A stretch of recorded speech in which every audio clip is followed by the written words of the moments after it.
As na hindi pa alam ng lahat, wala ka nang maluloko dito. Dahil lumilipas rin ang mga alamat, kumakalat ang kawalang katiyakan. Ito na ang katapusan ng mga nagbabalat kayong Diyos.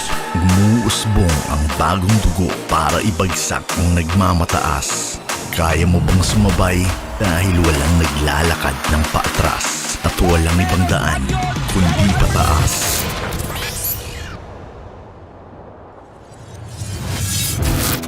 Papaalala ko ulit sa inyo kung bakit brand lang malakas.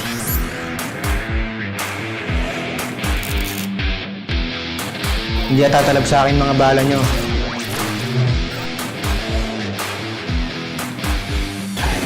Ang pagbangon namin ay ang simula ng pagbagsak niyo.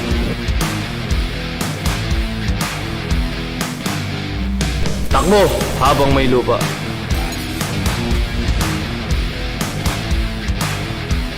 Walang dakil-dakila dito sa MPL. Ngayon nyo makikita ang tunay na lakas ko. Hindi nyo alam kung anong klaseng bangungot ang kaharap nyo. Naglalaban lang kayo para sa second place. Umatras na kayo hanggat may pagkakataon pa. Pinaglumaan na kayo. Oras na namin to. Pupulbusin namin ang bawat isa sa inyo.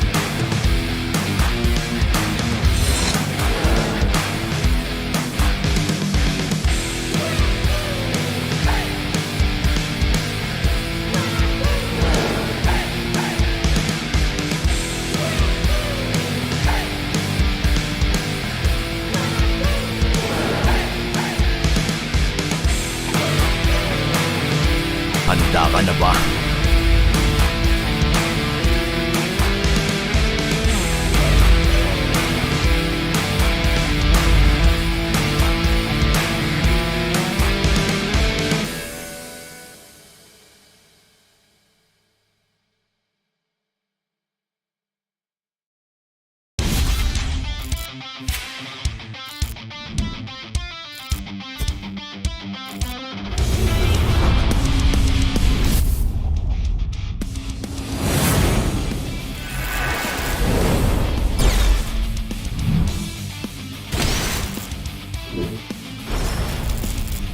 Os!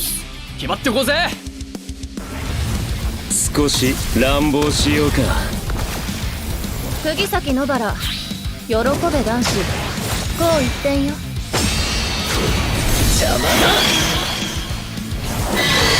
虎杖裕二です。好みのタイプはジェニファー・ローレンス。よろしくお願いします。 Did you know that you can switch networks but still keep your number? Now you can go with the Philippines' fastest and best mobile network. All it takes are 3 easy steps. First, secure your unique subscriber code from your current provider. Visit our website or any smart store near you. Lastly, activate your smart MNP SIM. And you're ready to go. Unleash the power of the Philippines' best mobile network. Switch to the power of smart. When you're in moments that matter most, At last, we time. Live them fully with Smart Power All 99. for 99 pesos, get 8 gigabytes of all-access power. To play,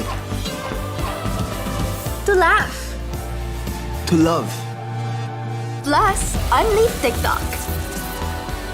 and only text.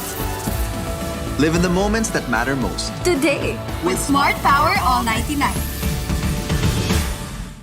Sa 8 gigabytes, ang dami mong masashare. Daming kontenta. Ganyan pagsikat. TNT Double Giga Stories Plus. 8 gig, 50 pesos lang. Load na!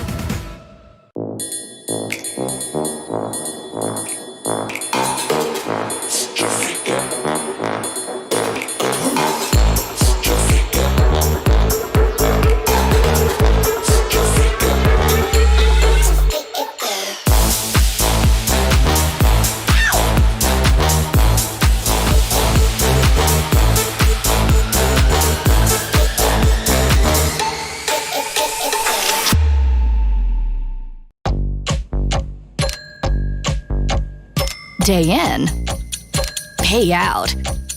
Choose the bank that gives you interest every day. with Maya.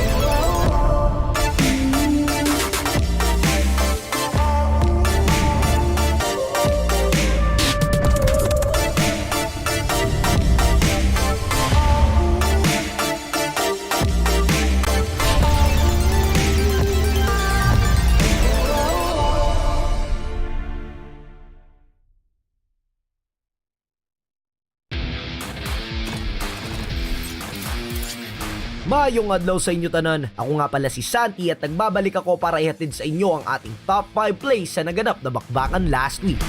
On our 5th spot is the bravest fighter, Ryota with his Lapu-Lapu sustained play. 6 minutes in the game, nabalakang bigyan ni King Kong at ni Kram si Ryota sa bottom lane. After activating Dragon Tail, pumasok si Kram gamit ang Furious Dive sabay Petrify plus Soul Grip at sinabayan ito ni King Kong ng Jeet Kune Do at Way of the Dragon. Pero hindi magiging enough ang damage nila para ibagsak si Ryota. Agad siyang nag-exit gamit ang Jungle Warrior sabay talon gamit ang bravest fighter para makakuha ng sapat na distansya palayo sa dalawa. Pero may follow-up na gagawin si Escalera para linisin ang skirmish. Pagka-pop off niya ng Feathered Air Strike, ay agad na magsa-sidestep si Ryota sabay flicker in with the Landshaker, canceling Escalera's ultimate. At mukhang si Escalera pa nga ang mapapahamak.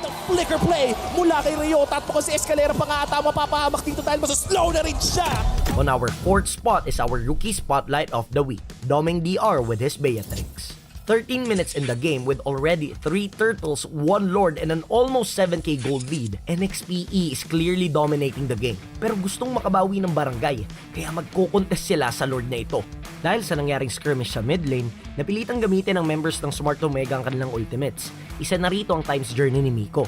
At 13:03, ipupok ni Domeng si Renjo gamit ang Renner's Apathy. Agad siyang magsiswitch into Nibiru to free hit Renjo's Lapu-Lapu sabay bitaw ng Nibiru's Passion kina Miko at Kelra na nagbabalak pumasok sa Lord Pit. Mapapaback away ang barangay pero hahabulin nila si Domeng dashing forward with tactical reposition while flickering in, hungry for kills. Alam ng lahat ang nangyari nung gabing yon. Hindi nakauwing buhay si Kelra at si Stone. On our 3rd spot is Captain Fuse clutch save on Flap TZ. With both teams backing away sa unang turtle fight, mapapatambay si Light sa bottom lane kasama si Nats. Makikita niya si Flap TZ at hihilahin niya ito gamit ang Iron Hook mula sa bushes, sabay kagat gamit ang Bloody Hunt with follow-up coming in from Nats. From the Lord Pit, ipapop off ni Kapitan Pew ang Cult Altar, flickering in just in the right time to save Flap from the ambush. Makakapag-split-split pa si Flap. Darating si Ogwen to crowd control the 2 members of RSG at mababaliktad pa nga ang kanilang ambush. Our 2nd spot is Net's Segway play laban sa Blacklist nung day 1. 16 minutes in the game, 3rd Lord fight. Nasa side ng Onyx ang Lord. Nasa Tribush malapit sa Lord Pit ang 4 members ng Blacklist International at mukhang tataya sila para makuha ang kanilang unang Lord sa match na ito. Nang makita ni Net si Edward going in for the Lord, nag-call agad siya na isegway at pumasok naman ang koponan ng Onyx sa Lord fight para pigilang makauwi ang members ng Blacklist. Dumiretso siya para i-clear ang mid at nagtangkang umuwi si Super Red at Yue to defend their base. Pero mukhang hindi na sila aabot dahil naka-base lock na si Nets, upsetting the defending champions Ube strategy with a Segway push. And our top spot is Eman's Miracle Lord Steel gamit ang Beatrix nung day 2 laban sa Bren Esports. 13 minutes in the game with 3 turtles, 1 lord, and a 7k gold lead, malaki na ang kalamangan ng Bren Esports sa match na ito. Lumabas na ang Luminous Lord sa Lord Pit at mukhang mahihirapan sila sa pagkontest sa Lord Fight dahil nakapwesto na rin ang kupunan ng Bren. With exact precision, makukuha ni Emma ng Lord gamit ang Renner's Apathy from the Fire Beetle Pit sa top lane. Indeed, a true sniper contender. At yan ang ating top 5 plays for week 3. Aabangan namin ang reactions nyo sa comment section. Kita-kits ulit sa Friday para sa kaabang-abang na week 4 ng ating regular season.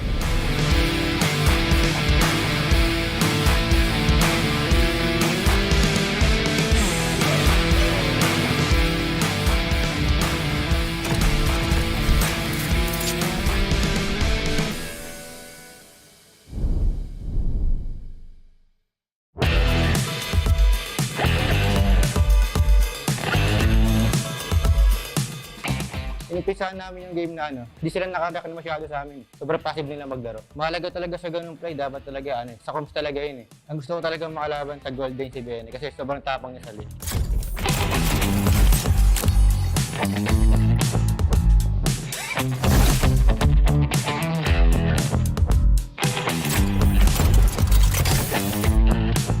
Kaya ko si Nets ng Onyx Philippines at i-breakdown ko po ang nangyari ng segue nung game 1 sa Blacklist.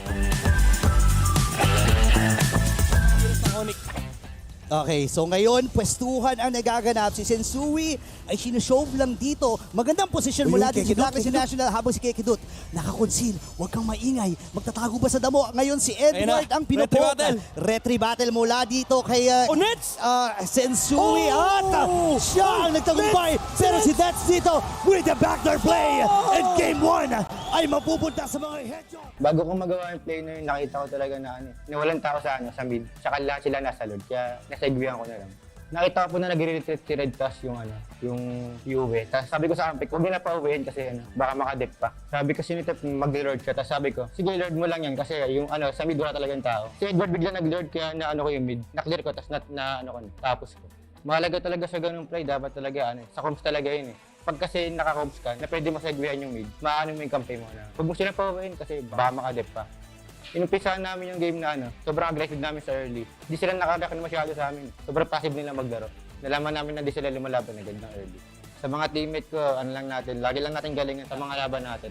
Ang gusto ko talaga makalaban sa Golden si BN kasi sobrang tapang niya sa lane. Sa mga fans po namin dyan, maraming salamat sa pagsuporta niyo po sa amin. Ngayon patuloy niyo po kami suportahan.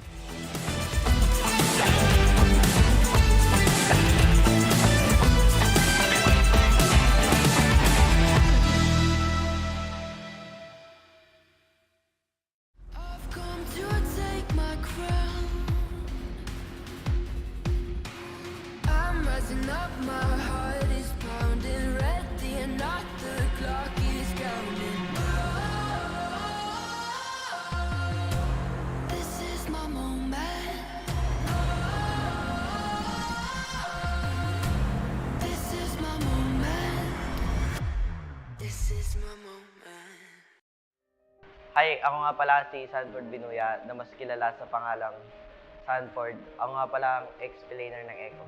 Nakapasok ako sa MPL noong Season 8 sa team na Nexplay EVOS bilang 6-man Nexplay. Di naging maganda yung run ko sa org na to at nawala ako sa pro scene noong Season 9. Hanggang sa nabalitaan ko kay Yawi na aking former teammate na nasa ECHO na ngayon na may open tryout sa team nila. At sa kabutihang palad, natanggap ako sa team na ECHO. Dumaan yung Season 10 pero hindi namin ako yung kampyonato. Pero isa kami sa naging representative sa M4 World Championship. Hindi namin nasaan na sobrang dominating namin sa M4 hanggang sa upper bracket. Pero talo kami sa upper bracket finals at nakalaban namin sa ibaba yung RQ at nanalo. Nakapasok kami ng grand finals at nakalaban namin yung Blacklist International na defending champion. At ngayon kami na yung world champion. Siguro yung favorite pro player ko is si Carl TV kasi isa siya sa mga greatest player of all time.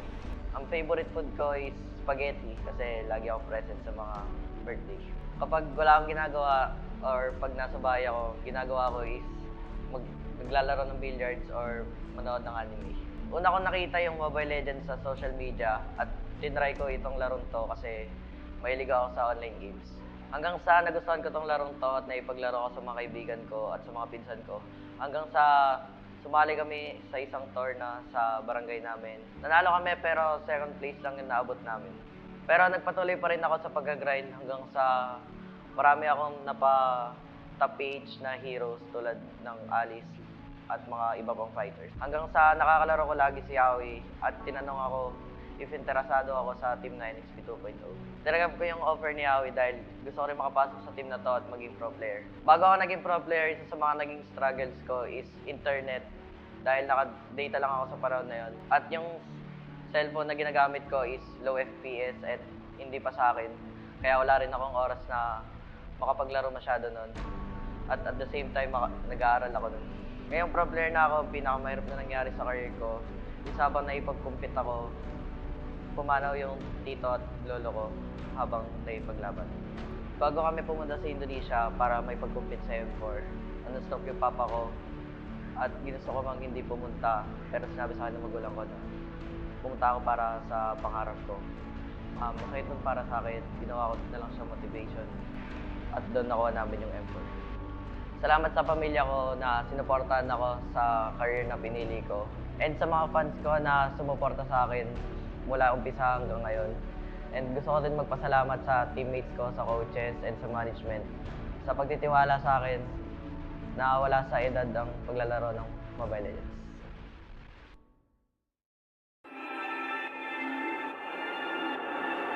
Lahat ng manlalaro, lahat ng teams ngayon ay gustong isemento ang kanilang mga sarili sa kasaysayan ng Mobile Legends sa Pilipinas at talagang uhaw na uhaw para matawag na pinakamalakas sa buong mundo. Sa baluarte ng pinakamalalakas, panigurado, walang ibang daan kundi pataas. Sa gitna ng dismaya, pagdududa, pagkatalo at pagkadapa, bumabangon ng tunay na malakas. Itinatakda ang may sikmurang magpatuloy, pero basang-basa ka na nila. Wala ka nang mailalabas na hindi pa alam ng lahat. Wala ka nang maluloko dito dahil lumilipas rin ang mga alamat. Kumakalat ang kawalang katiyakan. Ito na ang katapusan ng mga nagbabalat kayong Diyos. Umuusbong ang bagong dugo para ibagsak ang nagmamataas. Kaya mo bang sumabay dahil walang naglalakad ng paatras at walang ibang daan kundi pataas?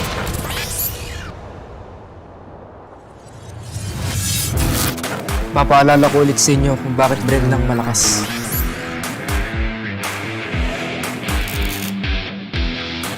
Hindi tatalab sa akin mga bala nyo.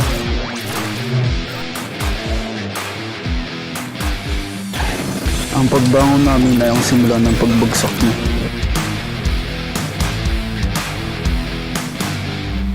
Takbo habang may lupa.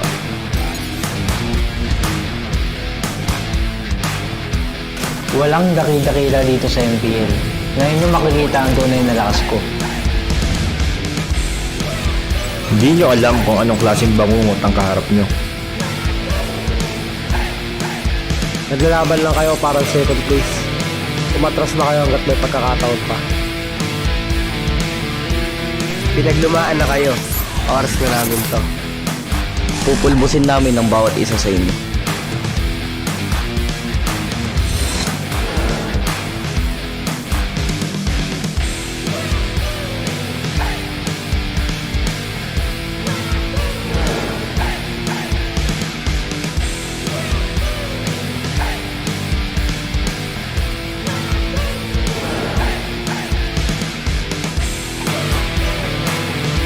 Handa ka na ba?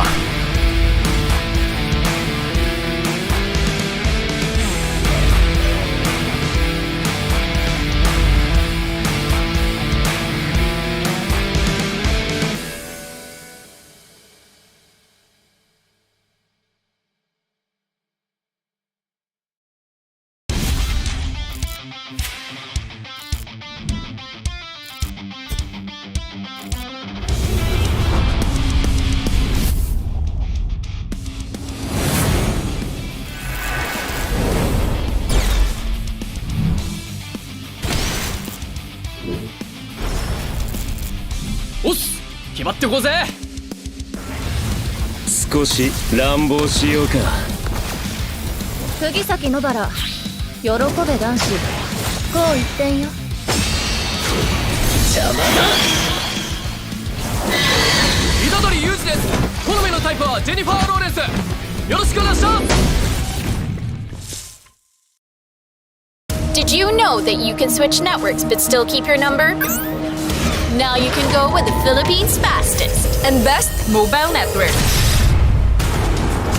All it takes are 3 easy steps. First, secure your unique subscriber code from your current provider. Visit our website or any smart store near you. Lastly, activate your smart MNP SIM and you're ready to go. Unleash the power of the Philippines' best mobile network. Switch to the power of smart. When you're in moments that matter most. At last, WeTime. Live them fully with Smart Power All 99. For 99 pesos, get 8 gigabytes of all-access power. To play,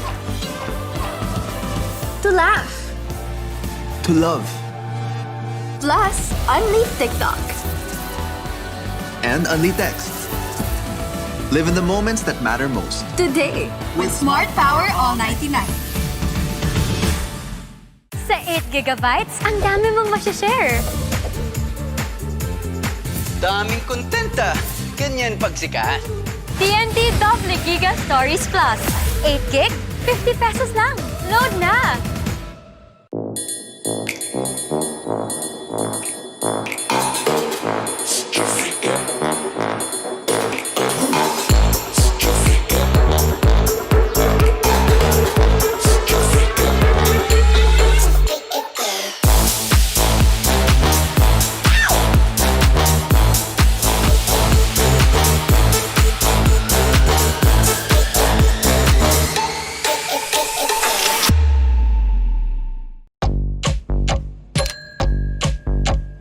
Day in, pay out.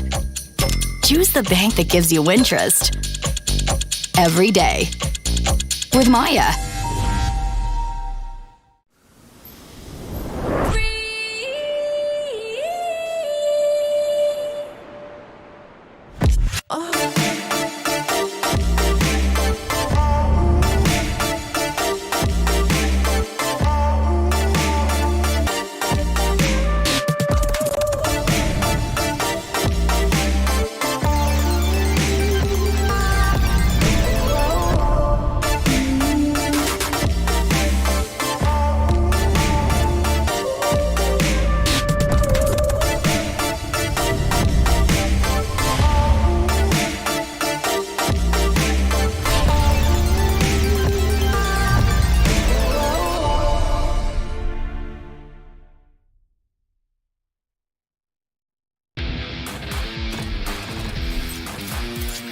Mayong adlaw sa inyo tanan. Ako nga pala si Santi at nagbabalik ako para ihatid sa inyo ang ating top 5 plays sa naganap na bakbakan last week.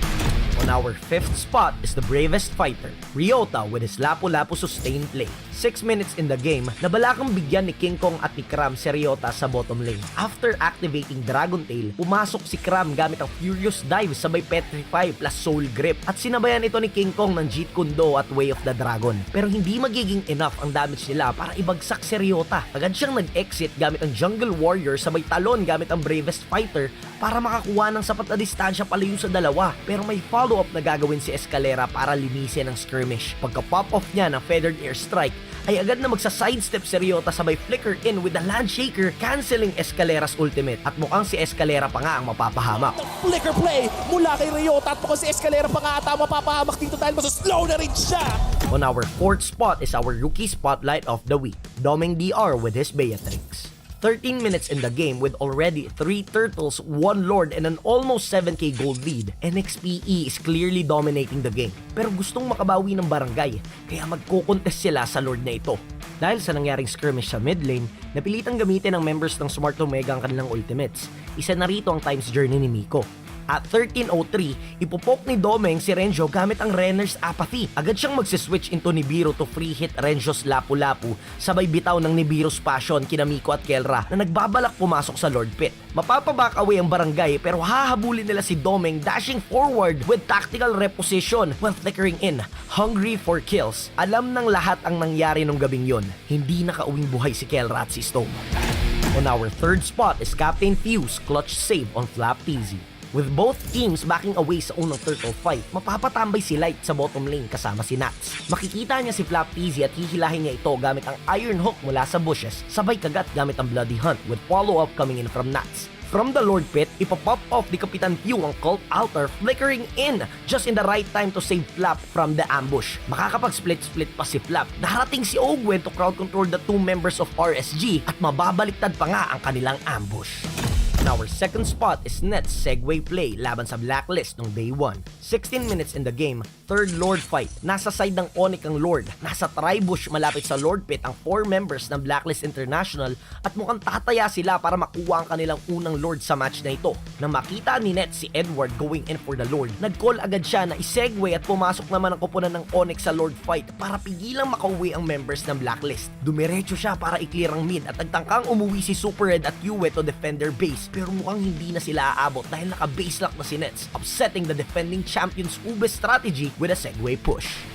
And our top spot is Eman's Miracle Lord Steal gamit ang Beatrix nung day 2 laban sa Bren Esports. 13 minutes in the game with 3 turtles, 1 Lord and a 7k gold lead, malaki na ang kalamangan ng Bren Esports sa match na ito. Lumabas na ang Luminous Lord sa Lord Pit at mukhang mahihirapan sila sa pagkontest sa Lord fight dahil nakapwesto na rin ang kupunan ng Bren. With exact precision, makukuha ni Eman ng Lord gamit ang Renner's Apathy from the Fire Beetle Pit sa top lane. Indeed, a true sniper contender. At yan ang ating top 5 plays for week 3. Aabangan namin ang reactions nyo sa comment section. Kita-kits ulit sa Friday para sa kaabang-abang na week 4 ng ating regular season.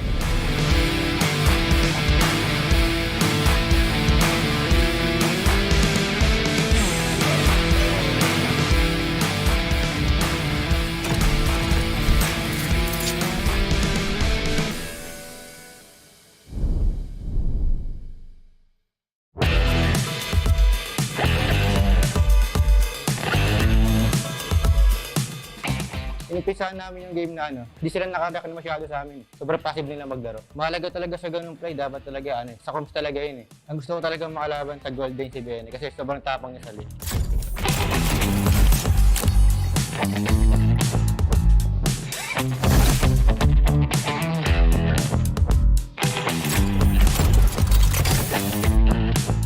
Kaya ko si Nets ng Onyx Philippines at i-breakdown ko po ang nangyari ng segway nung game 1 sa Blacklist. Okay, so ngayon, pwestuhan ang nagaganap. Si Sensui ay sinushove lang dito. Magandang posisyon mula din si Blacklist International habang si Kekidut nakakonsil. Huwag kang maingay. Magtatago ba sa damo? Ngayon si Edward ang pinupok. Retry battle mula dito kay Sensui. At siya ang nagtagumpay. Pero si Nets dito with the backdoor play. And game 1 ay mapupunta sa mga headshot. Bago ko magawa yung play na yun, nakita ko talaga na walang tao sa mid. Tsaka lahat sila nasa Lord. Kaya nasegwayan ko na lang. Nakita ko po na nag-retreat si Red Task yung Yue. Tapos sabi ko sa Ampik, huwag na pa-uwihin kasi baka makadip pa. Sabi ko sinitip mag-lord siya. Tapos sabi ko, sige lord mo lang yan kasi sa mid wala talagang tao. Si Edward bigla nag-lord kaya ko yung mid. Na-clear ko tapos tapos ko. Mahalaga talaga sa ganung play, dapat talaga sa comms talaga yun Pag kasi naka-comms ka, na pwede mo segwayan yung mid, maano mo yung campaign mo na. Huwag mo sila pa-uwihin kasi baka makadip pa. Inumpisahan namin yung game na sobrang aggressive namin sa early. Di sila nakadakan masyado sa amin. Sobrang passive nila maglaro. Nalaman namin na di sila lumalaban agad ng early. Sa mga teammate ko, lagi lang natin galingan sa mga laban natin. Ang gusto ko talaga makalaban sa Golden si BN kasi sobrang tapang niya sa lane. Sa mga fans po namin dyan, maraming salamat sa pag-suporta niyo po sa amin. Ngayon, patuloy niyo po kami suportahan.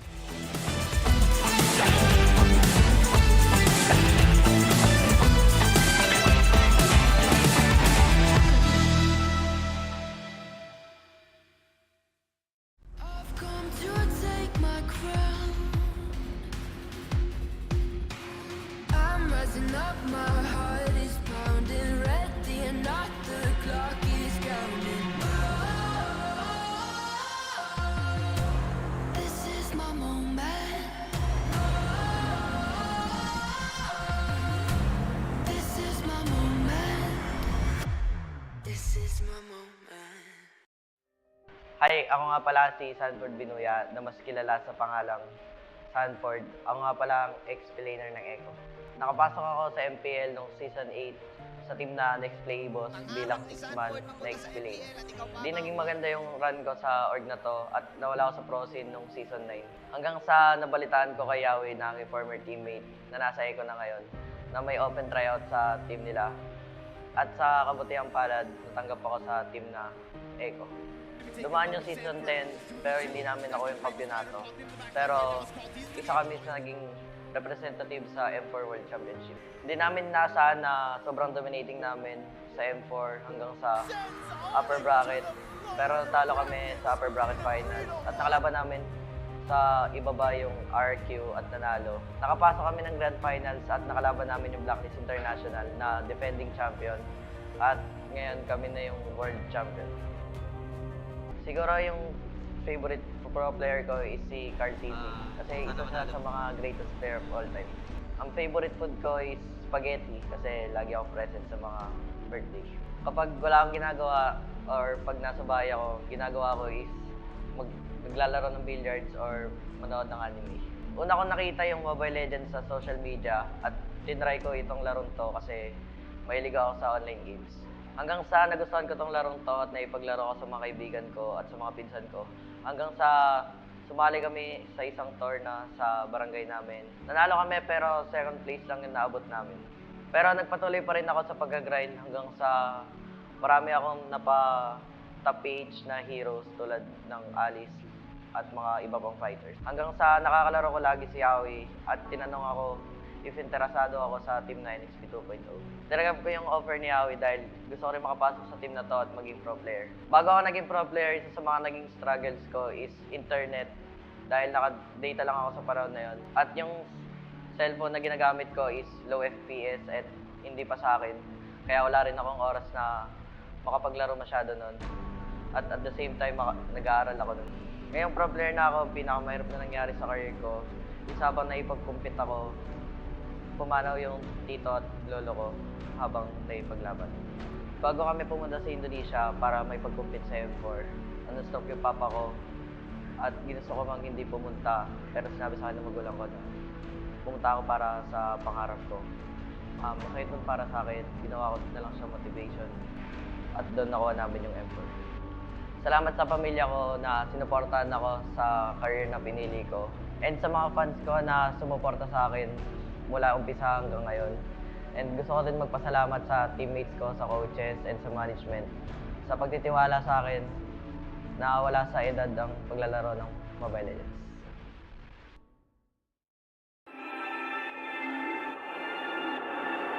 Lahat ng manlalaro, lahat ng teams ngayon ay gustong isemento ang kanilang mga sarili sa kasaysayan ng Mobile Legends sa Pilipinas at talagang uhaw na uhaw para matawag na pinakamalakas sa buong mundo.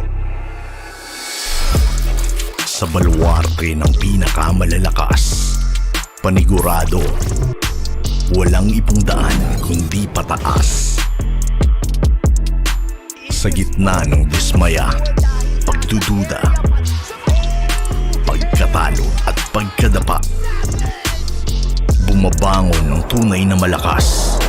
Itinatakda ang may sikmurang magpatuloy, pero basang-basa ka na nila. Wala ka nang mailalabas na hindi pa alam ng lahat. Wala ka nang maluloko dito dahil lumilipas rin ang mga alamat. Kumakalat ang kawalang katiyakan. Ito na ang katapusan ng mga nagbabalat kayong Diyos. Gumuusbong ang bagong dugo para ibagsak ang nagmamataas. Kaya mo bang sumabay dahil walang naglalakad ng paatras at walang ibang daan kundi pataas?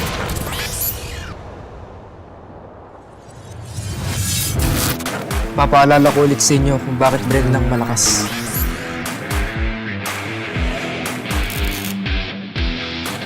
Hindi tatalab sa akin mga bala nyo.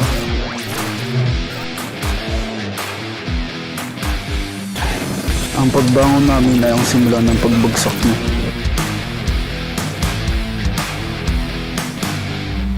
Takbo habang may lupa.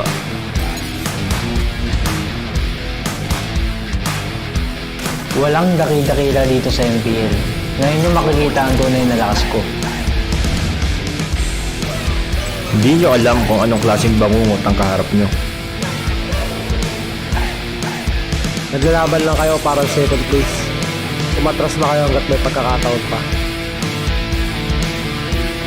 Pinaglumaan na kayo. Oras na namin to. Pupulbusin namin ang bawat isa sa inyo.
張ってこうぜ。少し乱暴しようか。釘崎野原喜べ男子こう一点よ。邪魔だ。虎杖裕二です。好みのタイプはジェニファー・ローレンス。よろしくお願いします。 Did you know that you can switch networks but still keep your number? Now you can go with the Philippines' fastest and best mobile network. All it takes are 3 easy steps. First, secure your unique subscriber code from your current provider. Visit our website or any smart store near you. Lastly, activate your smart MNP SIM and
The 11th season of MPL Philippines is brought to you by the following sponsors.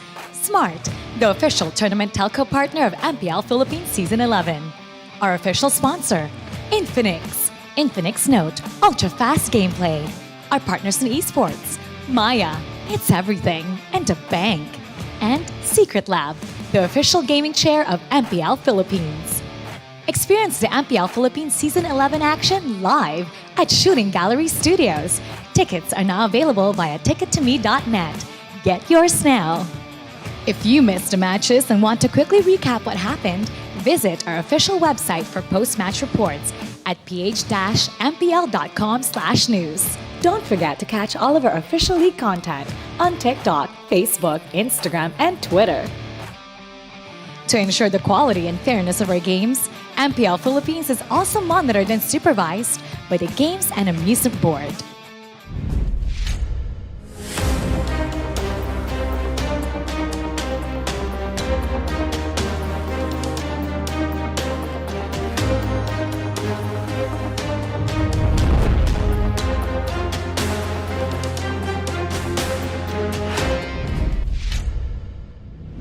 Happy Sunday, everybody!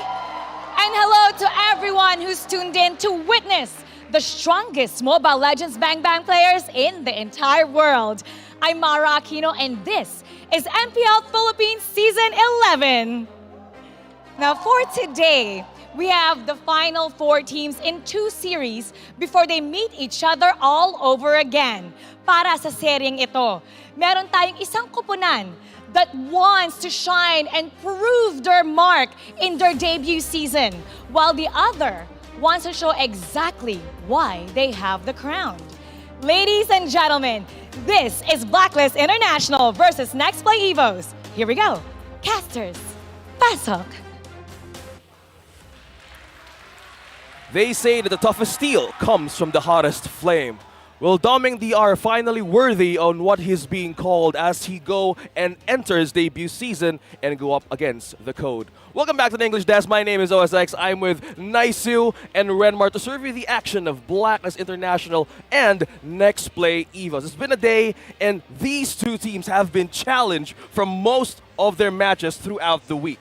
How are you? It's been a day, man, right? I mean, we're here.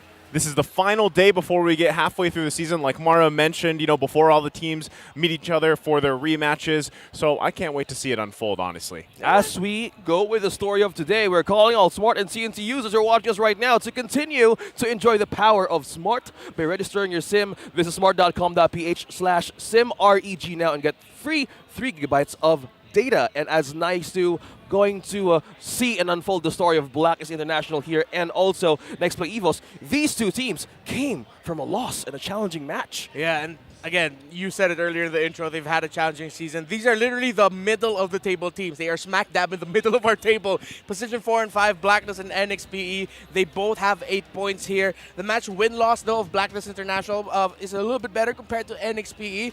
But yeah, these 2 teams have yet to find a consistent flow for this season. Well, speaking of consistent flow, the action continues to happen in Shooting Gallery Studios Makati with our matches. NXPE and Blacks is the first one, and we have RSG versus ECHO. Man, equally hot.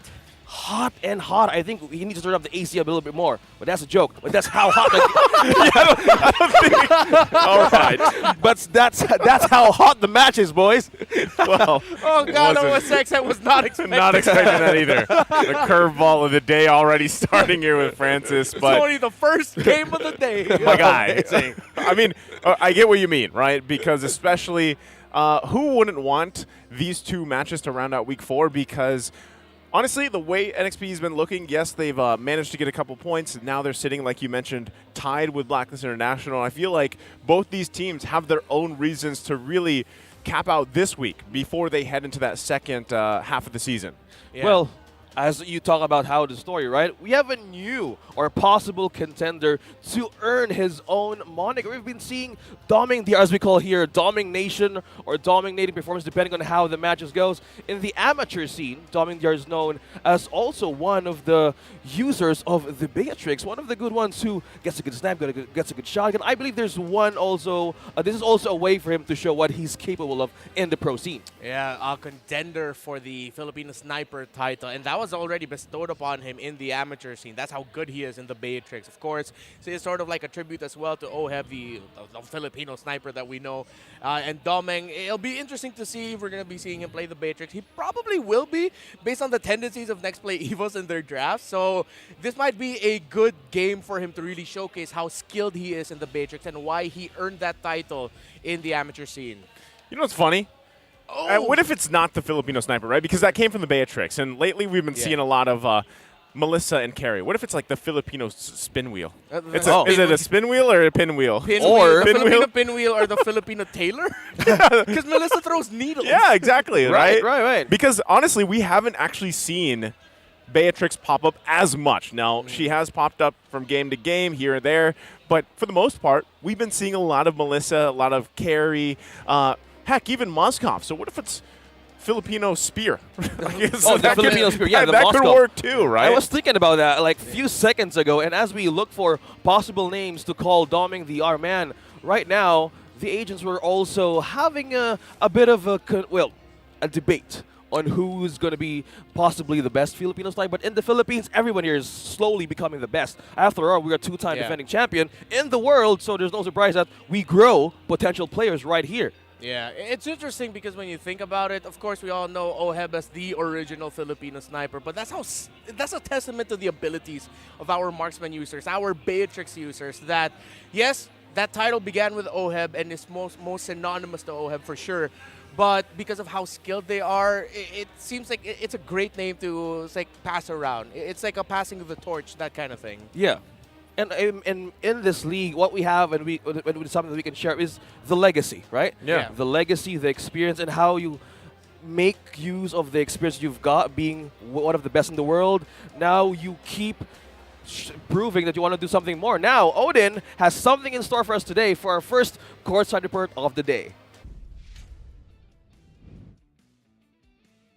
Magandang hapon everyone, this is your very own Odin at kasama natin ngayon ang NXPE with Doming DR. Halika dito. Anong pakiramdam mo na nako-compare ka na dun sa mga top tier gold laners? Anong feeling mo na ikaw na daw ang next prodigy? Siguro po isang karangalan po na matawag na gano'n.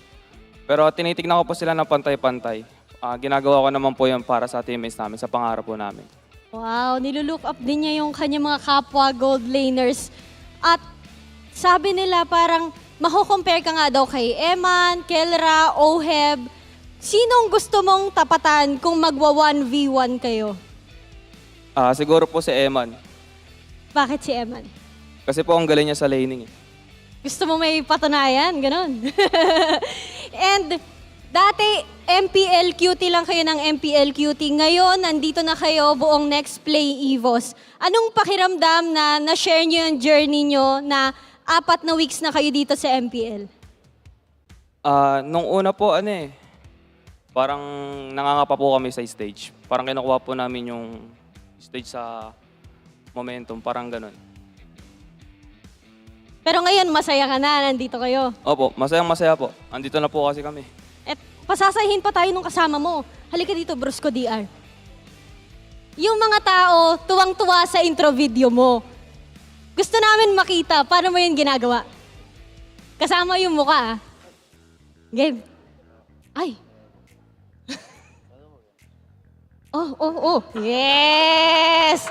Siyempre, hindi lang siya. Dapat kasama ka. 1, 2, 3. Ang galing na Nexplay EVOS. Masasaksihan natin ang laban nila sa NXPE versus Blacklist International. Anong nararamdaman nyo ngayon na makakalaban nyo yung Blacklist International? Siguro isang karangal na makalaban namin yung world champion kasi Si Venus kasi malapit mag-shot call. Parang siguro try namin best namin na mabigyan sila ng magandang laban. Mukhang ready na itong Nexplay EVOS. Last na, pakita natin. 1, 2, 3. Thank you, NXPE. Good luck sa inyong laban. Again, this is your very own Odin. Balik muna sa inyo, casters. Thank you so much, Odin. That's one heck of a news to bring out today. That was Doming DR. And for our viewers out there in the international stream, what Doming said there was he is humbled to be called one of the prodigy, to be called as a Filipino sniper, but he is also respecting everybody in the league. Yeah. This is one of the reasons that maintain their mindset to go up in the professional scene, but now this really inspires him and his team. Yeah, I just want to say it's great that we're finally seeing this matchup because earlier in the season when Nexplay EVOS got their first win, they asked one of the members of their team, one of the esports legends here in the Philippines, Banoobs. Yep. They asked him who's the team that Nexplay EVOS is looking most forward to facing, and without a hesitation, they answered Blacklist International. That for them, that's the team that they looked up to for such a long time. The amateur scene, they modeled their game after that, but of course with their own flavor. So it's going to be great to finally see them go up against a team that inspired them to make it this far. I think a lot of teams do that, right? Yeah. Especially when you are there in the amateur scene, or even, I'm sure people out there that aren't even in the amateur scene look to the kind of dynasty that was set, the play, the standard, basically, that Blacklist International set, and they model a lot of their ideas, their strategies around that. But then what you see is how it can work against you too, right? That has happened so far in the season, and now you see both teams pretty much adjusting. Actually, all the teams of Season 11, where now it's not just that one play style. They have to kind of alter it, refine it, and then come in with a different approach. So I think that's something that's very important for all the teams, but especially with this matchup here. Well, as you talk about Dynasty, this is one thing that Blacklist International and Nexplay EVOS can be in par with. Now let's call on the teams. They're hot and ready. Blacklist International and Nexplay EVOS up on stage.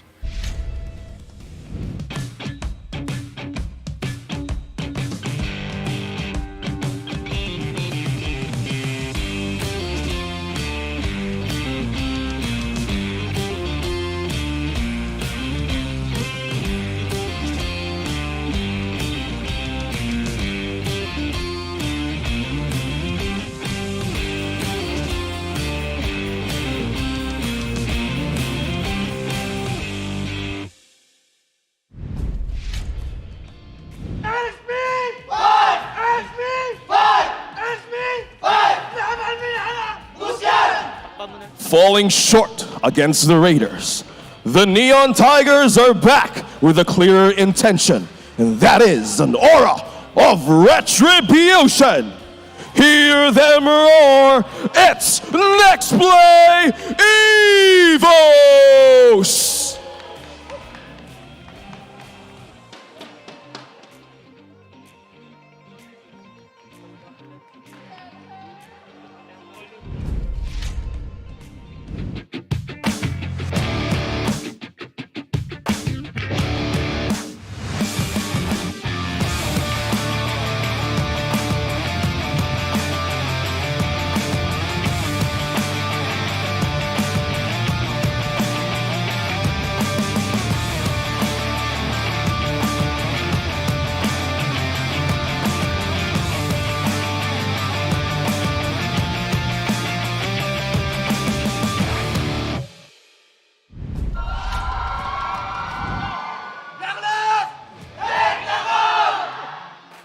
After being cut by the Hive, they are ready to show a stronger code to take back a win.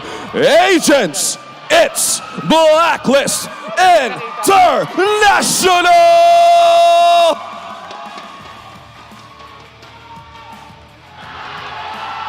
Cellphone mo. Hindi. Puti lahat yung cellphone mo. Cellphone mo. Martin. And their coaches, Coach Master the Basics and Coach Josh.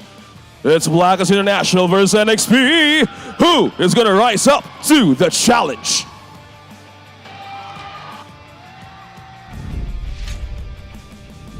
And looking into the lineup of the day, man, okay, I hope they missed something out. I see Yelly Hayes back there on the stage for Nexplay EVOS. Yeah, I think he just showed up though to join the team in the entrance, although that is great to see. Yelly Hayes going up there with Nexplay EVOS, gonna need all the buff from their most experienced veteran, but it is still gonna be the team that we've seen all throughout the season. Domeng, Boyet, Ding, Goyong, and Brusco. We talked a lot about Domeng, of course, and him being the potential prodigy Filipino sniper, one of the up-and-coming marksmen that you really have to watch out for this season. However, since it is Blacklist International they're facing, there's going to be a lot of eyes on the roamer, Brusco. Yep, they continue to strive as they dive. Now we have the lineup of Blacklist International up on stage. Naisu.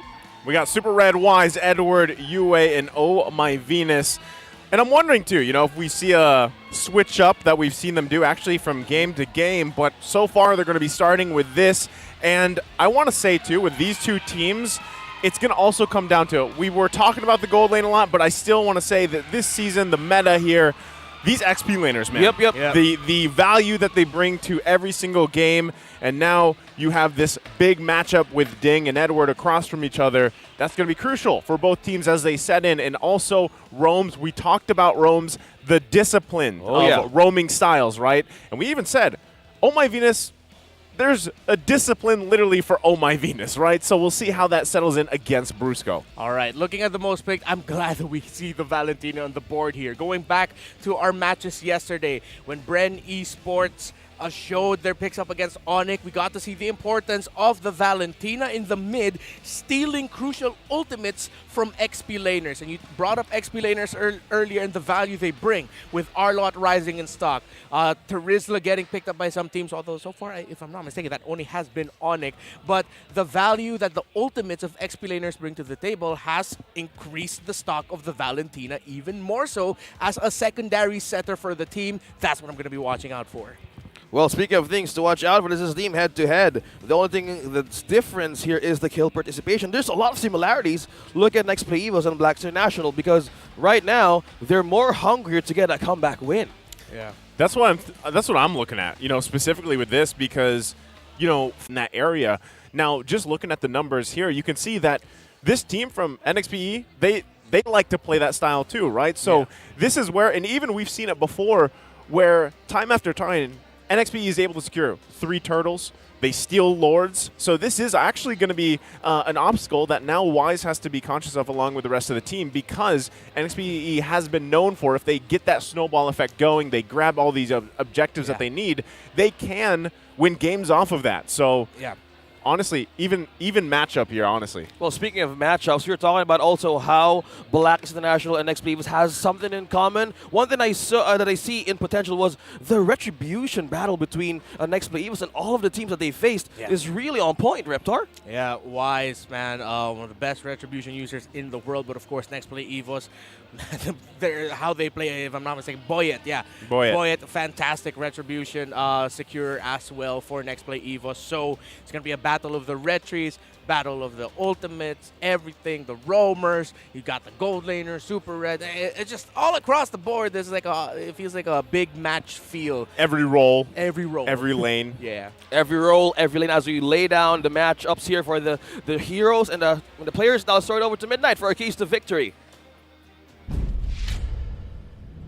Well, for both sides, marami sila kailangan definitely gawin, and makikita natin yan dito sa ating Infinix Keys to Victory. For NXPE, be assertive and confident with commitments. Very important to kasi nabanggit natin kanina, sila yung mas aggressive na team. Sila usually naghahanap ng aggressive movements around the map, and you are up against a macro-based gameplay in front of Blacklist International. Kapag gumawa ka ng decision, kailangan no hesitation talaga. 100% commitment ang kailangan dito and required for NXPE para lalo nilang ma-maximize at magamit yung kanilang mga lineups na favorite nilang dinadraft. For Blacklist International naman, have a strong second damage dealer. Napapansin natin na medyo nagkukulang sila pagdating sa mga finisher, sa mga teamfights, dahil importante ito sa endgame. Hindi pwedeng si Super Red lang yung nagdidictate ng tempo ng Blacklist International dito. Kailangan nila ng supplementary hero para makadagdag and makabawas ng pressure kay Super Red. It may come from Oh My Venus and it may come from Edward. Depende na sa ube lineup na idadraft yan ng mga code breakers. Now, for both teams, play to your strengths.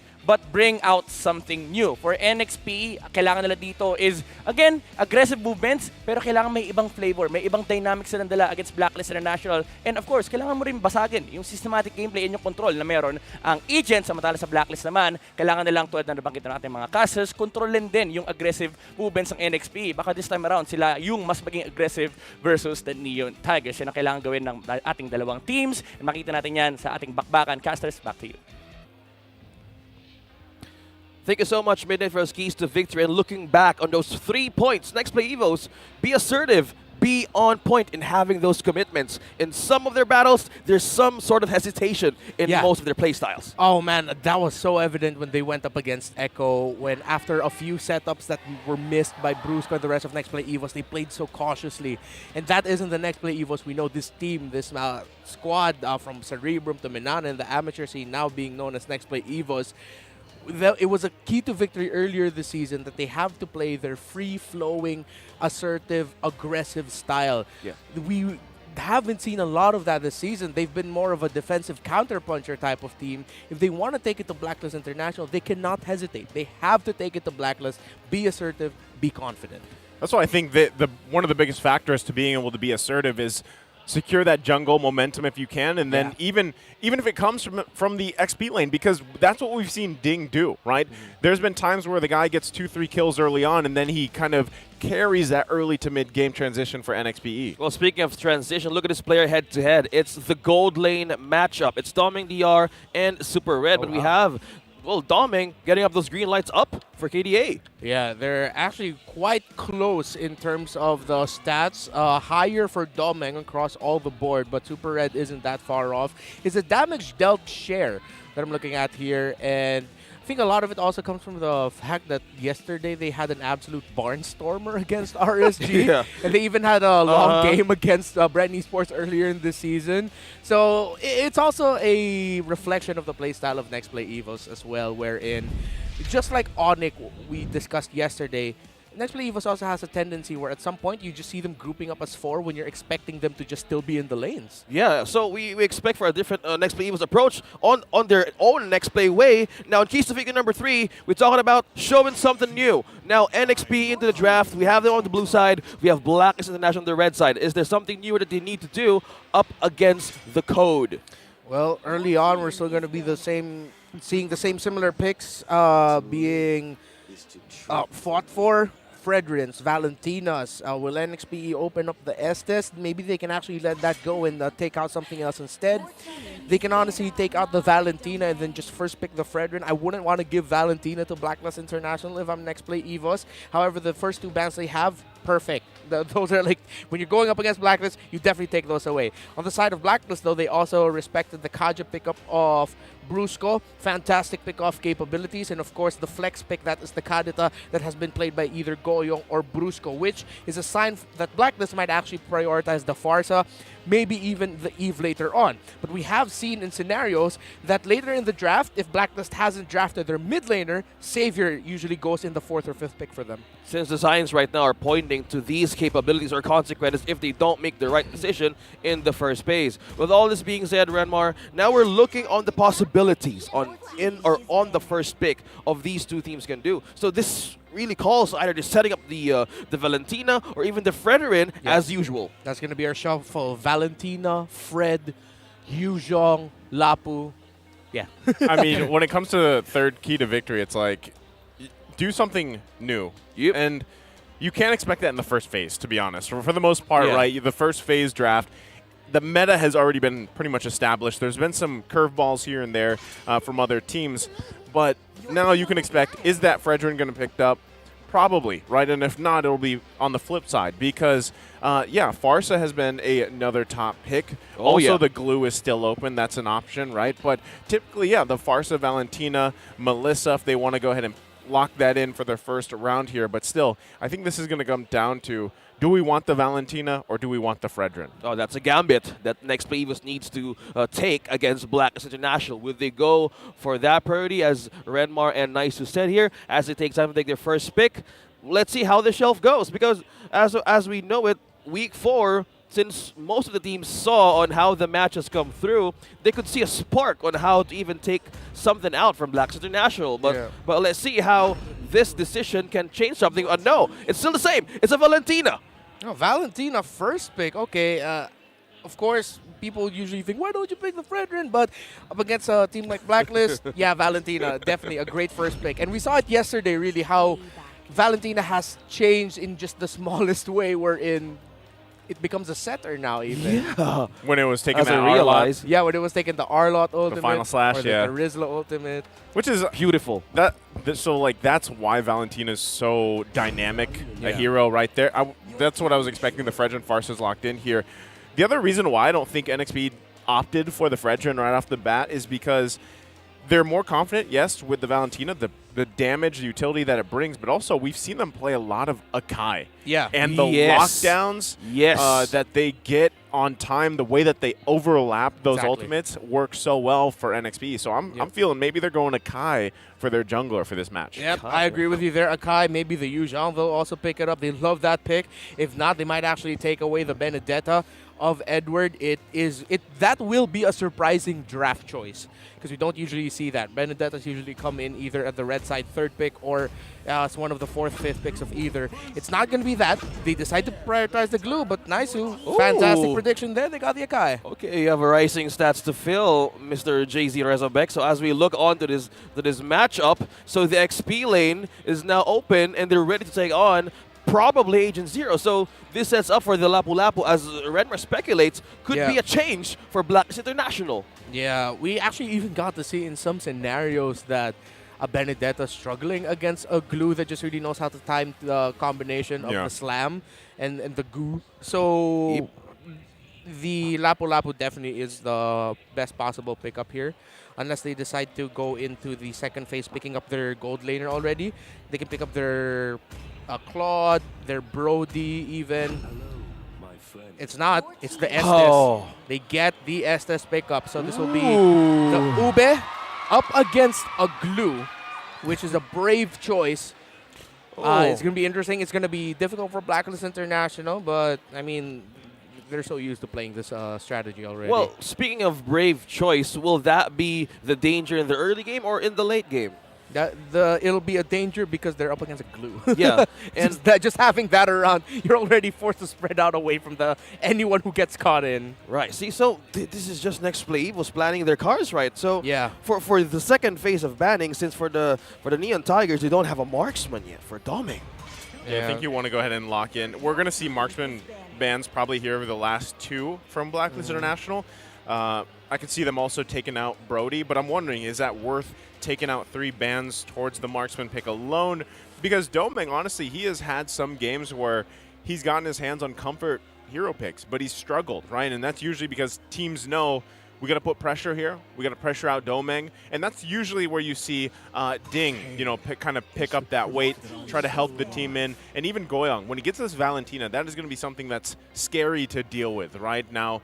Already, even the Valentina, you have a couple options. Do we go for the support ultimate and heal up our team, the Blessing of the Moon Goddess, or do we go with the Feathered Airstrike? Now you already have 2 actually good options to deal with certain scenarios throughout this game. If I'm Blacklist here, unfortunately, they don't have room in their lineup anymore for an Arlot. An Arlot would have been great for Nexplay EVOS, but then they already have the glue on there, so they probably won't ban that Arlot out. They still have a Moskov available for them, Blacklist, when they decide to pick up their gold laner. Yep. So they take away the Lolita Moskov. It feels like a Moskov pickup being set up here. Oh, eyes on the gold lane here Yeah. for the second phase of banning and picking. So will Nexplay EVOS continue their route and just banning Super Red's choices? Because in the side, they're still lacking the possible EXP. So will they take the Lapu Lapu? Will they be ban it out? No. Oh, yeah. Yeah, they could actually take away the Lapu Lapu in this scenario if they want to. And I believe, is that? Oh, yeah, hey, that's Coach Ito Max right behind Yeah, us. it's right here. Yeah. Just noticed. And yeah. Okay, we mentioned the Moskov, although the Matrix is still available for both teams as well. So this doesn't need to be a marksman ban unless Nexplay EVOS really set up that, okay, we'd rather face this instead of that, and then we'll still have a gold lane pickup for ourselves. They take away the Benedetta. Okay. So they're opening up the Lapu Lapu. So it only shows that Nexplay EVOS is prepared if Agent Hero gets his hands on the Lapu-Lapu, because it's an obvious thing that they're expecting this one strong hero that Edward uses time and time again. Yep. So could this be an EXP choice right now for Blacklist? Because as they look, no, they're not showing it yet. It's a Melissa for Super Red. Okay. That completely flew under my radar. We were talking about Melissa earlier, but yes, Melissa, a fantastic pickup here. You have a Farsa with it, an Estes. So it's a very clear identity what Blacklist needs to do. Yeah. Unfortunately, some of the best picks that they can choose to ruin that have been taken away. They took away the Claude. They took away the Lolita. That was a menace to Blacklist International, not just against RSG and Light, but also against Few when he was a Valentina playing the Lolita there. Yes. So now Nexplay EVOS. I wonder if they're going to show up something like a Kufra, maybe their signature Ruby pickup. Their gold laner here needs to match the basic attack. They're going to be clumped up. Maybe they'll think about Harith. But nope, Beatrix really is the best choice there. And nope, it's going to be a Cho. Okay, leaning to that Prodigy moniker that he wanted to grow and earn. So Beatrix for Doming. And will this show last pick of Nexplay EVOS suffice as what you're referring to? Because we were expecting some of a Kufra or even Franco. So will that make it work for Nexplay EVOS? I think it'll work. It's funny, too, because we were talking about, this whole moniker debate and everything, and we kind of forget that Beatrix is still open because we're so used to seeing other picks. So, there's the Arlott, though. So, this is funny because you wouldn't expect this pickup after seeing what happened with the Valentina taking the final slash yesterday. So, I'm not sure how this is going to work out, but now even more so, Goyoung has, 3 great options for ultimates to take and overlap them, because if they get locked down by Boyette with the heavy spin, and then if it is the stolen Arlott ultimate, the copied version of it, it's going to be tough to deal with here if you're Blacklist International. Yeah, that's why you didn't even mention Arlott as a pickup there for Blacklist. That's why I was really thinking Lapu-Lapu, because even though, the final slash hurts, but, man, the final slash, that's we have to watch out for that. Well, speaking of watching out, we have our Smart Power prediction. So at some point in the game, a poll will show up, and you only have until the timer runs out. So comment down your prediction with the hashtag Power of Smart. One lucky person who guesses correctly will win a redeemable in-game code. Remember, keep an eye on the poll, and make sure you have the hashtag Smart Powers MPL S11. It's Ube once again with Yue. Yue and Ube one more time for this match up against Nexplay EVOS. Yeah, it's not the Ube that we saw last time around with the Faramis Estes. It's a good balance here. Across the board, a great draft here for Blacklist International. Clear identity. This is going to be the Arlott ultimate, and of course the layering of the crowd control ultimates that you mentioned there earlier, Naisu, that NXPE has. That might just be the bane of Blacklist in this game.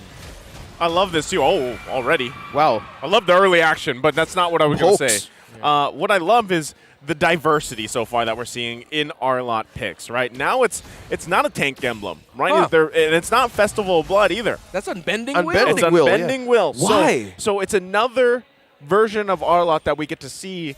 And does it work? Is the damage going to be there? How is this going to pan out for them? Because we've seen I think we came to a collective decision so far, though. We're like, you know what? The tank emblems actually work pretty good on Arlott. It does pretty well. Yeah, that's going to make the Vengeance second skill of Arlott hurt even more. Oh, yeah.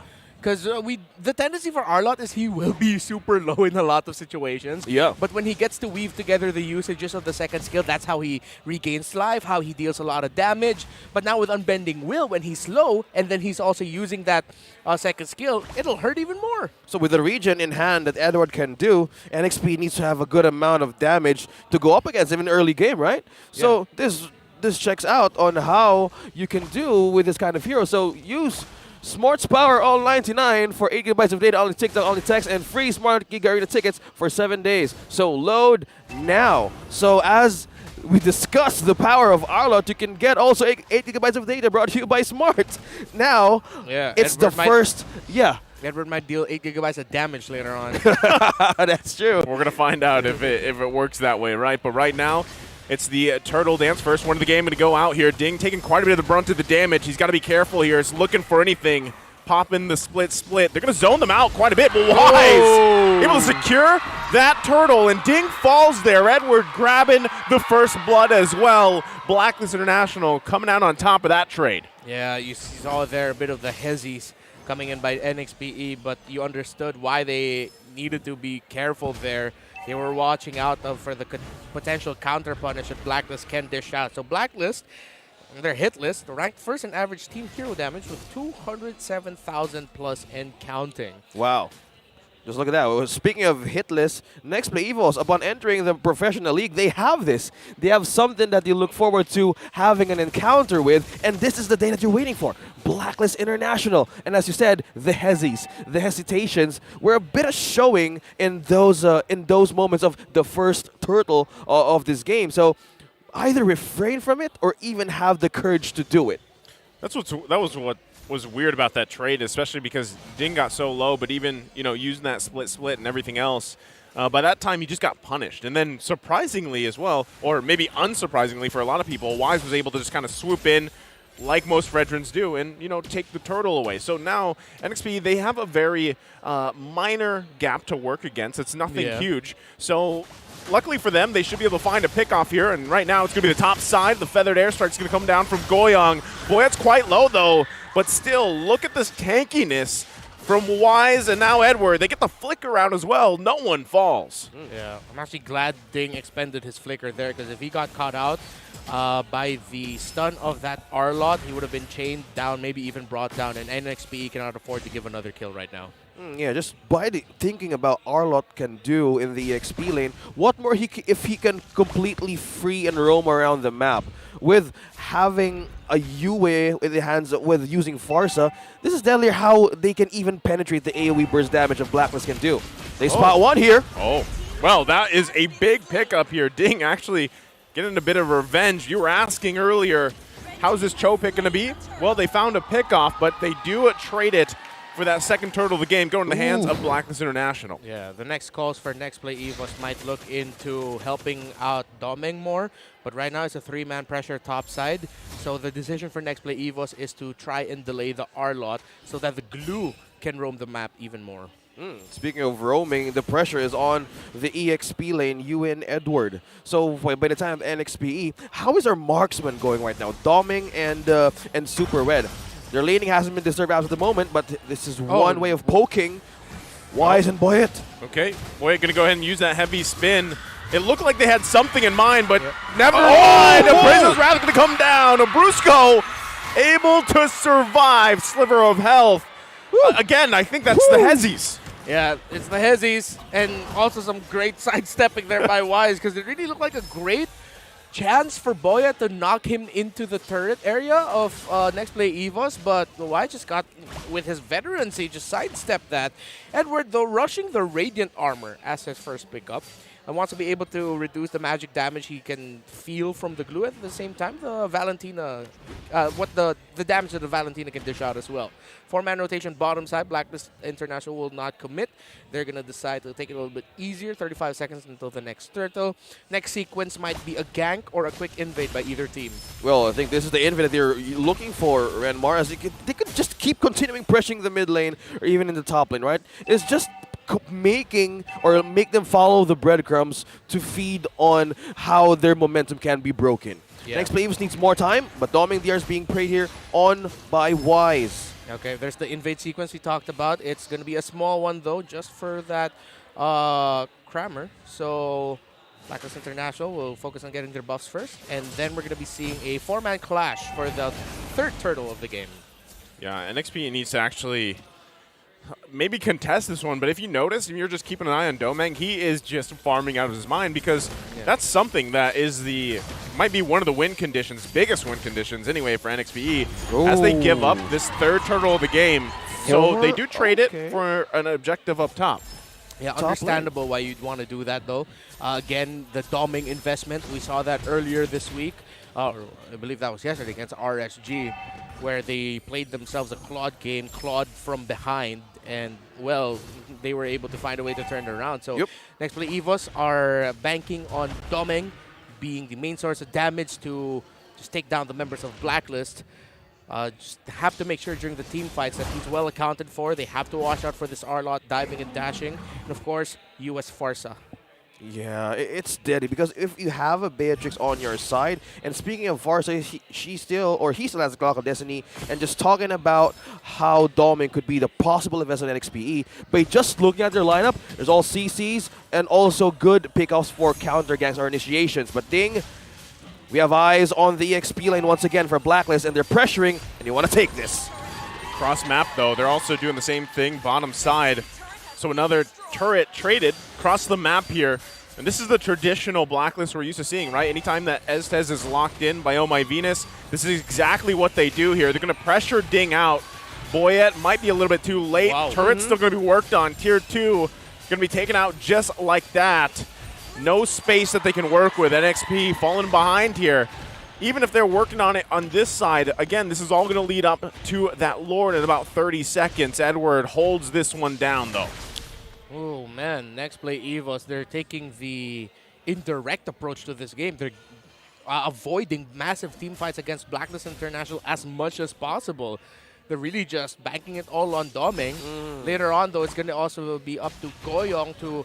Yes, I get why he'd want to pick up the Feathered Airstrike. They need to reach the Melissa, but at some point, I'd want to see them get that final slash. It will be really great for Nexplay EVOS when they can just displace or get Blacklist International members all clumped up together, especially for a nice little rocket grenade launcher blast coming in from Doming. That's a team fighting capability when you have a Beatrix on your side, right? Exactly. Now, there's one serving up here in the Lord. They do get the Way of the Dragon out on Wise, but he's quite tanky. Boyette comes in with a heavy spin. They do take out Wise. So Blacklist International has lost their jungler. Lord's going to go ahead and reset. Does NXP actually want to press this situation here? They have the numbers advantage, but still, it doesn't look like they want to press it. Yeah. Boyette's going to pull this Lord and start up the dance, but you can even see, right? Ding isn't there. So this is still going to be very troublesome here. Look at the damage, too, just from UA alone. Boyette still juggling this Lord around, and by this time, Wise is already going to be up. Just to buy time for the code to get back Wise on his feet to contest this first Lord of the game. There's some, okay, we're seeing half damage onto UA just by the pokes of Doming. Is this the investment right now that is showing in the first 10 minutes of the game? Yeah, they're getting their returns. It's trickling in. Gold by gold, damage by damage. Blacklist International does need to get that Beatrix down. It is a bit of a head scratcher, though, as to why Nexplay EVOS just didn't commit that Lord after Wise went down. Yep. They don't have the jungler. Again, I feel like that was hesitation, although you would understand why they'd be cautious. Being up against an R-Lot, a Farsa, an Estes, and the Melissa. When you think about it, Blacklist might even have a chance to steal it away. NXPE committed a lot of ultimates there. But the jungler of the opposing team was down. The crazy thing about it, too, is like you're almost 11 minutes in, and it's literally a 3 total kill game at this point, right? So this is where things kind of break out here. Brusco can't find the opening he's looking for. Edward's going to come in. It's UA that gets the kill on Brusco. And then a snap with a finger, he goes down. Lord going to be 1/4 health here. Who's going to be able to secure it? Ding's trying to do his best. Pops the split. Doming on the backside, hunting for UA. Not going to be able to find it. Has the damage, but it's Wise that secures the Lord here. But look at the damage coming out from NXPE. The follow-up, though, from Super Red. UA again. They get the flicker out from Doming. That was a pretty dicey move, but Blacklist International coming out on top. Goodness. Super Red getting punished by a snipe. Oh, there's a sniper in the building. Ow. And we know exactly where he is, who he is, yet it still hurts. Doming showing why he is the prodigy Filipino sniper coming up in the scene. But despite that, Blacklist International undeniably in the lead here with the Lord on their side. They don't have their marksman. Let's see if they can convert it into a tower or two. How's the trade going? How is this translating the investment that we're talking about? They were funneling into damage into Doming in the first 10 minutes of the game, and now they're striding back. Is this the window that they need to keep on doing against Blacklist International? Yeah, I mean, it's working out well for them. Already a Malefic Roar, Hunter Strike, and a BOD from this Beatrix. You see how fast this Lord is going down to the hands of Nexplay EVOS. Okay, so this is one thing that they can actually do. Boyette? Yeah, You he's were. not. Yeah, he was trying, right? But nothing going to happen to that. They do lose the tier 2 turret in the mid lane. Ding, though, could be in trouble here. He's going to get CC'd pretty much to death. Falls here by Super Red. Brusco might himself, but Domeng's going to fall here, and now they're being collapsed on in a massive play from Blacklist International. Both sides of the board. NXPE could be in trouble here. Blacklist working on the top turret. Now they might have their eyes set on the Crystal. Can they end it here? They've only got a minion. Brusco and Goyang trying to hold on the best they can, but that's not going to be enough. Blacklist International takes game number 1. Agent Zero with the license to set the Flicker final slash. We talked about the final slash and how massive it will be if it was on the hands of Nexplay EVOS, their Valentina, but the Arlot user himself said, no, let me show you how we're going to use the final slash. That Flicker set sealed the victory for Blacklist. Just imagine everything with a blade. That's Agent Zero making through the waves. And by just looking at how he managed to give this Arlot a good game, that is just ranking up with the results on this win rate of this hero, worked well with the S's inside. It's just something that NXPE EVOS needs to handle. The one thing I noticed about this lineup, though, especially early game, is, and the reason why I think it was so low kill early on is there was really no possible chances for NXPE to actually get kills or convert those skirmishes, because what we were seeing is obviously a lack of damage, right? They didn't have it there. They needed time to build up. And you even saw Edward built pretty much defensively, right? He picked up an early Radiant armor, and he just played around that. Like, he was there kind of to provide the CC, final slashes when he had them, but if not, you had also that sustain, the healing, right, from Oh My Venus. So you just saw the struggle of NXPE really dealing against sustainability, but also that kind of tankiness, especially with that Arlot pick. And it ended up being pretty much like 3 tanky people to get past, and they just couldn't do it in that game, and everything kind of just collapsed at the end there. Yeah, everything was set up for the Farsa and Melissa. They had a really good time here. In space. A lot of space, a lot of room to deal damage. Nexplay EVOS. Again, we just saw there were a lot of those hesitation moments as well, and those slight miscommunications. Well, as we break down what happened to game number 1, Redmar, what happened? Blacklist International to stay game 1 against Nexplay EVOS. Break it down. Agent Zero, your mission is simple. Flicker in, set it up, get us that victory. And that's exactly what happened there in the end for Blacklist International. But even though we did see how great Edward set that up for Blacklist, so many more things happened all throughout the game to get that into that scenario. Let's talk about the principles of both teams in terms of how they want to draft. Nexplay EVOS, it's all for the Matrix. You saw it in how they moved in the map. They traded out turtles, they gave turtles up so that Domeng can just push elsewhere, farm up, and they also committed rotations, a lot of it into top side, to sort of draw the attention of Blacklist. Although Blacklist were still committing rotations bottom side, Domeng did a fantastic job of staying alive. So Nexplay EVOS actually got to check their main condition here, which was make sure Domeng gets fed very well in terms of the gold, get a lot of it, make space for him, and then they got it. They got it. But Blacklist International executed theirs to perfection, and their lineup is much easier to execute. Of course, having the Estes, you just play around the domain of the Blessing of the Moon Goddess ultimate, and then just pop your ultimate. Just fight. Let Super Red free hit. And it's going to be hard for the members of Nexplay EVOS to penetrate that line of Blacklist International. Blacklist also did a terrific job of being able to avoid getting grabbed by Ding. You saw there, I believe there were 2 to 3 attempts where you saw Ding getting close to the members of Blacklist, but they would sidestep it. They'd slow the heck out of the glue. No one would get grabbed, and so Blacklist International wouldn't have to worry about it. The glue pickup was great, but Ding had a difficult game here because Blacklist were always ready to counter that. And of course, the MVP of the game, Agent Zero himself, on this Arlot Unbending Will. Full tank build. Only a Fury Hammer as his damage item. I think we learned something new today about this Arlot pickup. This might be one of the main ways that teams will be playing this now. In many scenarios, it looked like people were thinking, why is he so tanky? Why does he have so much health? And then, of course, he just used the dashes, get those damage in. And, of course, with the unbending wheel helping him out, it was so difficult to take this R-Lot down. We talked a lot about the utility that the R-Lot pickup would show for Nexplay EVOS because they have the Valentina, and we saw last night how well taking the final slash away for yourself up against a team that wants to play compact will be damaging.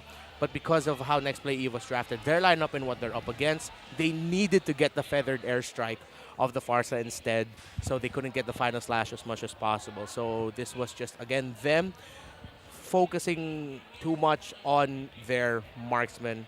Blacklist International had their second option in terms of damage. If I'm not mistaken, that was also one of the keys to victory. Make sure you had that second option. Blacklist International had technically 4 options for main damage. On the side of Nexplay EVOS, they have multiple options for setup, but only one main source of damage. Yes, I know the Valentina's there, but without that feathered airstrike, when that's down, it's going to be difficult as well for that Valentina to get close with the damage. And gentlemen, we saw it there. Keys to victory. The conditions, more checked out there by Blacklist International. On the side of Nexplay EVOS, though, they did what they needed to do to make their lineup work. It's just that there were so many more options for Blacklist International. That's the old reliable Ube of the code. Blacklist with Agent Zero's R-Lot. Unbending will makes the way. But the one thing that I listened to with Renmar's analysis segment is, was Nexplay EVOS too focused on investing on doming that they have another ways of getting back on their feet in that game? Well, I think one of the biggest things is just, we actually talked about this even before going into the game. We got to get rid of that hesitation, right? Yeah. Because there were so many fights, so many skirmishes early on where there was a hesitation. And I don't know, again, if it was because of the fact that they knew that they couldn't out-damage the sustain that was being provided with the SS pick, or even the tankiness that they had, even with the R-Lot, right? I mean, Renmar mentioned it, how that's a twist on the R-Lot, right? So who knows if we see more of that in the future, but still, it's a good showing for it. And on top of that, I just think you get rid of the hesitation from NXPE, you let them set the pace, be aggressive, like kind of what we're expecting to see from this team, and maybe that works out better for you, because honestly, across the board, it just looked like they either hesitated or they just couldn't get through that kind of bulwark and that sustainability that we saw from the code, the old classic, basically Ube with a twist. Yeah, and man, we talked about the hesitation, and you could see it in how they moved. Yeah. The times where Ding got caught off, yes, we mentioned it was Blacklist sidestepping it well, but it looked like in some scenarios, Ding wanted to try and get a grab onto someone in Blacklist. Yeah. But there were members who were sort of too far, and then you just see them sort of split up, even though it looked like a good scenario for the glue to enter or for someone in Nexplay EVOS to enter. But the Nexplay EVOS, you see them, it's like decide, oh wait, no, I'll just manage this wave. Oh wait, no, I don't feel like taking that, just go poke him out. It's like, of course, we can't hear them in the comms, but it's one of those scenarios where you get to see it happen in-game. The hesitation, the not everyone being on the same page of what they want to do. It's that's what Nexplay EVOS need to change here. Because, again, the draft, even though it was leaning a little bit more towards Blacklist's favor, Nexplay EVOS, principally, their draft makes a lot of sense, and they could have made it work. It's just that the in-game execution, that's where they fell short. You know what I like fixing, right? You know what I would have liked to see differently there is instead of the glue, they went Yuzhong. Because if you had the Yuzhong, we've seen Ding actually have amazing games on it, but also because he takes the Petrify, right? And if he would have used that to initiate and then even find Oh My Venus, land there, Oh My Venus had the Purify, right? So they could actually got that out, and then you allow hopefully some more CC being thrown by NXPE, whether that was Boyet or any other options that you have, even with depending on what Goyong took with the Valentina Ultimate, you at least have that other dynamic to it. Because glue, that pick, it might have made sense a little bit, but you saw how much it struggled, right? And I do feel like maybe a Yuzhong could have worked better there. Yeah, speaking of struggle, one of the things that Nexplay EVOS was doing also, they wanted to penetrate the back line of Blacklist International, and one thing that they're facing was pure concrete defense all throughout. And with you, Redmar, saying that Fars is now becoming the center, and with AoE burst, this becomes a problem. So you have a window early game to deal with, and when you lack the vision or even how to rotate around the map, that's where things come falling into the wrong place. So, on the other hand, not being messy. Not being hezzy. Yeah. Hezzy. To not mess it up, right? Yeah. So, No to messy, no to hezzy. yeah. There you go. Yeah. So By the that's- way, that means hesitation. Yeah, hesitation is just our way of If people saying aren't catching it's on. messy, right? If there's no hessy, there's no messy. So experience the MPL Philippines Season 11 action live at the Shooting Area Studios. Tickets are available now via tickettome.net. Get yours now as we experience the wild crowd, the empowering, the voice right now present in this studio. It's amazing. You guys are all awesome. So it's not yet too late. We have 4 weeks to go for the rest of the season. Now going back, what is something needs fixing in Nexplay EVOS? Again, we're just saying hesitations. Is there something needs to change about the draft? They were lacking the damage. I mean, nice you brought up the Yuzhong. For me, I like the glue. The glue made a lot of sense. They did it because they were expecting the Estes to come in. So that's why they picked that up instead. Both are great options with different effects. Yeah. To be brought into the game. In terms of the draft, I'm okay with it. The draft of Nexplay EVOS, great bans on the Diggy for Ramis and then the Joy. Don't want to give that to Blacklist. We took away the Brody. Maybe if it gets into the second phase and the Melissa's open, maybe try not to give the Melissa. It's a very small adjustment, but that might be the call. All checks to what was down in execution. Yeah. You know what they need to do? Just do this. Nexplay EVOS, right? Just shake things up. Yeah, shake things up. If they keep on doing that in full confidence, maybe it can work. I feel like shaking it up, even if they went, okay, with what Redmar said, draft was okay, but shaking things up would be your actual, like, decisions in the game, the play style, and that's what we're talking about with hesitation and everything else, because honestly, when you even saw that first turtle fight, and they just kind of, well, it was kind of a blunder, basically, because, you know, you had Ding caught out, and then he went down, and then it proceeded to every single turtle at that point was just kind of being given up. And we talked about this, too, leading into this when we saw the stats. NXPE is a team who likes these objectives. They like to contest those, and they're usually securing them.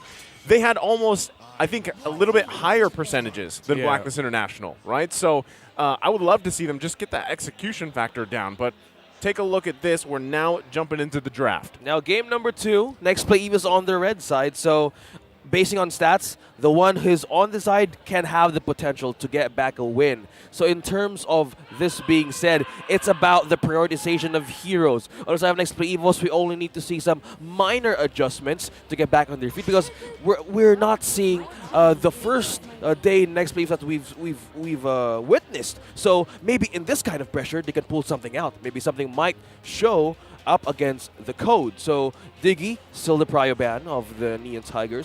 Now for Blacklist International, with them being on the blue side, who will be their priority from this one on? Fredrin? Probably. Again? Fred. Yeah. Yo, Fred. Blacklist does have a tendency to first pick up for Ramis if it's open for them, so maybe they'll do that. For Ramis makes sense. Fredrin. Maybe even they'll also first pick the Valentina. Could be. So, up on the shelves on the staple bans and picks, I don't know. Maybe in some universe we might see a different type of heroes being chosen, different types of metas. But as the patch is concerned, this is just how teams and play styles work in this game. So they banned it out. You were talking about a Yuzong. I had a feeling. Could be. They were expecting the Farsa steal pick by Nexplay EVOS. Well, I had a feeling that was going to happen, because after a game like Ding just had, he's probably like, man, give me my Yuzhong. Yeah, give me my comfort pick. Now it's gone. So give me the dragon so I can just fly in and swoop in. Oh, no. So now he might be, you know, again, the Blacklist International might be like, well, let's just make him play the glue again. And like you said, Renmar, it's not a bad pick. It is just a different, you have to approach the game differently when you lock in the glue compared to the Yuzhong, right? So if they end up picking that again, we'll see. But there is another ban towards the XP lane. It's going to be Joy. Well, naturally the XP lane. Yeah, we see Edward use that hero. Yeah. Amazing performance, and could be still they're respecting the part that it might show up. So, all pal Fred, go ahead. Yep. Pick the Fred or pick the Valentina also. Card just not open. Faramis. Faramis, yeah. Faramis though still open. Nexplay, I want to see Nexplay EVOS consider rushing the Melissa pickup. Oh, so the gold lane. It's a huge gambit. That means you're already showing your main play style. Just pick your course already. Pick the main damage dealers. Pick the Farsa and Melissa. And see what happens in the draft. That makes sense because what was the problem of Nexplay EVOS on their first game was they didn't have the space, they didn't have the firepower to throw something for reinforcement. So maybe this one will work if they would consider this. It might be, or this might be the great time to do it. Well, that's what I mean. If you look at the last game, it's like for the majority, I would say, what, up to 9 minutes maybe, it was like the teams were just avoiding each other. Like they met a little bit at the Turtles, and then it came down to like NXPE being like, you know what, we don't even fight. We just want to trade objectives cross-map. So this is a little bit different. You know, maybe this is that's good. Shake things up. Not so much the Farsa, but at least that Lolita pick there. Yeah, that's shaking things up a little bit. How is this good, Renmar, for Nexplay EVOS? It's terrifying because the Valentina is still open for Blacklist, and you're giving up the Numenon Blast and the Feathered Airstrike.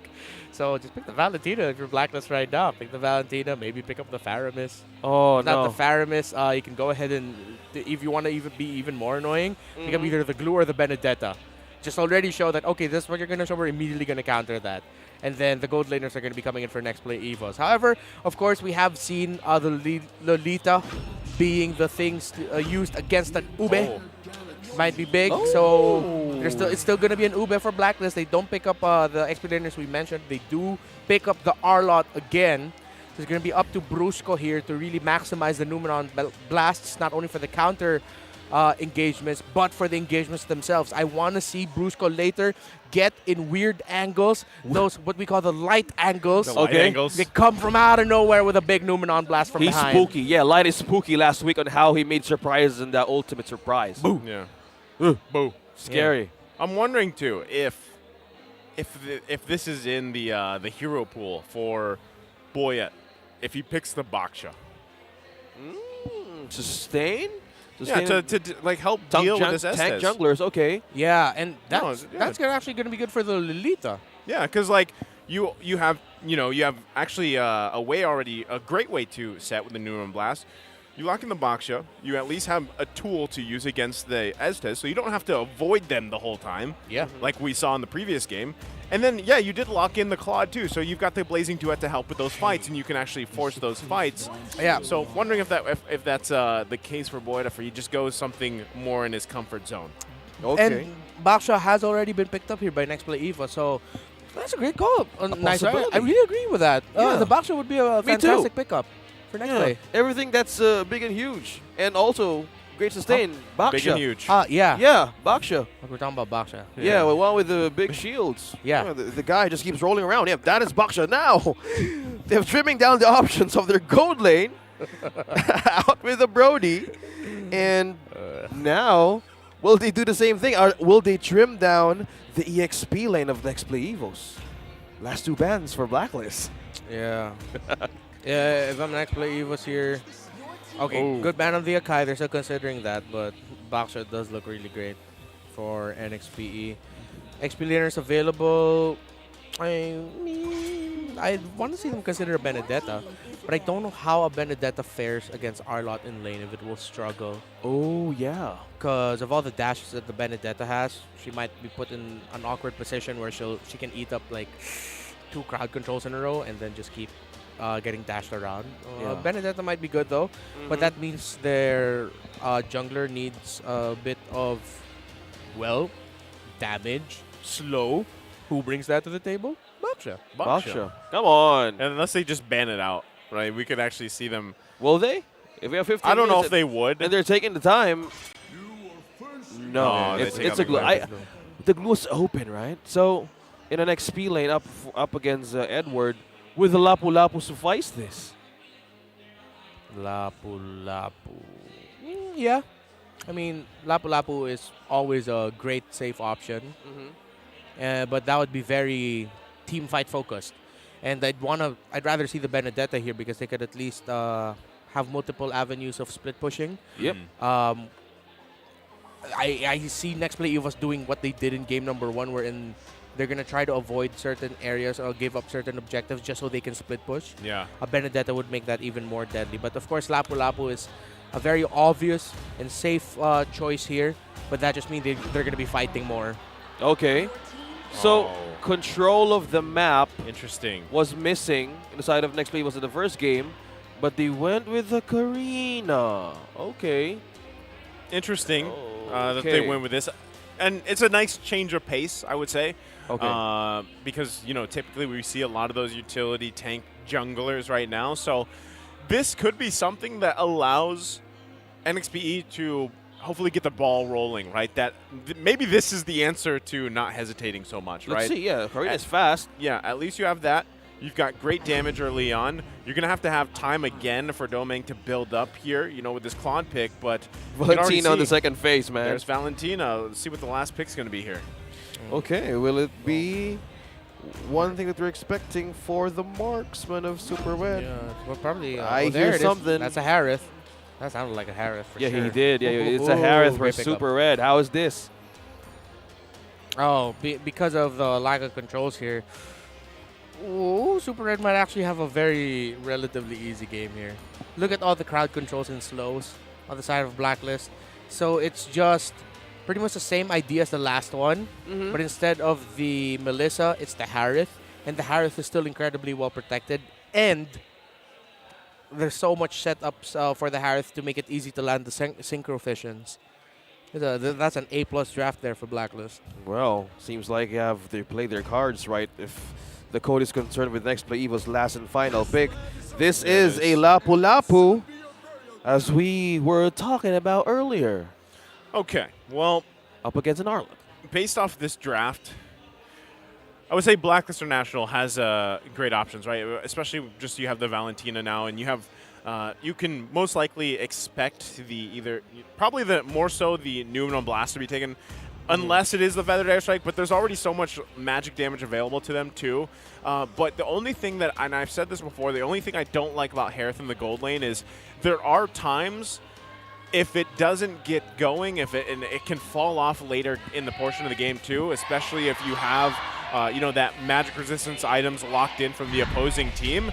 So you're going to have to rely on those early kills if you can. You already have a lot of sustain and everything else, but still, I want to say that's my main concern with Blacklist International's lineup. On the other hand, NXPE, they've got the Karina in the jungle. If she can start getting early kills and dominate those objectives, that's going to be huge. Yeah, go up the hill, start the snowball early if you want to bounce back and have this game number 3. Now, Nexplay EVOS, let's see how they translate those Hessies into winnings. Yeah. I'm looking for the right rhyme. I will come up with You'll that get later. It. You will get it. I have full faith in you. And Nexplay EVOS needs to have full faith in Brusco. This is gonna be, if this is gonna be an NXPE victory, it's gonna be a Brusco game for sure. Numenon Blast here is gonna be the ultimate decider of this game. Yeah, the game changer, the momentum breaker of how this hero could be devastating in setups. Okay. Let's start by taking this Lethal Wanderer. Okay, Boy with the progress. Still going slow, but mid lane still onto the pokes. Such a strong combination, you know, when you see it in action. The Valentina and the Estes, because Valentina already does quite a bit of poke, especially early on, and you typically see Valentina players be at the top of the damage meter, but then you get that sustain with it, and you're kind of just a bully the entire time, and it's really hard to deal with here. Yeah, for early game pokes, that works well if you want to take down the mid lane turret. First tier turret in the mid lane fast. That opens up avenue for Wise to even just visit and even disturb the progress of Boyet. Now, we have one thing that we're looking for. It's Brusco. Boyet, though, he's going to find Wise. He's looking for a kill himself. Can't even get the Appraiser's Wrath off. 2 going to fall early on. NXPE, this is exactly what I was saying. Start this lead, the snowball, and they've already done it. Yeah, good thing Nexplay EVOS did that because the jungler rotations there, Wise actually had an advantage. Yes, we saw the Lethal Wanderer go to Boyet, but what happened was the trade became Wise ended up stealing 2 of the green camps of Boyet himself. So Boyet actually really needed that to happen for Nexplay, and they got it. Whoa! Wow. Okay. That's the Edward. aggression. Yeah. Okay. That is a great play there from Goyang. I didn't think he was actually going to be able to finish off that kill here. Now the fight for the turtle. Wise still able to secure it. But still, they've got the work cut out for him. NXPE is still up, a 1.2K gold lead, 3 kills on the board, and it's getting scary because it's in the hands of Goyang. Well, we're not seeing any Hesties as of the moment, and this translates into good conditions of Nexplay EVOS. They can just do a rinse and repeat. Now, we were talking about Goyong earlier, so this duo, this Brusco and Goyong DR, mostly we've seen them rotate faster around them once they get a good jump start for Boyet. So the faster that they can go around the map and give some pressure for the mid lane, that gives total space for Doming as well. Yeah, and Blacklist International now, they need to mirror the aggression that Nexplay EVOS is showing. They have to get a pick off somewhere. They're getting they got the first turtle of the game, but as long as NXPE are playing aggressive, trying to get pick offs, making the most out of their Karina, Nexplay EVOS will still have control in this game. Next turtle going to be a big one. Okay, there's a grab there. Boyd gets to secure that buff. Now waiting on this, they're just prying on the positioning. Oh, Yue takes hits from Goyong. Oh, looks like they're going to commit to it. Was that the right call here? That's a lot of ultimates used. Yeah, 4. Yeah, Terrify actually canceled the Numenon blast there of Brusco. Unfortunate for Nexplay EVOS. It would have been a big trade in favor of Nexplay because Ding would have been the one to dive under tower. He would have sacrificed his own life. However, he would have gotten kills for sure. Well, speaking of getting kills, Blacklist is starting the pressure up in the camp of Nexplay EVOS. So preventing that snowball from happening, that's one thing to need to cover about. The map, the coverage of the map here. We see just Brusco in the mid lane most of the time. Does he need more to get more vision and space? I think they gotta get in position here mostly just for this turtle, like Renmar mentioned earlier. You know, you don't want to give this up, especially that small lead you had for NXPE. Yeah, but with the orange buff up, Blacklist knows that Boyet will want to get that first. Yep. So let's see if Nexplay EVOS' jungler will actually be able to get there just in time to contest it. It looks like it's going to be a free one for Blacklist as Nexplay EVOS can just watch. Yeah, he's going to be too late. I guess they don't want to actually contest these. Most likely they don't want to deal with the sustain again from this Estes pick here. So it might look like the game plan for NXP is just to find these skirmishes that they can win and continue to give up these turtles for now. Okay, so calculated engages. Okay, so they're trying to invest something here, probably from mid-game. But one thing that was the problem of how NXP does with their matches is, yes, they keep on investing, but at some points, they were kind of losing the trades. And that's one thing that's important for Blacklist. They utilize those windows to take advantage as they progress with their heroes. And maybe that's one of the reasons why Nexplay EVOS has been very cautious lately, because they know their trade history isn't that great. But that's a massive collapse into the bottom. This is going to be tough to get away from here. Wise gets the flicker out from Brusco. Yue nice Nuno Blast set up there from Yue, but they only get 1 kill out of it. NXP able to avoid a worse scenario there. That was dicey, but also pressure in the mid lane. Boyet's going to be able to grab an objective, so they trade the death for the objective, and it looks like he's going to take the purple as well. Wise, though, eyes set on more. Yep. See, gold laner still very close in gold already. Calamity Reaper built up by Super Entire. Boyet, I don't think he can escape this. That's the punishment for taking Wise's purple. Oh, no. You got to think twice. Yeah, taking twice is one that they need to do, because vision and coverage is one thing they need to have concern for, because Blacklist is becoming and being seen all over the map. Yeah, and Super Red won the laning phase. He has the lead. That Hyrath will have the damage already with 2 major items. This contest needs to be a great one for Nexplay EVOS, and hopefully if they can, they need to get a kill onto that Hyrath. If not, we might end up seeing a 3K, 4K on the side of NXPE after a Blacklist counter punch. So penetrate backline again. Hyrath could be the possible target of NXPE. Who's going to do that? Could be Brusco, but his flicker is out as of the moment to get that combo. Yeah. Well, it looks like they actually do want to contest this one. Turtle half health here. Everybody getting in position. Ding, keep an eye on him as well. UA gets the Noon on Blast. They're going to look for their own setup. It's secured by Goyong. There's the Blazing Duet. Domeng trying to unleash here. Oh My Venus with the sustain. Brusco's will hit away. Edward grabs the kill. Ding's left to his own. He falls as well. 2 down, but it's a 1-for-2 trade, so NXPE grabs 1 kill. And the Turtle, can they hold on to the mid lane? At this point, I feel bad for Brusco. The mid, though, look at the mid! They're not stopping. They're not stopping as the most. They want to take this first tier turret in the mid, who is clearly winning the trades. That Brusco's Numenon Blast in that last team fight got cancelled by the Terrify again. Oh, That's no. 2 potentially big Numenon Blasts that could have been great for NXPE, cancelled by the Valentina Terrify. Then, of course, the aggression in mid, but oh, look at Wise getting punished. Wow, Wise still holding his own here for now. The sustain is there. Wise somehow still alive with the sustain, but Oh My Venus could be in trouble as well. NXP still in the hunt. Look at the damage from UA. He has to flicker out too. No one falls from either team. No casualty, but that was the response that we were looking for in NXPE EVOS. They need to fire back, but that was one thing they need to defend for. Man, that Fredrin is thick. 1 versus 3. Well, he had some help too, right? Yeah. 3 sustained everything. He is thickrin right now. Thickrin. My goodness. A clutch ultimate used by Oh My Venus there that Estes is saving it. I wish they had a heal meter there. Oh yeah. Like whenever Estes is locked in. He should have that now. Yeah. Heal meter. Yeah. Actually, now just as like for any hero that dishes out heals for their teams, a heal meter instead of damage done, it's heal done. So we can calculate what's sustaining everybody on the field. Yeah, exactly. So now Blacklist, all momentum on their side here. It will just be down to a team fight counter punch for. Okay. Someone's stunned. Yeah, someone was floating. Okay. That was like something supernatural on the field is happening. Maybe that was a bird in the land of dawn that got stunned just flying around there, if you all saw that. It's not safe in the land of dawn. Yeah, Nexplay EVOS counter punch. That's how they're going to turn this around, but they have to watch out for the fact that UA has I almost said aluminum blast. Oh, yeah. Has a Numenon blast. Anything that drives with Numenon.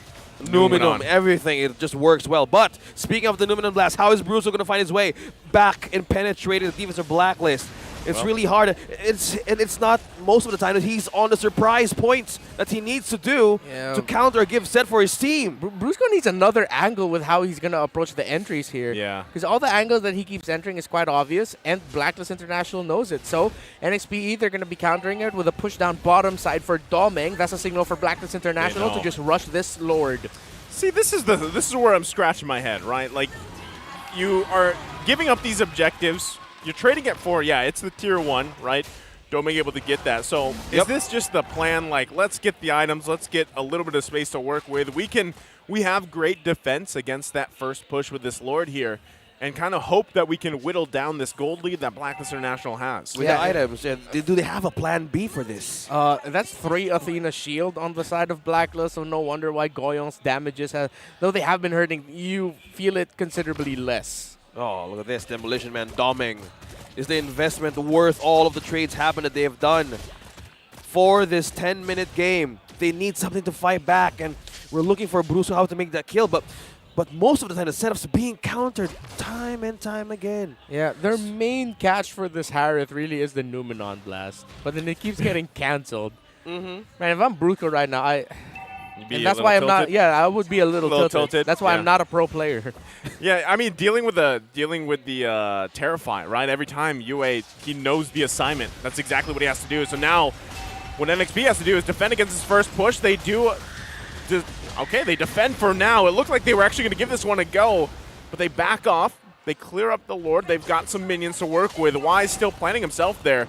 You can see the damage is sort of there, right, for NXPE, but the gold lead's still building up here for Blacklist International. Maybe another couple minutes, it might work out. Boyette, though, just taking a look at things, going to have to back off. Yeah, they need to go out the base. Look at the damage, almost a half HP peel from Boyette. Now they're just taking up everything out of their plate for Nexplay EVOS with the gold lead now, and with no angles for Brusco. Look at just this. It's just super red on top of the player gold. Yeah, Domeng really close, though, and that's a good sign for Nexplay EVOS.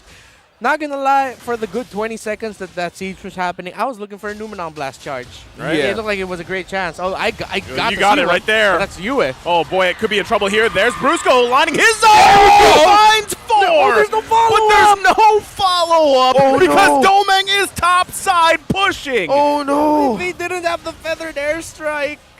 Oh man, so he gets the tier 2, but he misses the amazing set that Brusco finally landed after being terrified. Domeng still pushing Chase though. them. They gotta chase them. They're still they gonna have hold to them chase there. it. They're gonna chase Is this them. getting They're messy? They're gonna stall them from recalling the best they can. Stop the arrows from getting home. Okay, Domeng's happy. He's got 2 turrets. And like that, NXPE has found some hope in this game. That was the set. But what is the game plan of NXPE? Unorthodox ways. Is this the plan that they're going for? Well, the plan Domeng's going for is a new moniker. The Filipino Demolition Man. Yeah. Okay. that's a mouthful. Yeah, let's go for it. All right. But the Philippines. Imagine it. That's the too long. 4-man Numenon blast to set up a split push. Hey, it looked cool, right? It looked really cool. It looked cool. And right now, the Lord fight. It's going to go in the hands again of Blacklist International. What? And so, wait. NXPE, they're back to it. All right, so it's your time to shine. Brusco, Goyong, Domeng, even Ding, your combos. Make it work. Big combo. Y'all got to make it work. Looking at the items right now. Again, no wonder why the average team damage share is so high for Domeng. You can see it here. Well farmed up. We saw Nexplay EVOS come back from a deficit with a Claude. One great play. One call to be aggressive and assertive. That's how they turned it around against RSG Slate yesterday. Can they do that again against Blacklist International as the Lord marches down mid? It's a 5,000 gold lead.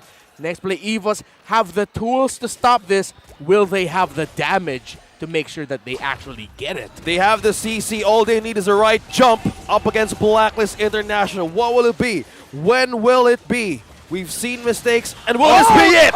Oh, that looked spicy, but nothing gonna follow through with that. So it's NXPE still holding on. They actually miraculously hold on to that bottom inhibitor turret. They deal with the Lord mid lane. They only lose the mid inhibitor turret for now. We'll see if they still push for it. Feathered airstrike still down from Goyong. But Domeng, this is his time to shine if they can find it. Brusco charges up as well. The follow-up. Oh, my Venus going to be in trouble, but look at the heal. It's too much to handle. And now NXP's in trouble. Super Red unleashing with his Almond Force. They find 2. NXPE is punished. Well, I was wondering why Brusco actually didn't commit the flicker with that Numenon blast. I thought that was a picture-perfect way for him to end it, and now Blacklist International might end it here. Looks like they're going to be and even with that, Super Red just focusing on the crystal. He's dancing. Blacklist International sweeps this series 2-0.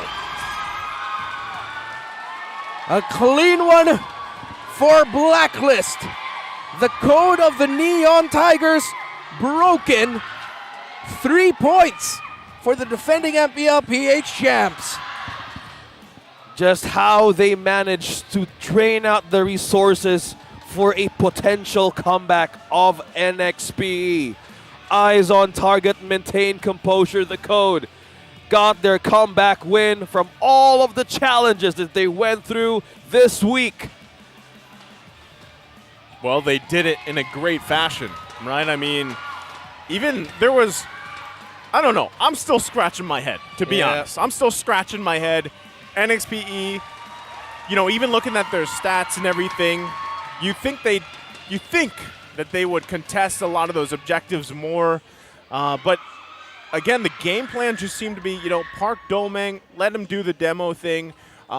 He had all the items he needed, but even there at the end, all that didn't really result into what they were looking for. Yeah. Even the combo flicker that you've mentioned, Renmar. Yeah, I really wish I can look into alternate universes and see what this match would have looked like if the rest of NXPE continued to chase Super Red. Yeah. And I believe Yue, who were recalling really close to where Ding and another member were when Domeng was split pushing. Yeah. because he had 2 minion waves with him.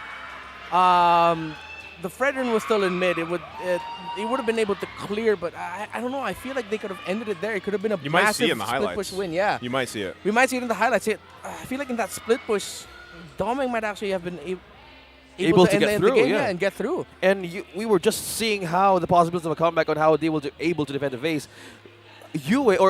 Super Red got the recall first, and that's ended up the possibility of having them being split pushed by Doma, and the damage was just really showing, and the response was not, that's not enough. Yeah. I thought we were going to see it. Yeah. I honestly thought we were going to see another, split push win and take us to game 3. But unfortunately, NXPE wasn't able to stop from the recalls happening. So, and even then, it makes me wonder, like, what if, right? Domeng happened to be there with that 4-man Numenon Blast, because even at that time, he had quite a few items. He had damage. Yeah. Would that have been like close to a team wipeout maybe, or at least 3-4 members down? Then they could have transitioned into a push together, or something along those lines. But again, unfortunately, it ended up in being a sweep against NXPE. Yeah, there was a glimmer of hope. We've seen the lot. ultimate. There was a 4-man setup from Brusco, and one thing that was lacking was the follow-up. And they were in a different plan. They were in a different state that they were trying to do something that pulls you out of pressure. And we can't blame anybody for making the right calls on that game. Yeah. And just being in that mindset is just being on the edge on what you can do for your team. Yeah, it wasn't even a glimmer of hope. Hope was staring Nexplay EVOS in the eye. Yeah. But unfortunately, Nexplay EVOS blinked multiple times. Yeah. So maybe take out the Hesi to not be more messy. Yeah.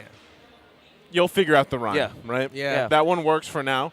But, I believe hesitation is actually a big detriment right now to this lineup for NXPE, which is, again, surprisingly, because there are a lot of opportunities within all the games and all the series that they played where you see them hesitate, but in those situations, it'd be better if they didn't and they just push through with that aggression for most of the part. Or even when they're playing against Estes, you don't want to keep avoiding until eventually the game slips out of your hands. You got to catch on Venus, but that one thing that concerned me was she would just keep regenerating, and she has the immortality all through the match. But now the energy's up the roof. Let's call on Blacklist International with Mara on stage with her winning interview. Agents, mag-ingay ang inyong Blacklist International back to their winning ways. At nagpasikat ang inyong Edward sa Game 1. Wow. Hear the crowd. Yung Arlot mo, 100% kill participation. Naikot mo yung buong mapa in less than 13 minutes. And it seemed like yung game number 1, parang hindi pa ata dapat tapos yun. But Edward happened, yung last slash mong yon. Let's go back to that. Sino nag-decide dun sa rotation na yon? Ako lang po kasi minamaximize ko po yung ulti ni Arlot kasi maganda po siyang pang-set. Well done. Nung nakita mo how you were able to flip the game around and basically dominate tuloy-tuloy na until napunta kayo sa base. How was that for you in that triumphant moment? Maingay ka ba sa comms? Ano yung tumakbo sa isip mo nun? Wala, hindi. Kalmado lang kasi, ayun, nagagawa ko naman ng tama yung yung role ko Ayun. Inside scoop lang, kalmado siya sa game. Pero nung binigay ko sa kanya yung mic, sabi niya, kinakabahan ako. Oh, how do you feel now? How do you feel now? Mas kinakabahan. Mas kinakabahan pag may mic. Sige nga, ipasa natin yung mic. Kay Wise naman. Grabe, pag agents talaga, todo cheer, no? Wise. Okay. Dati palaging binabaan yung mga signature heroes nyo, but this time, hindi nila binaan yung Fredrin and Estes, signature hero nyo since M4. Why do you think that is? Tingin ko po kasi mas pinaproblema na nila ngayon yung ibang hero, pero yun, bigla nilang nakakalimutan na madalang lang kasi namin magamit yun kaya pagka nag-iba sila ng strat, babalik lang namin yung gamit. And it seems like pag binalik ang Fredrin and Estes, nag-dominate ang Blacklist International. And Coach Master the basics. Now we're at the halfway point. Ito na ang huling laban nyo sa ating first round, sa round robin. Then balik na naman tayo. You're gonna face all the teams once again. nasa middle kayo ng standings natin ngayon. What do you expect now for the second round? What do you hope to see? Sa ngayon kasi focus pa rin kami sa improvement. So kung ano man yung mga natutunan namin sa first half, yun pa rin yung i-adjust namin para sa second half. So ang expect ko lang is lalo pa silang mag-improve. An improvement in terms of? Sa ginagawa namin, sa playstyle, tsaka sa individual skills nila. And after today, syempre may huddle kayo. What would you tell your team for today? Yun, stick pa rin kami sa sa goal namin kasi yung mga nangyari this first half, hindi naman yun yung goal namin eh. So ang goal talaga namin is yung mas mataas na makuha. And there you have it, ladies and gentlemen, Blacklist International. Go ahead, you may now take your bow and take your walk along the audience. For sure, they're happy to have you walk beside them. Congratulations! Agents, mag-ingay! Thank you, Coach.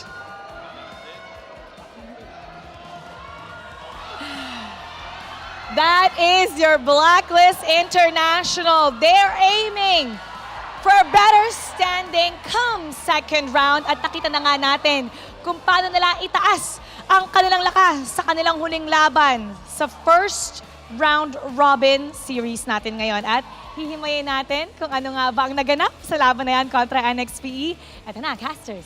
Pasok. Thank you so much, Mara. And to translate what Coach Master the Basics said back there, Blacklist International, the whole team is focused on improving on their mistakes. But going back to their winning ways, it was just classic Ube that gave them the victory for today. This makes me wonder, some people are like, man, Blacklist International, they have to change their game plan, their ways in order to, climb back on the standings. But in this series, they just went back to the, Ube strategy, right? They had the Ezes. They had the little bit of a change that they needed to. I feel like we're going to see more of this version of Arlot specifically. But still, the one thing that I do have to say is just overall, they played great as a team here, and that's kind of what we expected here. Yep. Sometimes you don't need to do anything too crazy, change things up too much. Sometimes refinement is more than enough. Yeah, don't change what is broken. So as their games goes in the previous seasons, they keep on brewing something new. But Black International with the 2-0, Renmar breaking things down how they dominated against NXPE. Again, classic Blacklist International playing around the Estes and their individual plus entire team composition, fundamentals, and how well they play together when they know exactly what they need to do separately and what the call will be in team fights. Again, this was a frustrating game, not only for Nexplay EVOS, but again, specifically for Brusco. Imagine getting the perfect-looking setups, already getting loaded up. You just needed to watch Lolita drop down that hammer, but then you'd get interrupted twice at key moments. Actually, no, it was 3 times by US Terrify as a Valentina. We were talking about it earlier that this game for NXPE will be won through Numenon blasts. Catches onto 3, onto 4. The times Brusco got those catches, well, unfortunately, the follow-up wasn't there because either Goyang had already used the Feathered Airstrike or he can't use the Feathered Airstrike. It's just so unfortunate for Nexplay EVOS. They had all the right tools, but they just never had the right timing, unfortunately, to dish it out onto Blacklist International. Because looking at the lineup again, this was a great game for Super Reds Harith. After the second turtle, immediately, Blacklist International went for the rotation into the bottom lane so that Super Red will get and build that lead against Doming. But we got to see how well Doming plays in the sense that even when with his lane gone, Nexplay EVOS have full trust in him to find resources elsewhere. And that's where it was coming from, through split pushes. Knowing that Blacklist International were already sticking together, once they saw that Edward was already just there, with the rest of Blacklist International, playing around this MVP performing Estes, Nexplay EVOS would go for the split push. Because, again, we've talked about it before. Going up against a lineup that wants to be compact, the Ube playstyle, stick together as 5, will win and just demolish through them. We counter that with split push. and that's what Doming provided. And again, we have to go back to the scenario later on as we go through the highlights of Doming almost single-handedly ending the game, but Nexplay EVOS just not committing the chase. So now let's shift our focus onto what Blacklist International did right. Well, Blacklist International, remember that they were Blacklist International with their signature playstyle, refinement, as Coach Master of the Basics said, of what they wanted to do in specific scenarios, their play style. Don't change it up, just adjust it a little bit, refine it even more, and that really showed. Bang, what a beautiful Numenon blast there by Yue. We did get to see, though, members of Nexplay EVOS get to cash out and punish Blacklist International, but in that scenario, it was the other way around. Here is the Numenon blast that we were talking about. Actually, no, it has already been expended at this time. Luckily, they were also able to actually cancel the Numenon blast being charged up by Yue. But Blacklist, man, they're going back into that game. You're gonna be able to see a lot of moments where individually they just got to sidestep so well. They timed their ability usages so well. The taunt and then the knock-up as well, especially coming in from the Fredrin. So look at the highlights. Doming. Oh, we didn't get to see the full clip of it all, but you saw there how far the other members of Blacklist International were. And Nexplay EVOS were going on the chase. They just didn't get to commit it, and they didn't get to find Super Red's Harith. Gentlemen, now with that series done, I hope Nexplay EVOS goes into the next round of our season with a lot of improvements and a lot of learnings. Blacklist International, they talked about in their interview, they learned and they improved, and we got to see it in this game. That was top form Blacklist that we saw. I wish all the best, and the same for Nexplay EVOS as well, because the flashes of brilliance, it isn't just flashes of brilliance, it's there. Yeah. Brilliance is staring at us in the form of Nexplay EVOS. True. They just can't translate it into the results that they want to see.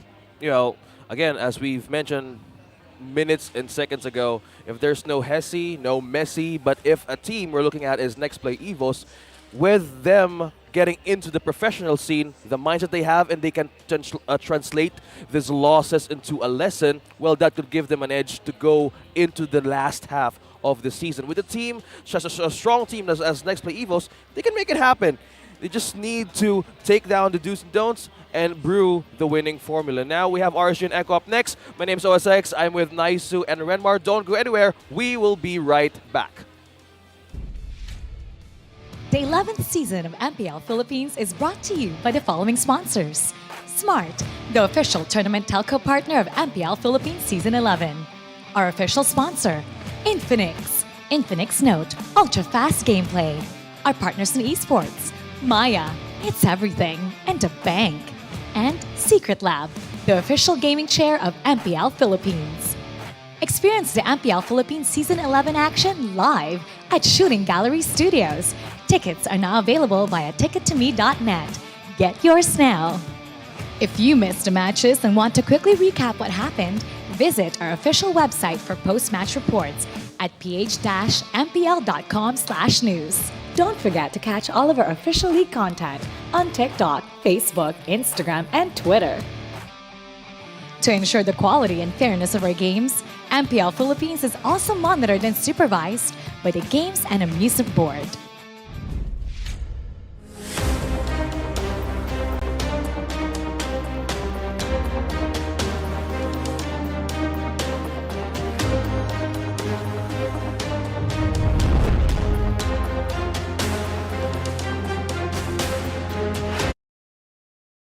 Did you know that you can switch networks but still keep your number?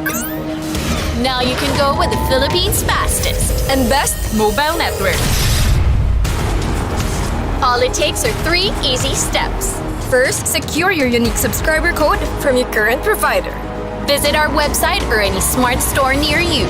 Lastly, activate your smart MNP SIM and you're ready to go. Unleash the power of the Philippines' best mobile network. Switch to the power of smart.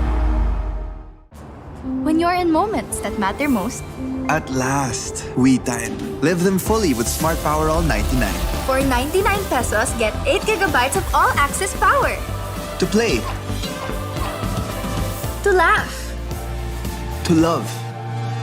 Plus, unleash TikTok.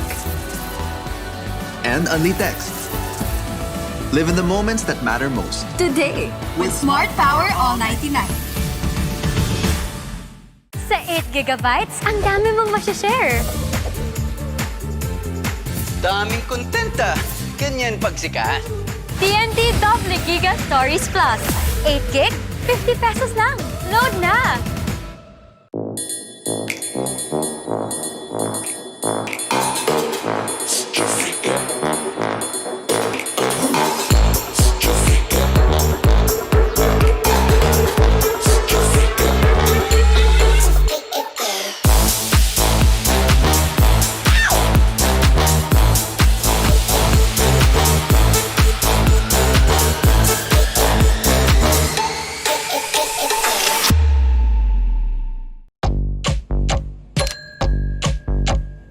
Day in, pay out.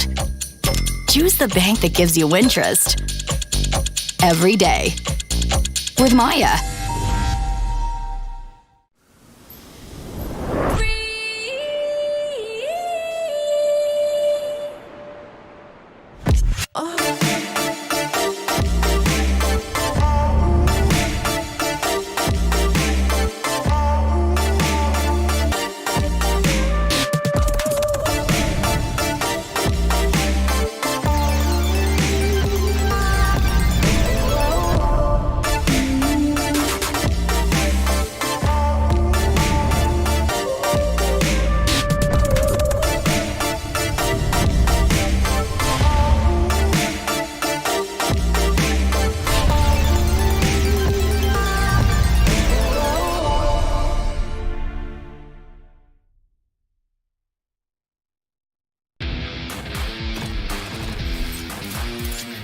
Maayong adlaw sa inyo tanan. Ako nga pala si Santi at nagbabalik ako para ihatid sa inyo ang ating top 5 plays sa naganap na bakbakan last week.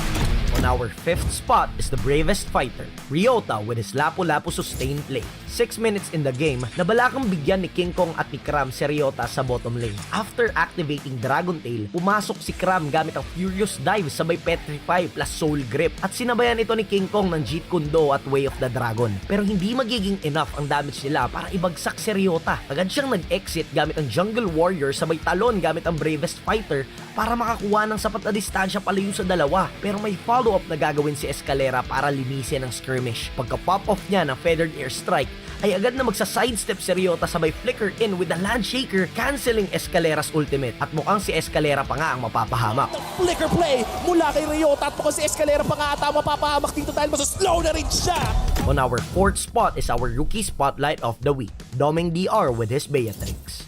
13 minutes in the game with already 3 turtles, 1 lord, and an almost 7k gold lead, NXPE is clearly dominating the game. Pero gustong makabawi ng barangay, kaya magko-contest sila sa lord na ito.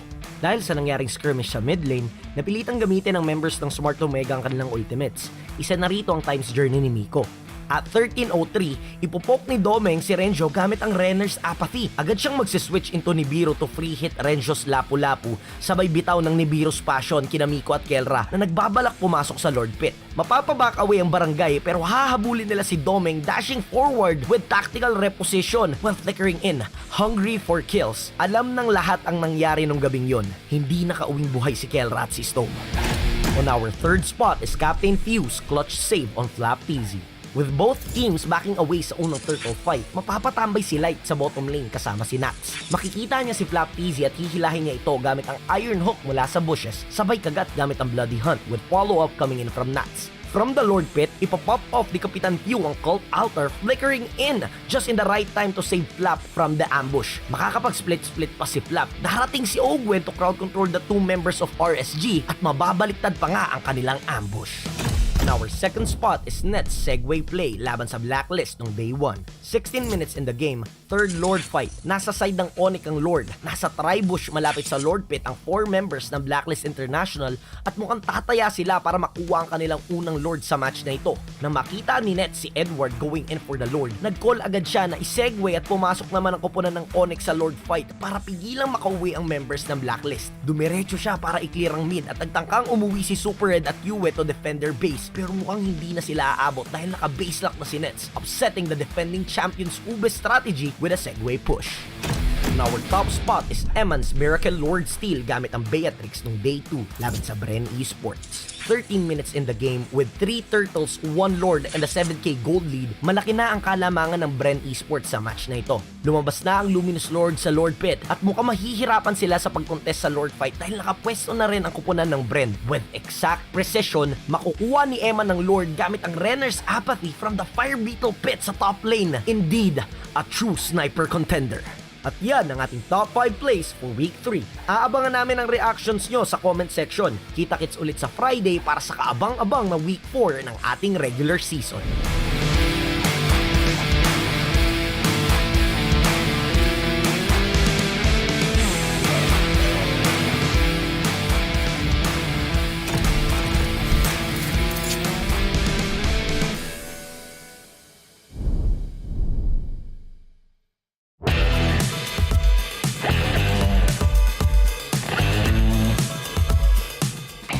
Inumpisahan namin yung game na di sila nakareact na masyado sa amin. Sobrang passive nila maglaro. Mahalaga talaga sa ganung play, dapat talaga sa comms talaga yun Ang gusto ko talaga makalaban sa Golden si BN kasi sobrang tapang niya sa lane.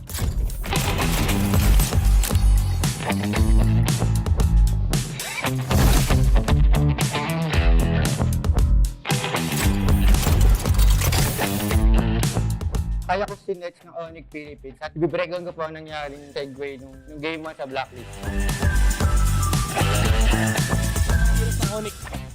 Okay, so ngayon, pwestuhan ang nagaganap. Si Sensui ay sinushow lang dito. Magandang posisyon mula din si Blacklist International habang si Kekidut nakakonsil. Huwag kang maingay. Magtatago ba sa damo? Ngayon si Edward ang pinupok.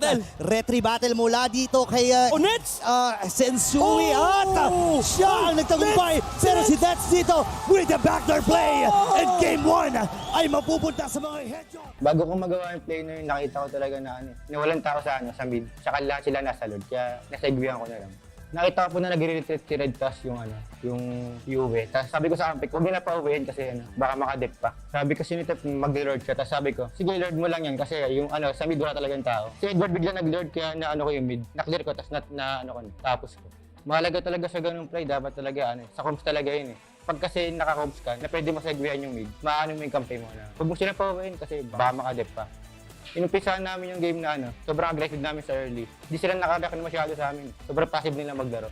Nalaman namin na di sila lumalaban agad ng early.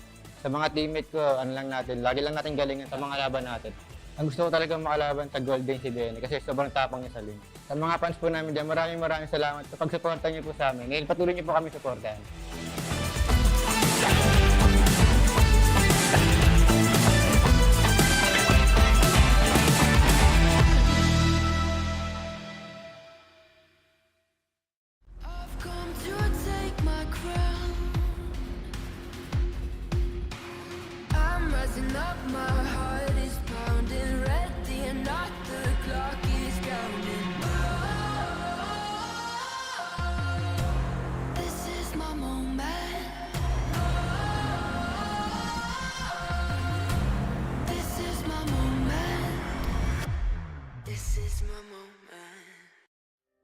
Hi, ako nga pala si Sanford Binuya na mas kilala sa pangalang Sanford. Ako nga pala ang ex-planer ng ECHO. Nakapasok ako sa MPL noong Season 8 sa team na Nexplay EVOS bilang 6-man na ex-planer. Hindi naging maganda yung run ko sa org na to at nawala ako sa pro scene noong Season 9. Hanggang sa nabalitaan ko kay Yahweh na aking former teammate na nasa ECHO na ngayon na may open tryout sa team nila. At sa kabutihang palad, natanggap ako sa team na ECHO. Dumaan yung Season 10, pero hindi namin ako yung kampyonato. Pero isa kami sa naging representative sa M4 World Championship. Hindi namin nasaan na sobrang dominating namin sa M4 hanggang sa upper bracket. Pero talo kami sa upper bracket finals at nakalaban namin sa ibaba yung RQ at nanalo. Nakapasok kami ng grand finals at nakalaban namin yung Blacklist International na defending champion. At ngayon kami na yung world champion. Siguro yung favorite pro player ko is si Carl TC. Kasi ito siya sa mga greatest player of all time. Ang favorite food ko is spaghetti kasi lagi ako present sa mga birthday. Kapag wala akong ginagawa or pag nasa bahay ako, ginagawa ko is maglalaro ng billiards or manood ng anime. Una ko nakita yung Mobile Legends sa social media at tinry ko itong larong to kasi mahilig ako sa online games. Hanggang sa nagustuhan ko itong larong to at naipaglaro ko sa mga kaibigan ko at sa mga pinsan ko. Hanggang sa sumali kami sa isang tour na sa barangay namin. Nanalo kami pero second place lang yung naabot namin.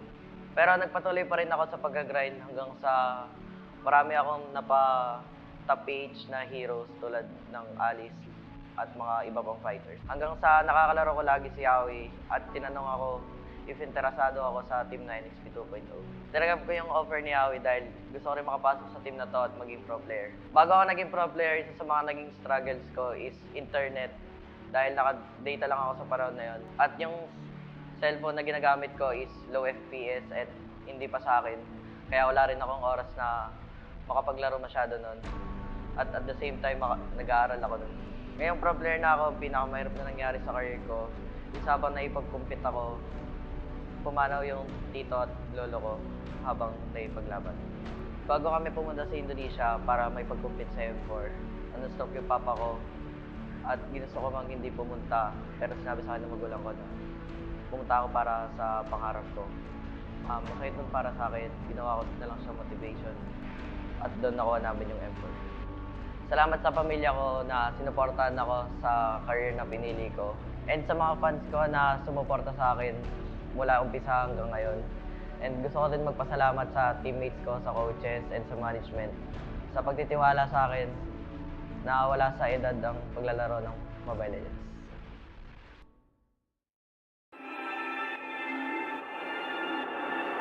Lahat ng manlalaro, lahat ng teams ngayon ay gustong isemento ang kanilang mga sarili sa kasaysayan ng Mobile Legends sa Pilipinas at talagang uhaw na uhaw para matawag na pinakamalakas sa buong mundo.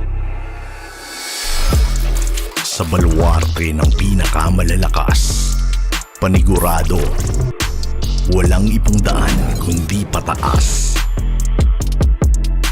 Sa gitna ng dismaya, pagdududa, pagkatalo at pagkadapa, bumabangon ng tunay na malakas.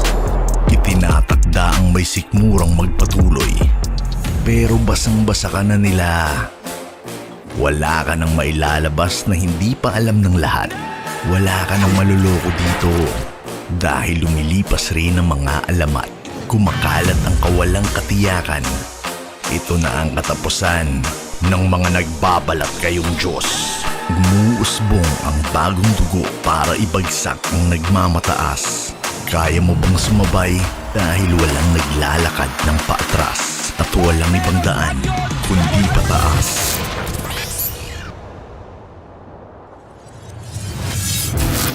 Mapaalala ko ulit sa inyo kung bakit bread ng malakas.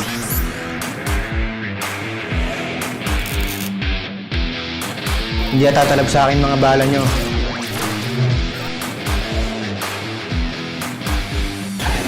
Ang pagbangon namin ay ang simula ng pagbagsak niyo.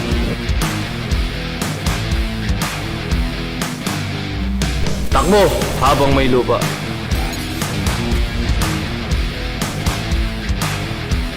Walang dakil-dakila dito sa MPL. Ngayon yung makikita ang tunay na lakas ko. Hindi nyo alam kung anong klaseng bangungot ang kaharap nyo. Naglalaban lang kayo para second place. Umatras na kayo hanggat may pagkakataon pa.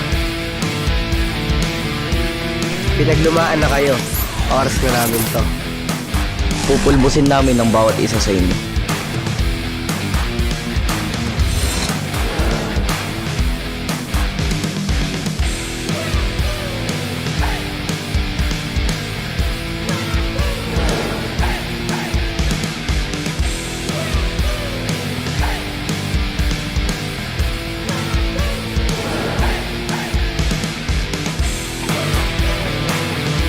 Handa ka na ba?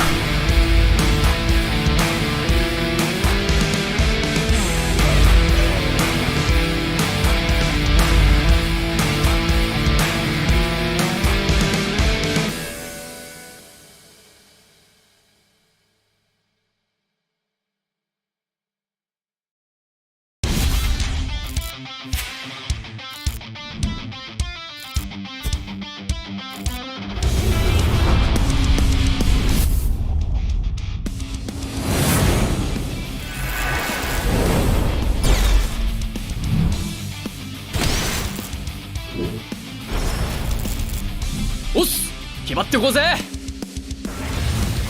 少し乱暴しようか。釘崎野原、喜べ男子。こう一点よ。邪魔だ。虎杖裕二です。好みのタイプはジェニファー・ローレンス。よろしくお願いします。 Did you know that you can switch networks but still keep your number? Now you can go with the Philippines' fastest and best mobile network. All it takes are 3 easy steps. First, secure your unique subscriber code from your current provider. Visit our website or any smart store near you. Lastly, activate your smart MNP SIM and you're ready to go. Unleash the power of the Philippines' best mobile network. Switch to the power of smart. When you're in moments that matter most, At last, we time. Live them fully with Smart Power All 99. for 99 pesos, get 8 gigabytes of all-access power. To play, To laugh. to love, Plus, unleash TikTok.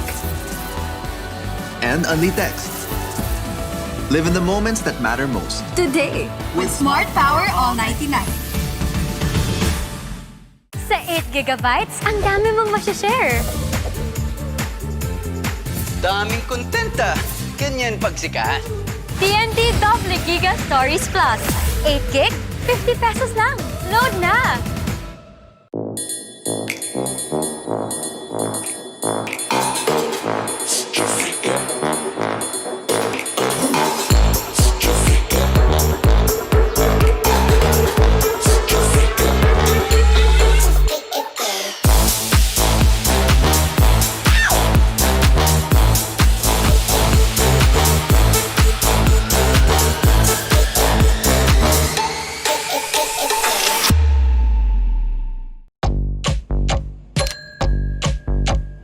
Day in, pay out. Choose the bank that gives you interest every day with Maya.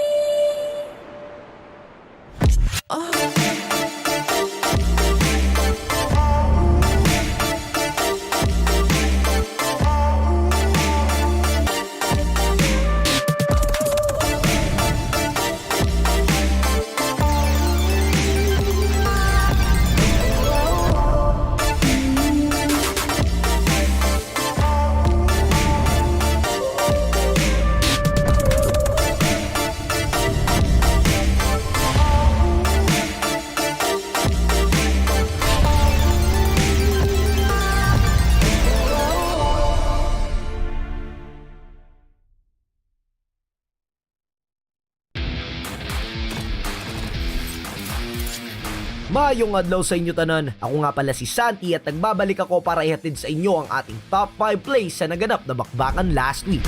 On our 5th spot is the bravest fighter, Ryota, with his Lapu-Lapu sustained play. 6 minutes in the game, nabalakang bigyan ni King Kong at ni Kram si Ryota sa bottom lane. After activating Dragon Tail, pumasok si Kram gamit ang Furious Dive sabay Petrify plus Soul Grip at sinabayan ito ni King Kong ng Jeet Kune Do at Way of the Dragon. Pero hindi magiging enough ang damage nila para ibagsak si Ryota. Agad siyang nag-exit gamit ang Jungle Warrior sabay talon gamit ang Bravest Fighter para makakuha ng sapat na distansya palayo sa dalawa. Pero may follow-up na gagawin si Escalera para linisin ang skirmish. Pagka-pop off niya ng Feathered Air Strike, ay agad na magsa-sidestep si Ryota sabay flicker in with the Landshaker, canceling Escalera's ultimate. At mukhang si Escalera pa nga ang mapapahamak. Flicker play mula kay Ryota at mukhang si Escalera pa nga ata mapapahamak dito dahil masaslow na rin siya.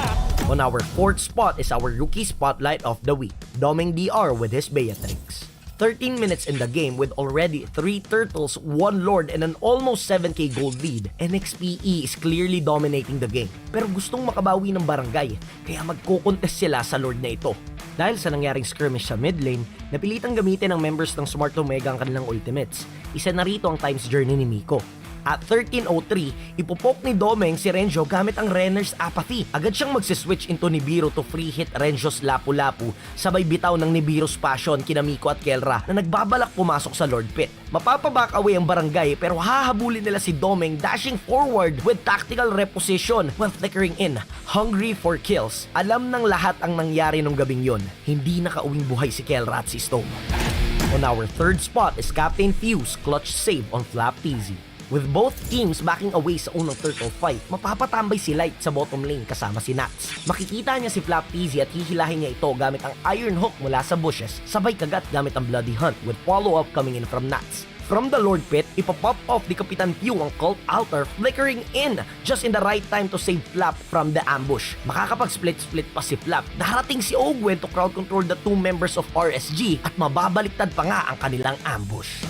Our second spot is Net's Segway play laban sa Blacklist nung day 1. 16 minutes in the game, third Lord fight. Nasa side ng Onyx ang Lord. Nasa tri-bush malapit sa Lord Pit ang 4 members ng Blacklist International at mukhang tataya sila para makuha ang kanilang unang Lord sa match na ito. Nang makita ni Net si Edward going in for the Lord, nag-call agad siya na i-segway at pumasok naman ang kupunan ng Onyx sa Lord fight para pigilang makauwi ang members ng Blacklist. Dumiretso siya para i-clear ang mid at nagtangkang umuwi si Super Red at Yue to defend their base. Pero mukhang hindi na sila aabot dahil naka-base lock na si Nets, upsetting the defending champions Ube strategy with a segway push. And our top spot is Eman's Miracle Lord Steel gamit ang Beatrix nung day 2 laban sa Bren Esports. 13 minutes in the game with 3 turtles, 1 Lord and a 7k gold lead, malaki na ang kalamangan ng Bren Esports sa match na ito. Lumabas na ang Luminous Lord sa Lord Pit at mukhang mahihirapan sila sa pag-contest sa Lord Fight dahil nakapwesto na rin ang kupunan ng Bren. With exact precision, makukuha ni Eman ng Lord gamit ang Renner's Apathy from the Fire Beetle Pit sa top lane. Indeed, a true sniper contender. At yan ang ating top 5 plays for week 3. Aabangan namin ang reactions nyo sa comment section. Kita-kits ulit sa Friday para sa kaabang-abang na week 4 ng ating regular season.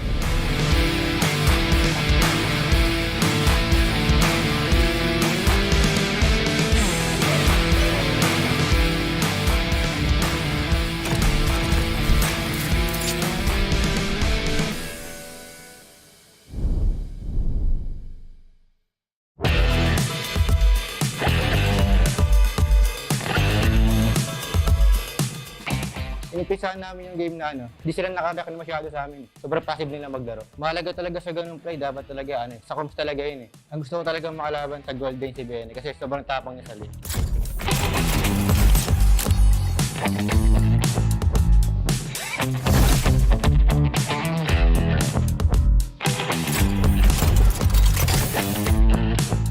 Kaya ko si Nets ng Onyx Philippines at i-breakdown ko po ang nangyari ng segway nung game 1 sa Blacklist.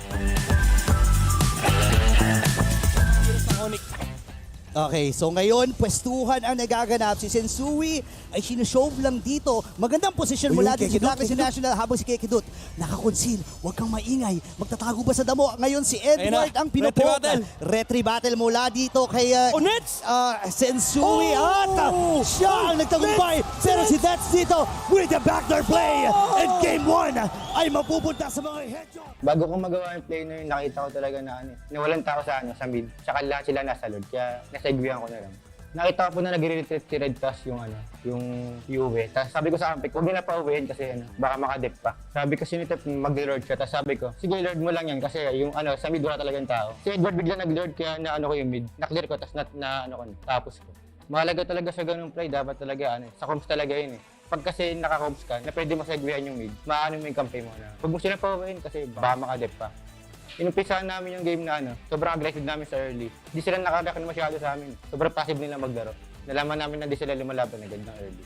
Sa mga teammate ko, lagi lang natin galingan sa mga laban natin.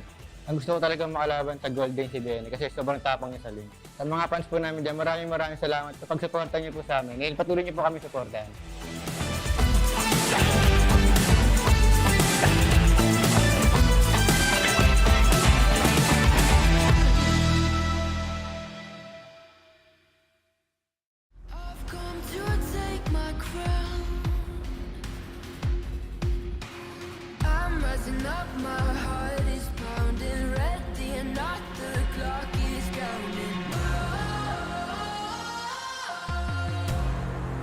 My moment.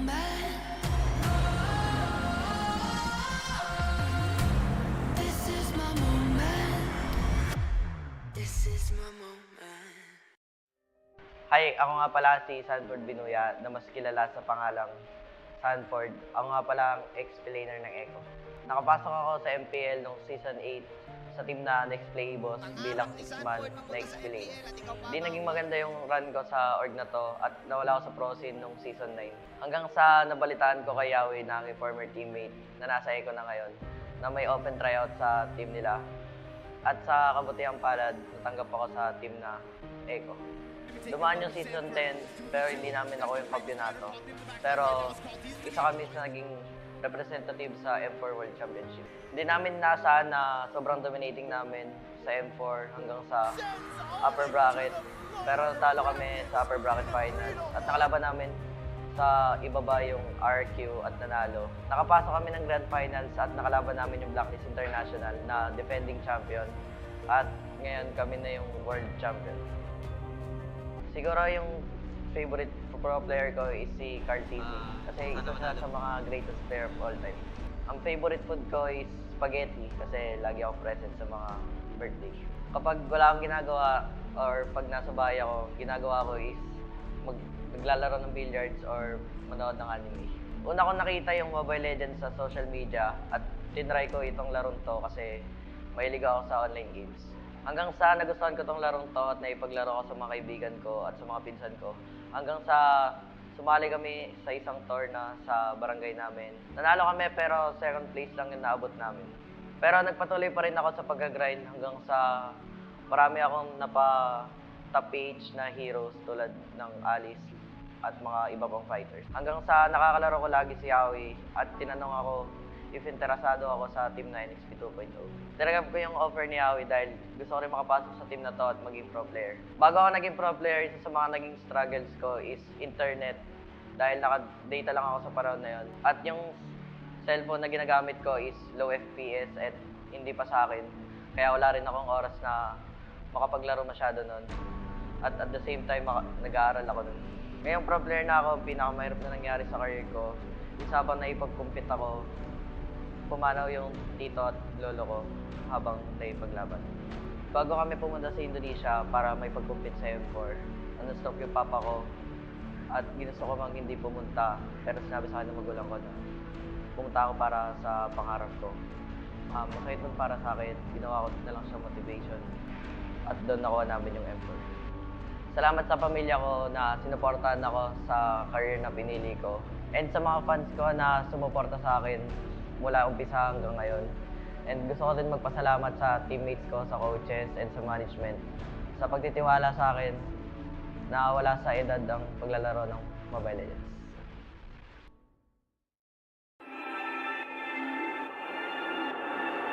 Lahat ng manlalaro, lahat ng teams ngayon ay gustong isemento ang kanilang mga sarili sa kasaysayan ng Mobile Legends sa Pilipinas at talagang uhaw na uhaw para matawag na pinakamalakas sa buong mundo.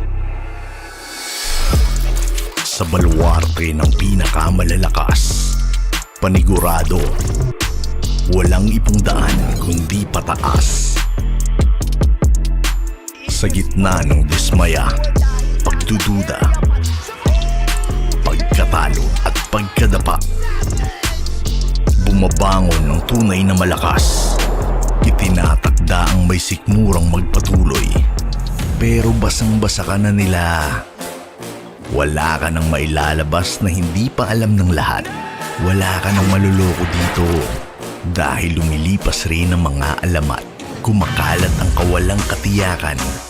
Ito na ang katapusan ng mga nagbabalat kayong Diyos. Umuusbong ang bagong dugo para ibagsak ang nagmamataas.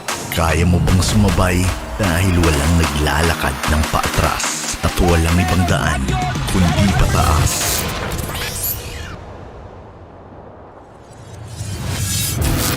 Papaalala ko ulit sa inyo kung bakit brand ng malakas.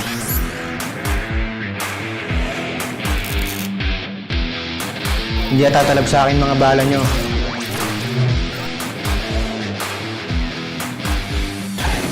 Ang pagbangon namin ay ang simula ng pagbagsak mo.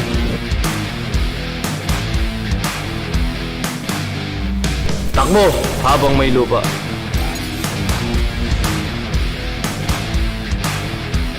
Walang dakil-dakila dito sa MPL. Ngayon nyo makikita ang tunay na lakas ko. Hindi nyo alam kung anong klaseng bangungot ang kaharap nyo.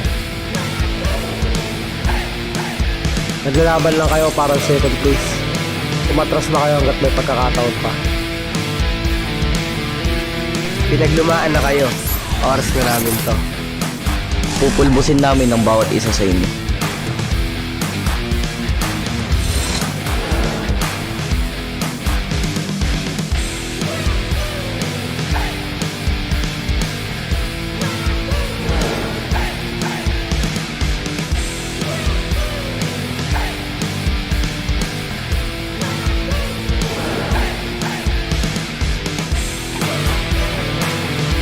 Handa ka na ba?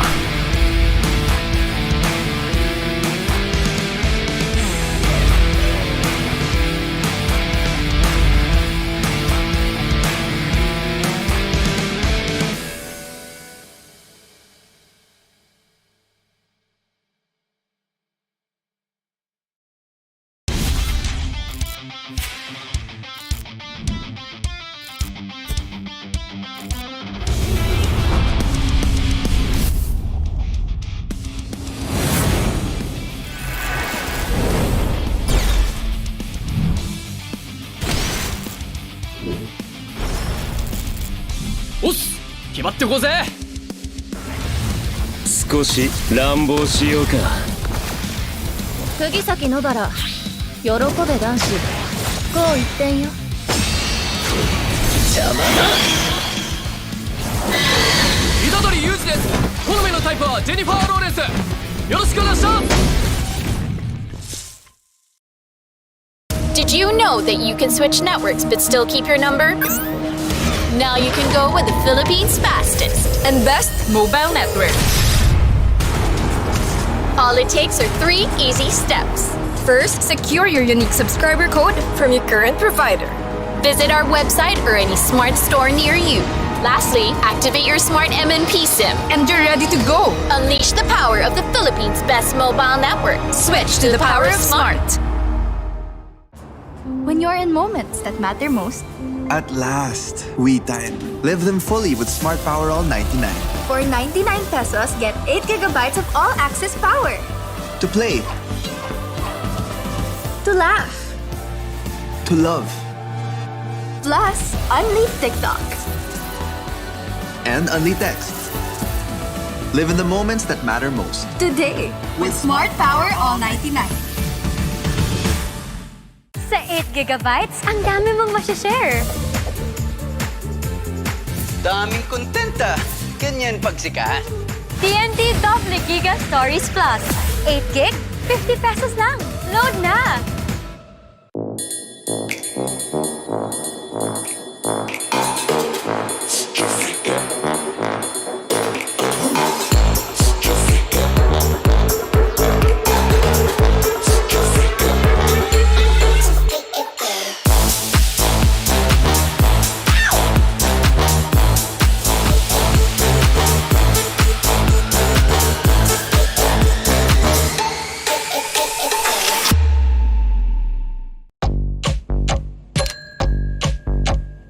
Day in, pay out.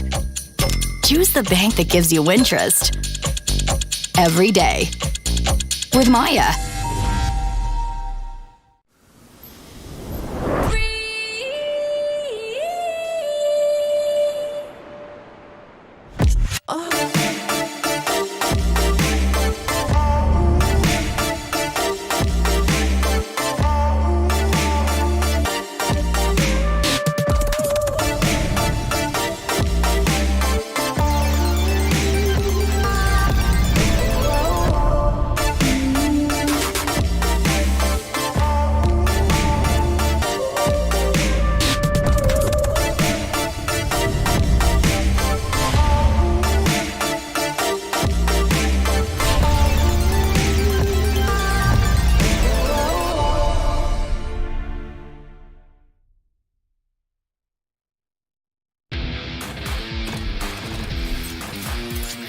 Maayong adlaw sa inyo tanan. Ako nga pala si Santi at nagbabalik ako para ihatid sa inyo ang ating top 5 plays sa naganap na bakbakan last week.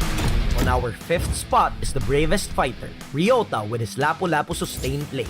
6 minutes in the game, nabalakang bigyan ni King Kong at ni Cram si Ryota sa bottom lane. After activating Dragon Tail, pumasok si Cram gamit ang Furious Dive sabay Petrify plus Soul Grip at sinabayan ito ni King Kong ng Jeet Kune Do at Way of the Dragon. Pero hindi magiging enough ang damage nila para ibagsak si Ryota. Agad siyang nag-exit gamit ang Jungle Warrior sabay talon gamit ang bravest fighter para makakuha ng sapat na distansya palayo sa dalawa. Pero may follow-up na gagawin si Escalera para linisin ang skirmish. Pagka-pop-off niya ng Feathered Air Strike, ay agad na magsa-sidestep si Ryota sabay flicker in with the Landshaker, canceling Escalera's ultimate. At mukhang si Escalera pa nga ang mapapahamak. Flicker play mula kay Ryota at mukhang si Escalera pa nga ata mapapahamak dito dahil slow na rin siya. On our 4th spot is our rookie spotlight of the week, Doming DR with his Beatrix.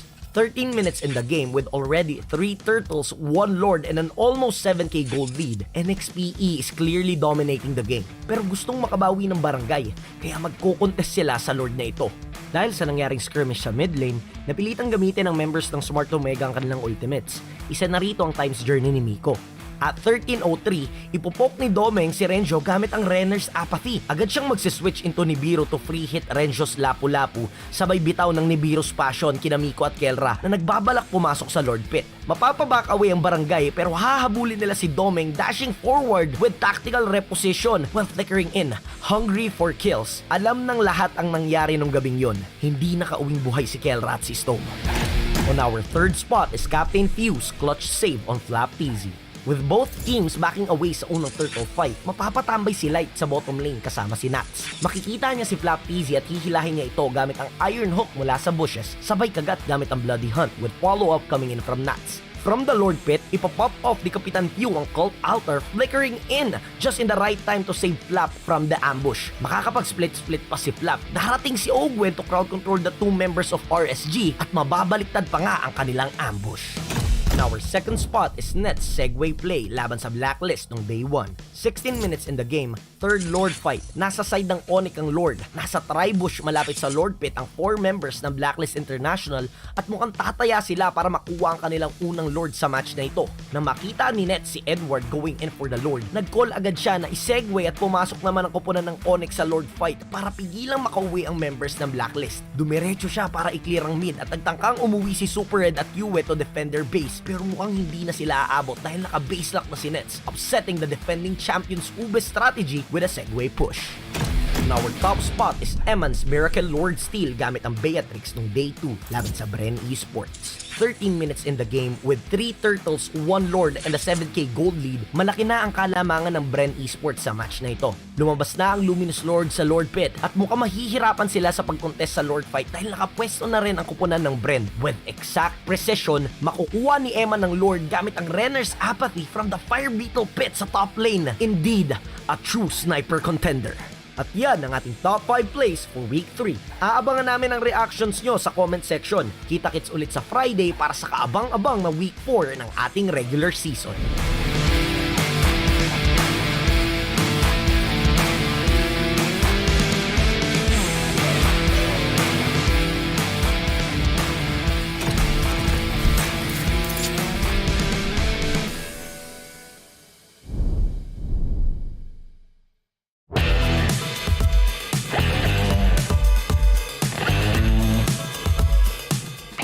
Inumpisahan namin yung game na hindi sila nakadaka na masyado sa amin. Sobrang passive nila maglaro. Mahalaga talaga sa ganung play, dapat talaga sa comms talaga yun eh. Ang gusto ko talaga makalaban sa gold lane si BN kasi sobrang tapang niya sa lane.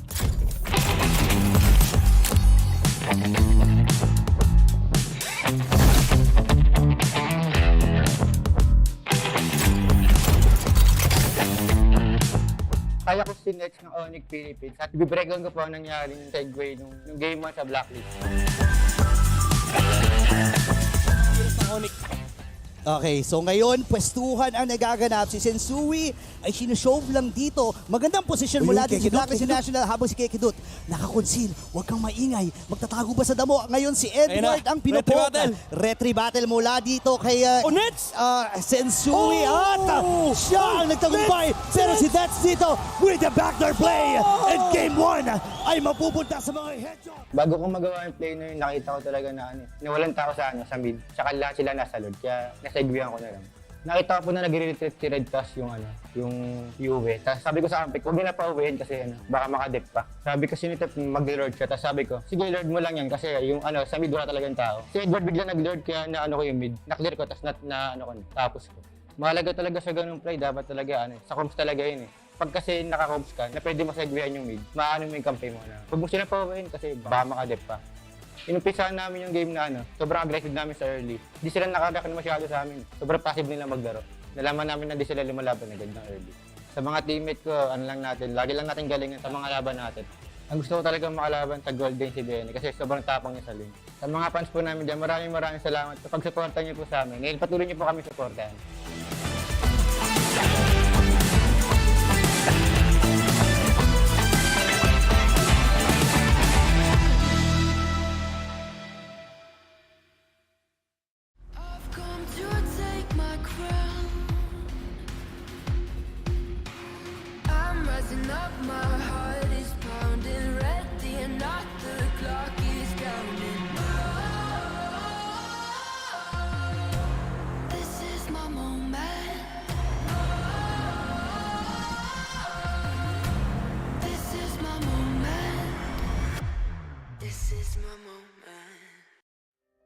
Hi, ako nga pala si Sanford Binuya na mas kilala sa pangalang Sanford. Ako nga pala ang explainer ng ECHO. Nakapasok ako sa MPL noong Season 8 sa team na Nexplay EVOS bilang 6-man na explainer. Hindi naging maganda yung run ko sa org na to at nawala ako sa pro scene noong Season 9. Hanggang sa nabalitaan ko kay Yahweh na aking former teammate na nasa ECHO na ngayon na may open tryout sa team nila. At sa kabutihang palad, natanggap ako sa team na ECHO. Dumaan yung Season 10, pero hindi namin ako yung kampyonato. Pero isa kami sa naging representative sa M4 World Championship. Hindi namin nasaan na sobrang dominating namin sa M4 hanggang sa upper bracket. Pero talo kami sa upper bracket finals at nakalaban namin sa ibaba yung RQ at nanalo. Nakapasok kami ng grand finals at nakalaban namin yung Blacklist International na defending champion. At ngayon kami na yung world champion.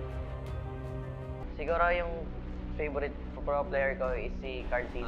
Kasi isa siya sa mga greatest player of all time. Ang favorite food ko is spaghetti kasi lagi ako present sa mga birthday. Kapag wala akong ginagawa or pag nasa bahay ako, ginagawa ko is maglalaro ng billiards or manood ng anime. Una ko nakita yung Mobile Legends sa social media at tinry ko itong larong to kasi mahilig ako sa online games. Hanggang sa nagustuhan ko tong larong to at naipaglaro ko sa mga kaibigan ko at sa mga pinsan ko. Hanggang sa sumali kami sa isang tour na sa barangay namin. Nanalo kami pero second place lang yung naabot namin. Pero nagpatuloy pa rin ako sa pag-grind hanggang sa marami akong top PH na heroes tulad ng Alice at mga iba pang fighters. Hanggang sa nakakalaro ko lagi si Yahweh.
The 11th season of MPL Philippines is brought to you by the following sponsors.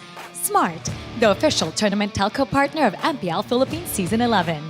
Our official sponsor, Infinix. Infinix Note, ultra-fast gameplay. Our partners in esports, Maya, it's everything, and a bank. And Secret Lab, the official gaming chair of MPL Philippines. Experience the MPL Philippines Season 11 action live at Shooting Gallery Studios. Tickets are now available via tickettome.net. Get yours now. If you missed the matches and want to quickly recap what happened, visit our official website for post-match reports at ph-mpl.com/news. Don't forget to catch all of our official league content on TikTok, Facebook, Instagram, and Twitter. To ensure the quality and fairness of our games, MPL Philippines is also monitored and supervised by the Games and Amusement Board.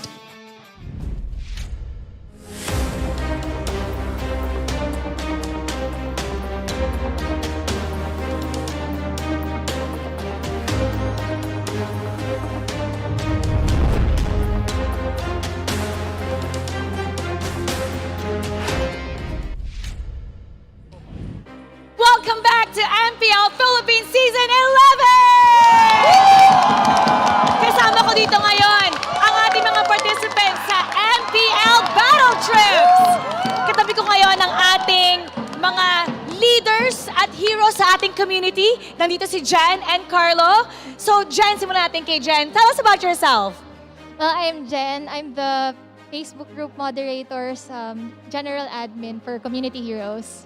General Admin for Community Heroes. How about you, Carlos? I'm Carlo from Bulacan State University, the General Affairs Admin of MLBB Philippine Student Leaders. Okay, yung programa natin, paano kayo na-inspire ng MPL dun sa initiative ng esports nyo? Honestly, marami na kasi akong experience panonood ng mga ganitong on-site tournaments. And then, namangha ako kung gaano pinapatronize ng mga community members yung panonood ng mga ganitong esports, panonood ng mga ganitong esports scene. So, nakita ko na parang may opportunity pala sa ganitong field. Ba't mo pinili esports out of everything? Kasi masaya. Kasi masaya. Passion. Passion! Ikaw naman, Jen, what do you guys do? And how did MPL inspire that? Okay, so for us, our role really is to bring players together in each area that they belong to. So we have 36 groups, and in these groups, we foster a community so that there's a sense of belongingness in the community and also a sense of unity, a sense of oneness, and yeah. Ito, kunyari napasok kayo sa MPL, ano ang dream role mo, Jen? Ako talaga, gusto ko maging support player. Support player? Yeah. Like who? I use Matilda and Estes as well. Gusto maging player. Ikaw naman, dream role sa MPL? Kung papalarin, gusto kong maging isang team manager because as a background, I am currently MLBB team manager ng aming esports organization sa school. Parang ang cool ng ginagawa nyo. Jen, kwento mo naman sa amin, how can they join? I know everybody at home are interested in this. How can they join? Very good question. Okay. So if you want to join the Facebook groups, all you have to do is search for MLBB-PH and then type wherever area you belong to, and then I'm sure a list of groups will pop up, and then just join and then submit an application form, and our moderators will be there to readily assist you just to let you into the group and join our events. So ilang locations na ba tayo ngayon? We have 36 already. 36! Yeah. And all they have to do is go to the Facebook page and they can join. All right. You guys have fun? Have fun? Yan ang ating MPL Battle Trips. Ang initiative ng ating MLBB Heroes and Community Leaders. Dito sila nagkakaroon ng inside access, backstage pass to see how the biggest esports league works. So if you want to join, you heard Jen, all you have to do is join the Facebook page.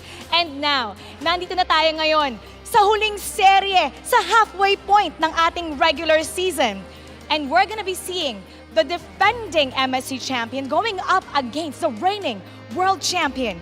It'll be the Raiders versus the Orcas. Makikita natin, Nats going up against Sanford. And interesting enough, ayon sa isang interview, sabi ni Nats, ang inspiration niya na gusto niya malagpasan ay si Sanford. So this is gonna be one interesting fight. Eto na mga ka-ML, This is RSG Slate Philippines versus Echo. Umpisahan na natin. Casters, pasok. As the Raiders continues to sail the seven seas, there's one thing that I haven't encountered yet. That's the Purple Orca, who's now the world champs. Will they do everything to get a fresh catch, or will they lose the chance? Welcome to the last match of week number 4. My name is OSX. I'm with Naisu and Reptar to serve you the action of RSG Slate Philippines versus Echo for the first time. And this is not just one thing, but Yawi and H2 will be meeting again. It's going to be spicy, to say the least. Not only because of that, what you mentioned there at the end, those two going head-to-head, but also because, yeah, these are technically two teams with different titles, right? Although there might be a little changes here for one, but still, it's going to be a battle, nonetheless. As we enjoy the battle, you can enjoy the power of Smart when you switch to Smart without changing your number via mobile number portability, or MNP. Visit smart.ph/switch to Smart to know more. As we deal with the storylines of the day, we see another matchup. We've seen H2 go up against Renegade in a different. These guys are in a different level or a different role, but now former teammates meet again. Yeah, and in the battle of Renegade versus H2, it was H2 who got that because he was a Hayabusa jungler at that time, and he really dived Renegade a lot. But this time around, H2's going to have to watch out because Yawi, I'm pretty sure after all those years of playing together, he knows where he likes to position himself, so H2's going to need to watch out for Yawi. Well, speaking of watching out, this season is the most important for RSG Slate Philippines, and Nats can't afford to underperform. He's up against Sanford. What's on table here for RSG Philippines is this is the line of defending the MSC title champion. Yeah. We're looking at two teams, champions in their own right. Well, you know, if you remember the name, right, that RSG built for themselves was the Kingslayers. So this could be a true testament to that title because, yeah, the Sansan duo themselves have been miraculous up to this point. They're from their performance throughout the season of Season 10, then on the world stage where they are even now, they're still undefeated, man, right? So the big question is, does not just Navs, as we take a look at the player feature, but the whole squad as a whole for RSG Slate Philippines, could they be possibly the team that strikes that first loss towards Echo? Yeah, interesting here. Looking at the top picked heroes, this seems more like a career overall type of deal. Of course, the Yuzhang Lapu-Lapu, very iconic for Sanford. But Nats, especially last season and in Season 9, man, he absolutely tore things up as an Esmeralda and D-Roth. Of course, comparing the stats in terms of the KDA, absolutely massive for Nats, even though Sanford also has an identity of being someone who can get kills. It's great to see that Nats actually acknowledged that Sanford is one of his inspirations. Yeah. We know Nats. He's soft-spoken, but he's a very straightforward dude. He is a hell of a competitor. And for him to give Sanford his flowers, it just shows how much respect Nats has for the explainer of Echo. Yeah, that translates on how Nats wanted to show how he looks upon a Sanford, who's now a world champion. And looking back on the stats here on the player feature, we have similarities on the top pick heroes. Arlott, finally, the character development in the winner of his hero just keeps on going up by every match.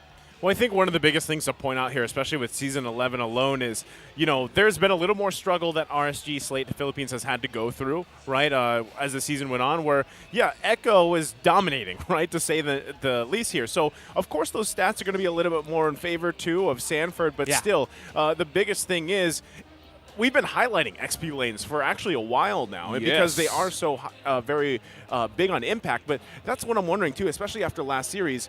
We actually saw that he likes to play the Arlott, right? Yeah. So do we see this other version, or do we see another similar Arlott like we saw last series? Oh, I have a feeling Arlott might actually be banned here. Could be. Because if I'm not mistaken, we haven't seen it yet on the hands of Sanford, but it sounds like something that could work well for Sanford as well. Arlott, but definitely all the XP laner picks here are going to be contested by both players. Well, as we discuss more of the possibilities on what could come up in the draft, let's throw it over to Odin, what we have today for our courtside report. Thank you, casters. This is your very own Odin na nagbabalik mula sa courtside. You want showtime? We'll give you showtime. Nandito tayo ngayon sa RSG Slate Philippines at kasama natin ang nag-iisang Nats. Hi Nats, halika na. Nats, we call you Nats Entertainment kasi kahit 3, kahit 4, yung makatapat mo sa lane, kaya mo silang i-entertain, kaya mo silang palagan. Pero outside of the game, paano mo naman ma-entertain ang iyong supporters?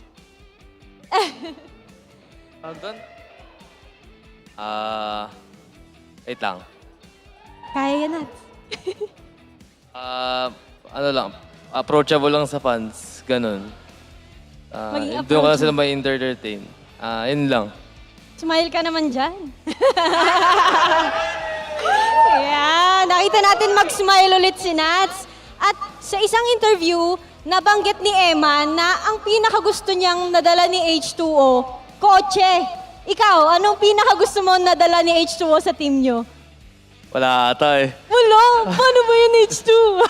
Joke lang meron. Anong gusto mo nadala ni H2? Ano? Tawag dito? Di ko pala alam, di ko alam eh. Hindi siya sure kung anong gusto niya kay H2O, pero ang mahalaga, nagja-jive sila sa game, di ba? Yan naman. At doon nga sa interview mo, post-match, nasabi mo na parang ikaw yung challenger ngayon ni Sanford kasi gusto mo siyang makatapat.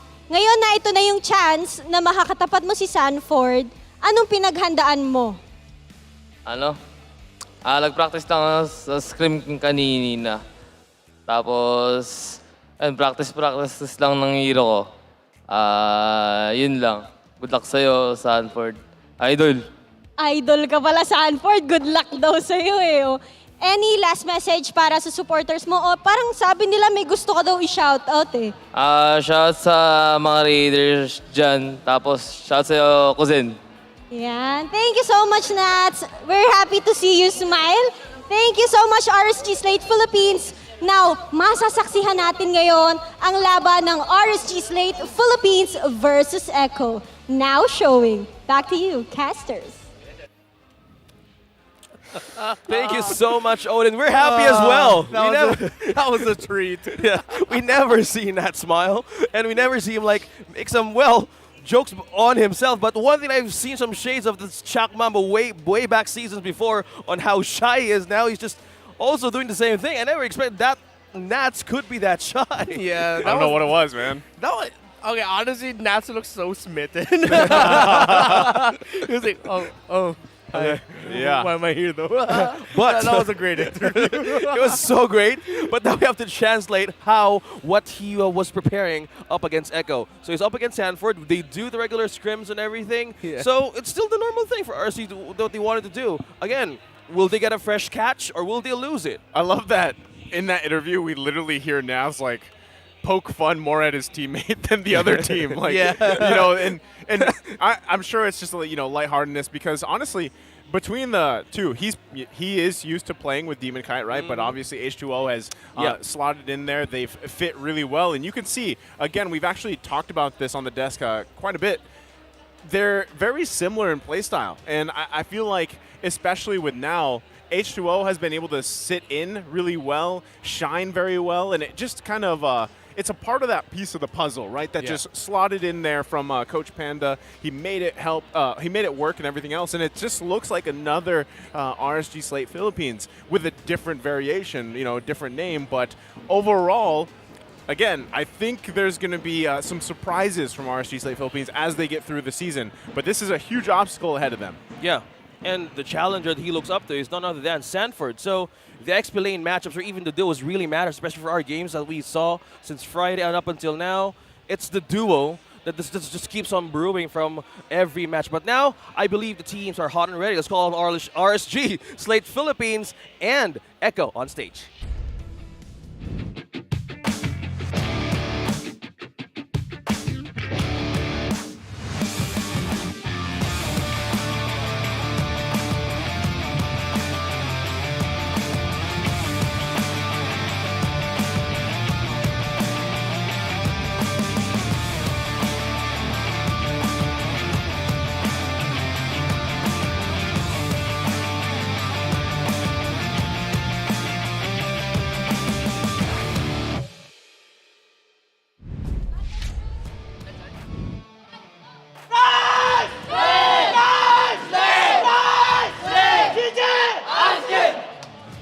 Coming back from a challenging win, the Raiders are ready to set sail to conquer the world champions. Raiders, raise your banners. It's RSG Slate Philippines!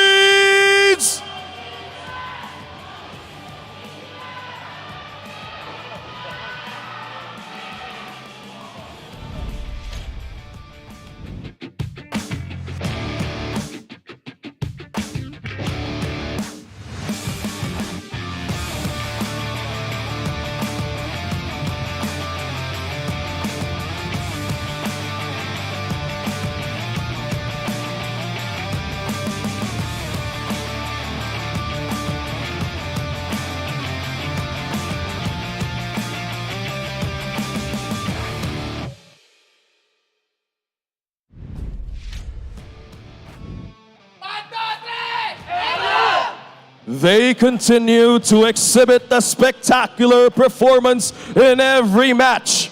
Are they ready to conquer the waves of the sea?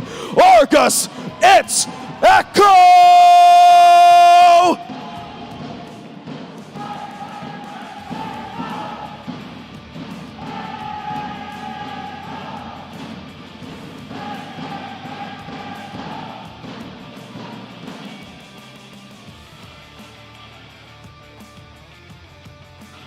And their coaches, Coach Tic Tac and Coach Panda. It's RSG Slate Philippines versus ECHO. Who's gonna rise and who's gonna fall?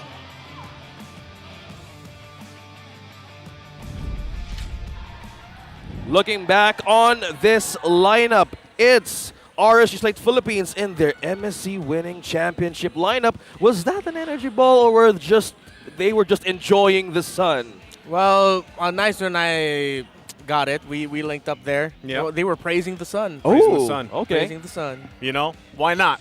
Get in that, the vitamin D. Vitamin D there. But what they are going to have to watch out for is obviously a determined team such as the World Championship lineup. It's ECHO. And on top of that, too, like you guys mentioned, even leading into this matchup, the fact that, H2O, Yaoi, they have history. They know how they like to pretty much move around the map, the style that they play with. But still, I do want to say, I just feel like RSG Slate Philippines, they've had a rather rough time this season, but they have shown signs of improvement every time that they've played. Yeah, yesterday it was a challenging win, and now feeling this, the M4 World Championship lineup is still up with 100% games played. Now it's just still ECHO's loud and proud. Yeah, ECHO's going to be fighting here a point of pride because they are duking it out with Bren Esports at the top of the standings. ECHO would want to get a victory here to end the first half of the season on top of our standings. They haven't had the perfect sweep run that Bren has had in the past 6 games, but definitely ECHO are showing why they're the reigning world champs and why they are currently one of the top teams in MPL Philippines. Looking at the team head-to-head, the Fredrin shared by both of these teams. I feel like we're going to be looking at the jungler picks and asking who's going to pick the assassins first. Who's going to go Haya, Ling, maybe even Lancelot. Oh, one flashy way to expect what's going to happen in this upcoming match. And by just looking at this player or team head-to-head, mostly we see some small differences, but one thing that's showing here is the total control ratio of ECHO. Yeah, ECHO and RSG, the objective rates for ECHO, massive. 71% for turtle control rate, 62% for the Lord control. RSG, 51 and 55 respectively for those categories. So I feel like that's a good encapsulation of why ECHO has been dominant. Just across the board, objectives are great, individual plays are great, plays outside of the objectives, fantastic. Well, looks like all signs point green for all the teams who's going to go up against today. But now, let's call on Midnight for our keys to victory of this match.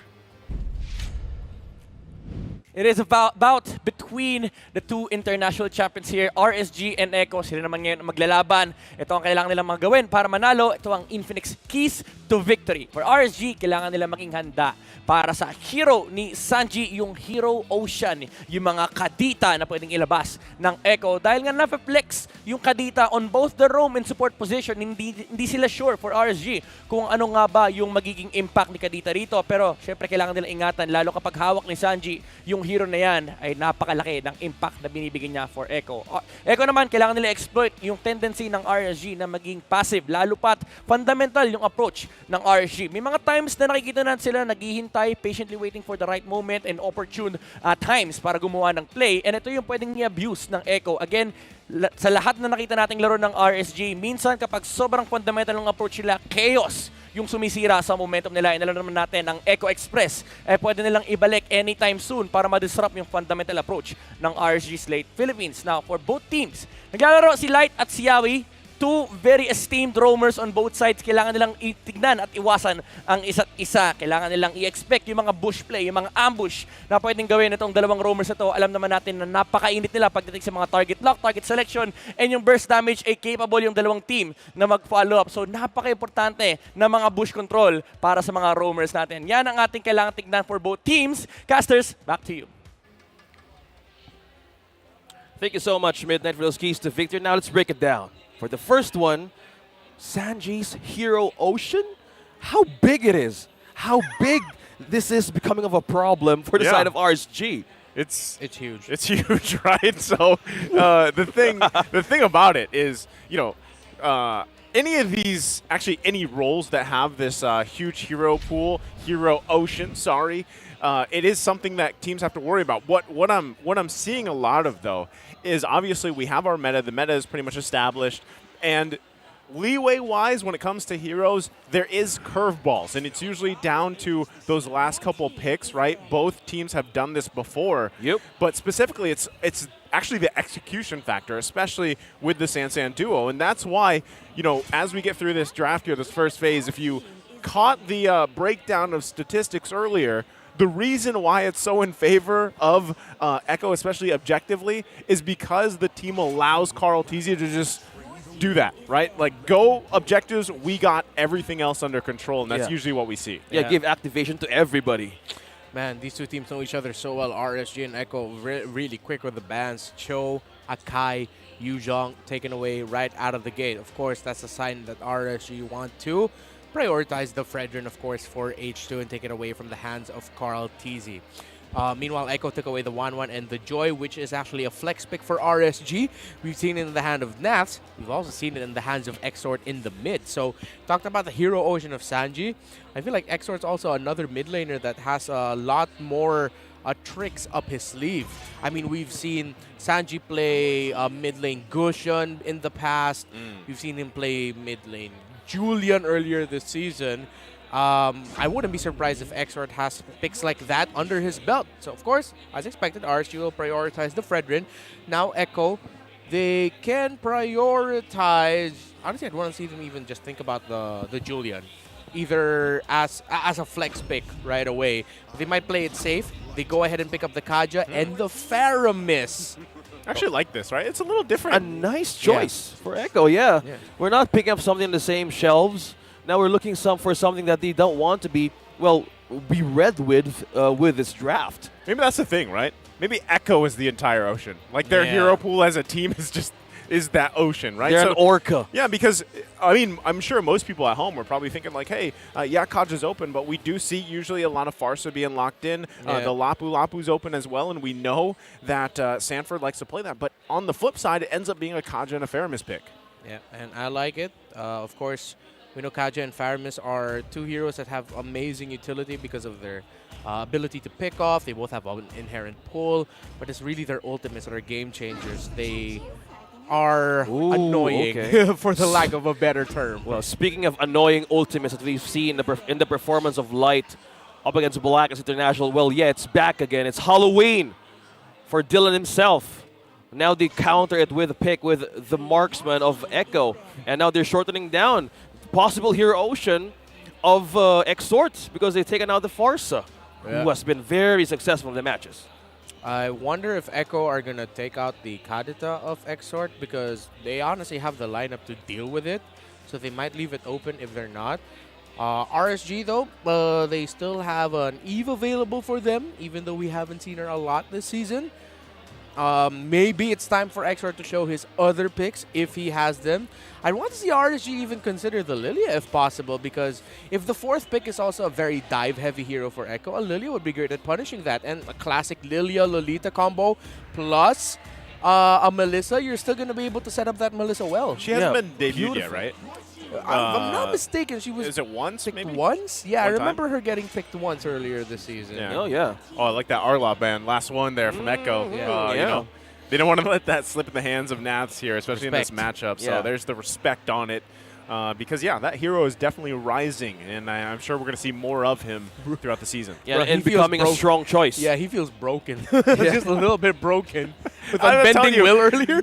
Not only that, but imagine, you know, when we were speculating, could he fit in the jungle? Imagine there's like another team or version that's like, all right, we're going to roll with the Demon Slayer Arlot. And then it's like, this man has been on almost every emblem, you know? Yeah. And then you see him in the roam, you see him, I don't think you'd see him mid, but, you know, jokes aside, Well, the hero's rising. with this two teams, there's always a possibility for Who that knows? craziness, right? So they ban out on the EXP heroes that Sanford could be strong with. That's Zalapu, that's the glue. Now what's left in the table for Echo to choose here? There's the Benedetta. All the comfort picks that we know Sanford to use, he still has a Benedetta on him. No wonder they lock that quickly. So RSG, will you have the catch for the Benedetta? You already have your gold laner. Will they be able to pick an XP laner with catch? How are they going to match the rotational speed of one Benedetta? Maybe we might even see Nats consider something like a Terizla.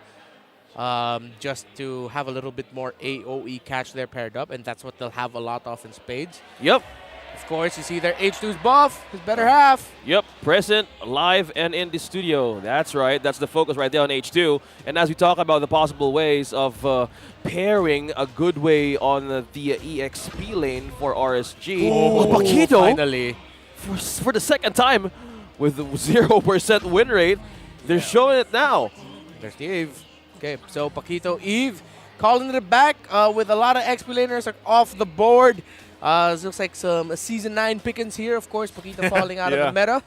But honestly, we've seen Naths pull off some pretty crazy stuff as a Paquito XP lane. I wouldn't be surprised if he gets to pull it off again here today. Well, the contention right now is always, on the side of EXP lanes, Nats and Sanford. On the other hand, Sanford with the Benedetta, we've seen him perform in the crucial moments of the replays back in week 1 or 2, how he made that split. So there's a lot of members here of Echo that they need to worry about. Who's the playmaker? Who's the one who's dealing damage? Because at some point, they know Benecutis is going to split. But now something up is new. It's the Barretts for Echo. For Carl TZ? This is kind of like a throwback lineup for both teams a little bit, right? Yeah, so interesting, though. And it's a nice, even though it's a throwback, I got to say, you know, I'm happy to see these drafts from both these teams here. Oh, yeah. If the most current drafts that we're used to seeing aren't available, you call it back to the most recent ones that work. And it's just a slight flashback. Well, you said throwback, so I'm going to use that. I don't know why I changed it. Throwback to season 10 vibes. Yeah. Pre-M4, or actually even a little bit of M4, but more pre-M4. Yeah.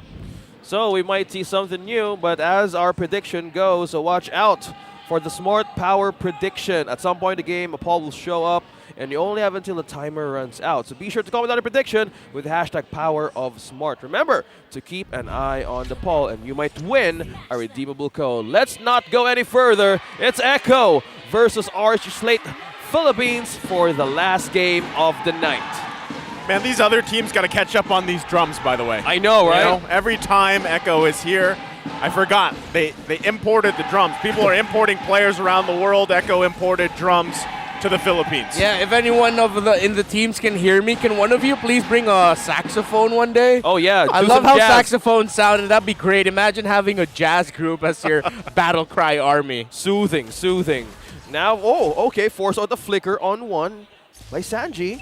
That's like covering the spaces for H2. Killer Orcas, by the way, they ranked in first in kills 14.7 on average. Massive for the Killer Whales. Oh, yeah. Now the challenger goes. The rotation is... I'm pretty concerned about rotation here. It's more like now it's Yawi with Carl Teasy finding pressure. And the threat of Melissa still becoming persistent for every match. Yeah, the Melissa will be a problem here because RSG set up their lineup very well for that Melissa, and later on in the team fighting, you'll see Nats. If he's not going to peel, which I don't think he'll need to peel for the Melissa, he's just going to be annoying the heck out of the backline of Echo. So it's going to be up here for the timings of Sanji's Cult Altar. Yawi being able to get the pick off, obviously. But of course, Sanford being able to land a Petrify plus ultimate combo with the Electro Final Blow to force Exort out of the real-world manipulation early, or maybe even get some damage on Eman. Oh, yeah. So pressure, peel, Sanford here. Oh, that's the head-to-head go. Sanford and Nats still being cautious in the early game progress. First one is up. Yeah, so the battle is going to ensue for this. I would assume, even granted the stats for both teams, looks like it's going to go in the hands of Echo here. There is some showing of want to contest it, but it doesn't happen. But Yawi find the grab, plus they eat him up with a Daytona's welcome. Light's going to fall here. Sanford trying to get out. They're happy with the one kill they get against Light, plus the objective. They know where he could be coming from. Yeah. They've watched and they know. Yeah, and that's a good read there by Echo. Good preparation being shown there, respecting we called it the very weird positionings of Light. Yeah. The weird positionings that work so well because you never expect that you're just going to get set up out of nowhere. Look at that. Yawi already ahead of the board. He knows his rival's positioning patterns so well. Well, speaking of patterns here, the pressure keeps going with the marksman up top, and seems like RSG is trying to find an avenue not to be disturbed on how Carl Teasy and Sanji rotates. You have one thing, you have a sustaining life, plus there's a catch on the Barretts that can give them a -1 right away. So with this three-man rotating force, cages up RSG to be in their camp. Yeah, already a Corrosion Scythe full built there by Eman. Meanwhile, across the board there, still on the way to the Demon Hunter Sword, first item for Benicuti's Claude. This is difficult because if you're noticing, if you're just watching the way they're moving around, right, RSG, it's really hard for them to actually move forward because of the threat, not only because of Yawi with the Divine Judgment, but even Sanji, right? So that's what we're seeing them have difficulty with. And I think it would be even just better if RSG Slate Philippines decides to delay a little bit, play that defense style, and allow Eman to come online here with this Melissa pick. Yeah, exactly. That is the right call. Echo's taking control of the center. Just make sure RSG can draw some attention away from the gold lane so that Eman can be able to freely farm. Yeah, and Yawi was just there in the pixel bush for standing in just a second, just waiting for someone to take a peek, because he knows that RSG would really want to get the second turtle. But on the other side, they're more leaning towards the Echo positioning. Well, they're going to have to battle for this, but they can't even get close again. The pressure is too much. Carl Teasy going to secure that. Light goes in, finds a huge Shooter Blast. This is the moment for them. They're unleashing. They get the Cult Altar off. To fall. Exort grabs another. They're still fighting it out. Nats. They're going to kill the 1-2 punch. They're going deep. Did he get Sanji? He finds him. 4 down. Echo is in trouble. Benicute going to try with Nats. Nats with the 1-2! The double kill! Oh my Nats! Yeah, everything we talked about, what to expect from their players, from the lineups, how they're going to play this game. It happened in the first major big team fight of the game, or the second one of the game. My goodness! Across the board, all of them just doing what we expected them to do. My gosh. Kindly scratch things out slowly as we discuss possibilities, because in these two teams who are just battling it out, they're not afraid to take responsibility, even hesitations. Yeah. That's how they managed to dive all at once. But who really won that team fight? Oh, well, that is going to be even for me, honestly. Echo got the second turtle of the game, but they lost a lot. RSG was, as we'd like to call, able to make bawi. Oh, yeah, that's what we call an English comeback, right? Slowly gaining back what's lost. Yeah. Well, on the other hand, this three-man rotation, They know, RSG knows on what could be the possibility if they keep on diving and breaching those lines. But look at that showdown, Sanford and Nats. Yeah. Keep it there. Keep it there, cameraman. Keep it there, please. Stay in there. Stay in there. All right, there we go to duel. Ooh, I like the final blow. Sanford just going to clear it up. He doesn't want to go toe-to-toe with Nats here, especially him having 2 kills already with the 3 assists. And it's great. It's great to see Paquito again, right? Especially in the hands of a player like Nats. But again, even with this kind of hope for RSG Slate Philippines, they still should be able to contest this one, right? You don't want to give 3 turtles here in the hands of Echo. They will play around having that objective dominance. So you can see Light, again, looking for the angle that he found previously. Oh, no. You need to be worried about the positioning on where the Numenon Blast would come from. Yep. Sanford does not have his Electo final blow. Oh, no, he got it. Okay, H2O able to secure that one away. Now they're going to be fighting it out. Nav still looking for a target if he can find one here. The stuns are out. Electro Final Blow going to be committed. They get the punch off the Raquel. Light does it again. And now they're on the hunt here. Carl TZ can't get away. And Nav's grabbing a kill as well. 2 fall for Echo again. Now Benny Cutie looking for Exort. If he can find him, he gets stunned. He goes back at the perfect moment with BMI. Oh, we have to call back to the interview that Coach Panda had after the victory of RSG Slate Philippines. He said, when we get back to the boot camp, these gentlemen are going to be getting some words from me because he was not happy with their overall performance. They got the win, but Coach Panda knew, fundamentals, guys, we can play so much better. And right now, RSG Slate Philippines, they are firing off from all cylinders, playing really well, knowing their individual and group assignments, the timings of Light and Exor together. Eman making the most out of using the second skill to make sure that once someone gets caught in the real world manipulation, in the Numenon Blast, that everyone's just gonna be linked up to her doll and the free damage coming in from the Melissa will hurt. But of course, these two have been fantastic. Nas and Sanford as they duel up top. Oh man, this continues on, and how we see this, RSG sees a possible way of getting a catch against Echo. They have eyes on the prize. They're still going. 2 against 1. Nat's going to be in trouble now. He bit the bait. He flickers out. It looks like Yaoi went down bottom side. There's another fight going on here. Light going to charge up again. Finding Carl TZ. It's too slow. He eats him up but dies anyway. Amon finding another kill. Oh no. The Raiders are all over the map. Everywhere, everything is going well for them. The deadly combination of Numenon Blast and real-world manipulation together. Echo keeps getting caught, and here's Nas again! Nas going wild! Going on the hunt again. Was 1 punch away. Oh, 1 punch Nats with this Paquito, and now Echo. How can they even secure a good position, a good set? Because there's the only one that can get a catch here is Yaoi, and they need a follow-up setup. Yaoi has to interrupt something, either the real-world manipulation of the Eve or the Numenon Blast of the Lilith, or maybe even cash out Eman.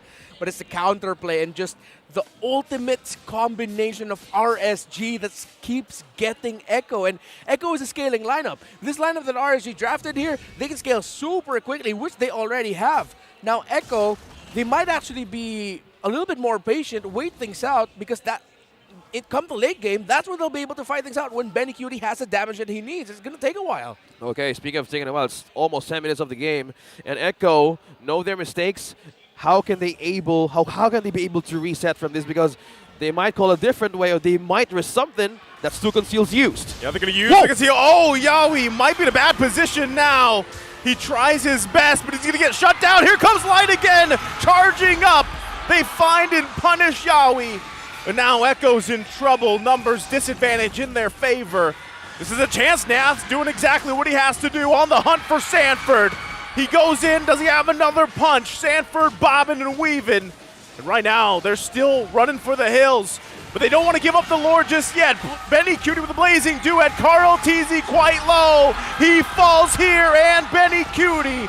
It is RSG Slate Philippines again punishing the world champions. Oh no, I have seen something out there from Benny Cutie. He wanted to take some minion waves and get on the right moment, but it was not even close to get that damage in from H2.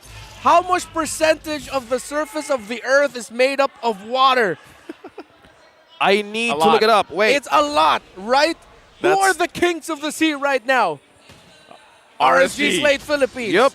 So right now, Echo, despite them being the world champs, they are drowning in the ocean of RSG. And it's ironic because the draft that they have here feels like an ocean. Well, to answer your question, Renmar, it's 71%. 71% of the Earth is covered in water. I thought you were going to say it's ironic because they're orcas. And they're orcas as well. And they can swim. How are the orcas drowning? How deep can they go? It's the real world manipulation. It's all of the AoE they have. Look at the formation lineup of Echo. Their hero pool is built for close, compact formations. But the lineup of RSG is built to punish that. It's sort of like an Ube style that Echo drafted here, while RSG just overloaded on AoE control and burst. Oh, as we are looking for something here for Echo to bounce back, the player goal is in the side of Eman and Nats. No wonder they can make a good punch, but Benecute is still climbing up. What they need now is time, but one thing they need to be considerate of is how will they penetrate the border, the defense, with the total damage of Eman and Nats. How can you get through with this? And that's the biggest question here. It's so difficult. And at this point, Echo just needs to wait for all of the ultimates of RSG to be expended and then fight. Oh. But how? That is the question that Orcas that needs to be answered. RSG, they're pushing and squeezing out the Orcas to go out the base, but they're now being careful on every step. They're at the mercy of their 3 last turrets in their base. My goodness, as we let things settle for just a moment. Echo scrambling to get resources. RSG aggressive. Here's a conceal play, but it's just to send H2 back just so Carl Teasy can get his orange buff. Maybe 6 to 8 minutes before Echo actually has the damage that they need. And again, there's a tremendous amount of utility on the Faramis, but not a tremendous amount of damage. Okay, so they have defense. Okay, that's answered. Oh, did he? No, he was able to secure his own purple buff, Carl Teasy. Carl Teasy, okay, still consistent with the take of the objective. And on the context of Renmar, we need, or Echo needs to be in the 20-minute ultra late game state to be able to come back. But one thing that also, there's just 1 or 2 persons can hold the damage, and that's Sanji and Carl Teasy. So in order for you to get to cross that bridge, is you need to get this major objectives to buy time. But if positioning is concerned, they need to find light on where could his weird positions could come from that changes everything. Not only that, but the fact that now you have Navs parking himself, putting pressure, right? So you lose Sanford because he's got to basically stay down there 1v1 here. And this Lord now less than half health. Looks like RSG Slate Philippines wants to make Echo work for this. Even the 2 XP laners making their way down, and Light's going to charge up here. And they find the target. Carl Teasy falls. H2O secures the Lord. And now they're collapsing on top of Echo. 2 casualties and the Lord. RSG on the lead. Barrett is known for eating up his opponents, but Carl Teasy can just constantly eat up the ultimates of RSG. That is the life of this poor old Barretts right now. Overload on AoE control and burst. All Carl Teasy can do is just stand there. RSG drafted this to perfection. Man, Pandamentals. That's why they need to go back to their boot camps right away to generate another page. Look at that. I'm sorry, but look at that. 11,600 gold on the Melissa and only 10,000 for the Claude. Complete items. Yeah, that's onto scary. The list. Devastating inside of Echo, but so deadly for the Raiders. They can melt everything in seconds. They might be looking to end this here. Again! That's a combination again coming out from Light. Going to push them back. Sanford trying to do his best, clearing with Electo final blow. They still have to work on this Lord. They should be able to clear it. They do have to regen here. So far, so good on the defense. Echo holds on to 2 inhibitor turrets. They lose the mid. Man, I just want to say how the setup is going for RSG. There's a real manipulation, but hold that thought, what's happening here? They're still going to go. They do get the pole online. He's still got the immortality. Then Cutie goes in with the blazing duet. Can they follow up on this? H2O now quite low. Right again, finding two with a Numenon blast. Carl Teasy using the Daytona's welcome to help out, but it might be too late as Carl Teasy falls as well. Emon unleashes, and in a dominating fashion, RSG Slate Philippines has their eyes on the prize. Gonna get pulled here. They get the cold altar out. Yowie falls, and they take game one against the world champions, Echo. We talked about a throwback draft. Yep. That was a throwback RSG performance. Back to Season 9. Back to when they found their groove in Season 10. That is Kings of the Sea level performance from this squad. RSG Slate delivered the most devastating game loss Echo has felt this season. Oh my goodness, the first catch of the day, and RSG gets it. Echo doesn't even have a way to counter the late game choice or even the window. And this is the first time that they lost in game number 1 from week 1 to 4. Man, I gotta say, I was expecting this to be a heck of a series. But I didn't expect game 1 to really be like that because, everything we built up when we jumped in the game, when we saw the draft, we were saying this has to happen, this has to happen. And it did, man. I don't know if there is a caster curse that people talk about. I don't know if that's the caster blessing. Yeah. But when we had that fight that broke out, and then even Navs getting the kills you need, Light finding the angles he needed, and even the keys to victory, man, it was what? Watch the bushes, right? Yeah. Watch the bushes was literally a key to victory here. And I guess that's exactly why the Raiders themselves just kind of overwhelmed Echo. Yeah, the bush, the positioning, and the position of Light. From most of the time, it gave compliments to early game that they were having problems on how the 3-player rotation in Echo was doing. Yeah. Oh my goodness. I am at a loss for words. Beautiful. Wow. Beautiful MLBB. Well, speaking of beautiful things, Renmar, see the picture on how RSG took game number 1. When you said beautiful things, OSX, I thought you were going to call me beautiful, but you okay, are. I'll take it. Thank you. All right. Beautiful game there. The picture for RSG, it was simple. It was fundamental fight for objectives and make sure you overload in area of effect abilities and to just cover everything. What did we talk about earlier? 71% of the Earth is covered in water. Almost 100% of the key team fight areas was covered by RSG. Numenon Blast, real-world manipulation, throw out the doll of the Melissa. It is the most blatantly obvious lineup that is just pulled to perfection by RSG. To put things simply, RSG's job here was simple. Toss out your ultimates and then hurt them. And that's exactly what they did time and time again. The lineup of Echo with the priority and the Kaja and Faramis. Yes, a great amount of utility is to be had. But when you have so many ultimates committed into one area that was layered perfectly by RSG, the utility is going to get thrown out the window. Those cult altars will just be delaying the inevitable. This was a clear draft win by RSG Slate Philippines. The priority bans on the Cho, most importantly the Akai and then the Yuzhong. Chef's kiss, brilliant. Second phase, you take away the glue from Lapu-Lapu, leaving Echo with a Benedetta. That was, for me, probably the second best pick that they had in this draft, with the first one being the Claude, because at least they had that late game capability to come back. Sanford did what he could, but the rest of Echo just fell mercy to this man. It's bright. It is bright yet again in the studio. Light is on full-on beam mode. The Numenon Blast.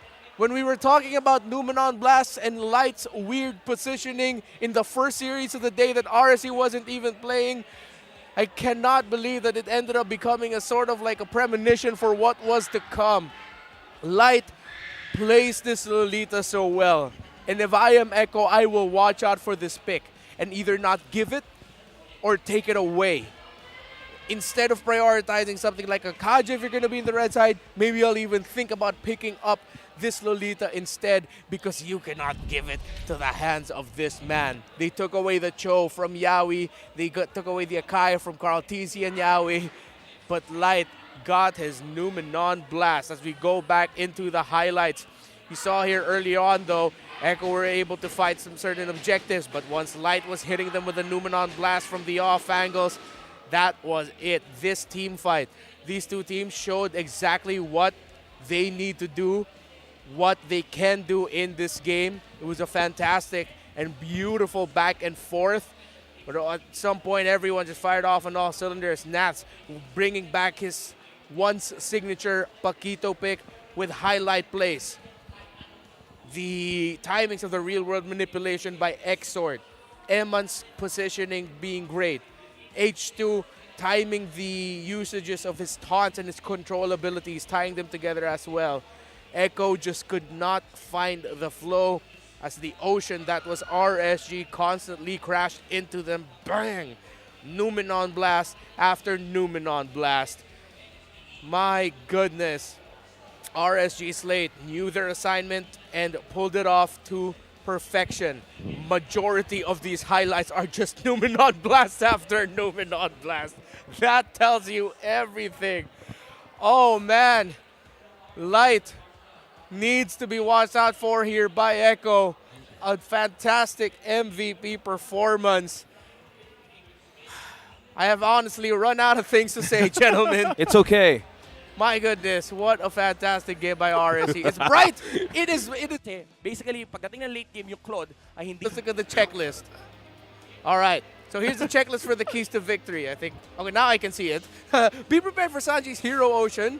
Haven't seen that yet. Exploit RSG's tendency to play passively. RSG did not play passively. They just played. And then watch out for roamers in the bush. That was the key to victory for both teams. That ended up becoming like the main focus of it all. Because you saw there how well Yaoi read the positionings of Light, but vice versa. Light also read the positionings of Yaoi really well. Oof. But once the team fights came on, it's like, okay, there's so many things we have to worry about. Oh, look, we got Numenon blasted. Yeah, and Light, I just so need to bright. get sunglasses like right now. Yeah. Because how the man Dylan, his performances Dylan. throughout the series, throughout the games that he's done, a throwback lineup, and it's a classic, but it works. Bro, Dylan like a villain. Oh yeah. You know, I don't know if this is true or not. We can only speculate, or I can only speculate. But you know, Light himself was probably having flashbacks at that time he played Lolita and he flickered into the wall. Yeah. And he was off. He was off on the Numenon Blast wall.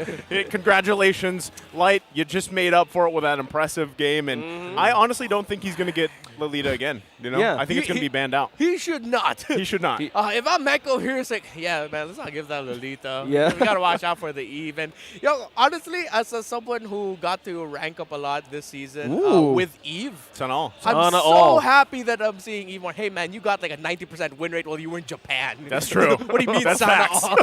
But yeah, it's good to see Eve back on the board, even Paquito back on the board. So, Yes. as long as teams are willing to really tailor their drafts for specific games and for specific teams, you get to see a resurgence of older play styles, some picks that we thought that wouldn't work, but they're still really working. It was a great draft. If you're an MLBB analysis nerd, like a lot of us here, you would have enjoyed that. I'm a nerd proud. too. I'm a nerd proud. too. We are proud of that. Yeah, we're proud.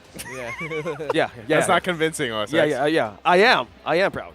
Okay. It's good being a nerd, man. All right. Yeah. Well, this is the part where we do a time lapse and go to game number 2. Yeah. Because I'm expecting 3 games today. Because from that performance, Echo needs to get back on their feet. Yeah. We got shook. I'm thinking one of the biggest things that Echo can do here is, number one, aside from banning out Lolita, like we mentioned, is not – I feel like one of the big problems here was the Faramis as well as the Carl TZ Barrett's pick. Like, that was a struggle, and you kind of felt it as he was going through, especially the rotation. Well, what's not a struggle right now is we're going to find the first game face of the day winner in this match. So once the cameras run in front of you, go ahead and make your game face. And with a device with a green background just such as that, with the hashtag Power of Smart, who is going to win who's going to be our smart game face of the day? And if you will be the lucky winner, you will get an in-game redeemable code. Heck, man, might as well just give it to Light also. Yeah. Just show Light in the backstage right now and give him the game face of the day. Yeah, just smile Light and show something from your phone. And as we look and pick, we're about to see our winner will... Yes, we have a winner. Our smart game face of the day. Oh, that was one of the students, if I'm not mistaken, that was touring the MPL arena earlier today, of course.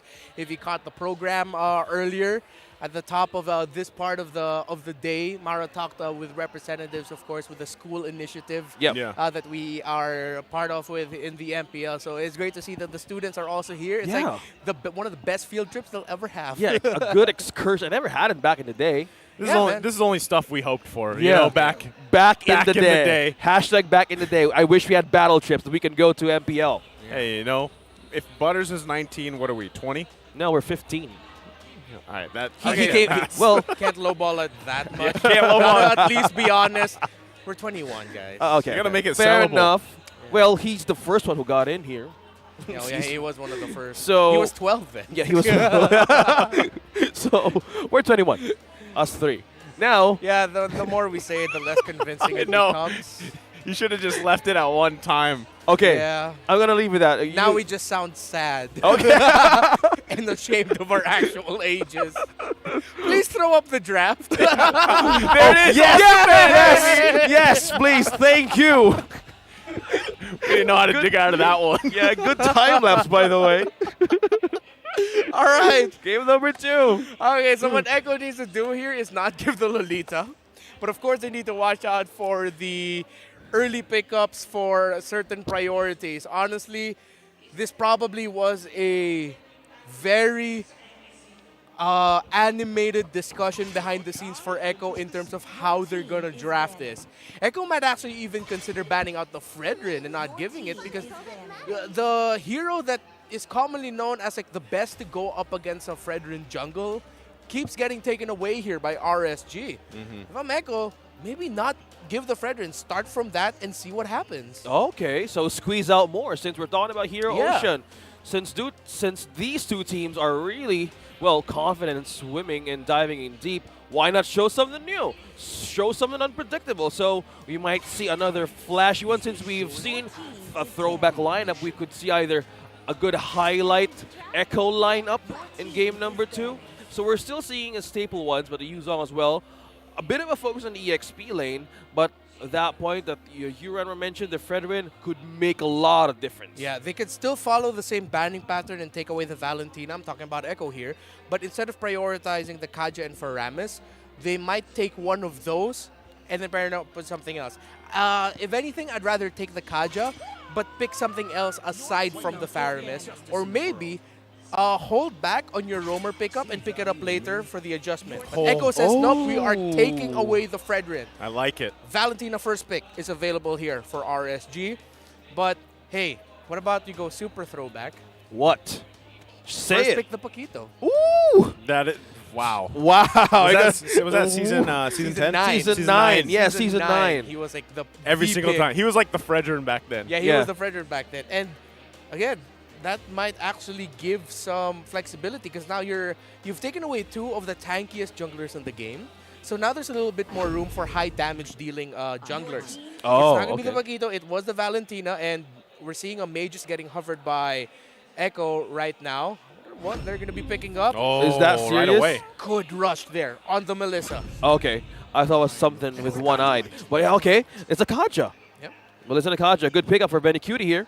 Yeah. You know, I feel like the previous game, Kanja's great and all, especially with the ultimate, but we saw that kind of difficulty that was there, right? To really get the proper divine judgments off to pull them in the right areas and everything, and even times when you just got straight up CC'd, even when you had the divine judgment off. So then you're in a bad position. So hopefully they can make the adjustments needed for this. But also interestingly, that they go ahead and just lock in the Melissa right away. Yeah.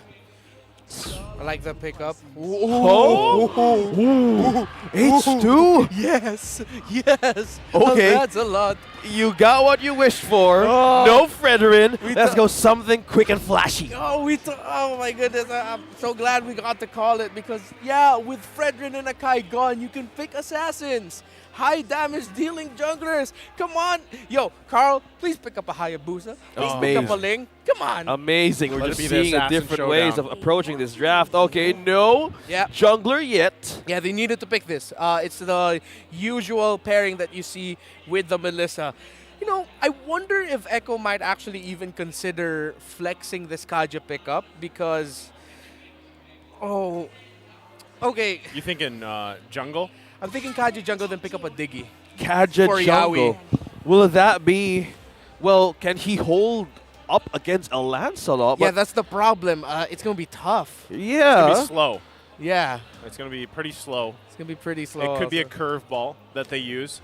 But, you know, I'm just happy because this first phase is generally, I would say generally different. Yeah, you still have Valentina there.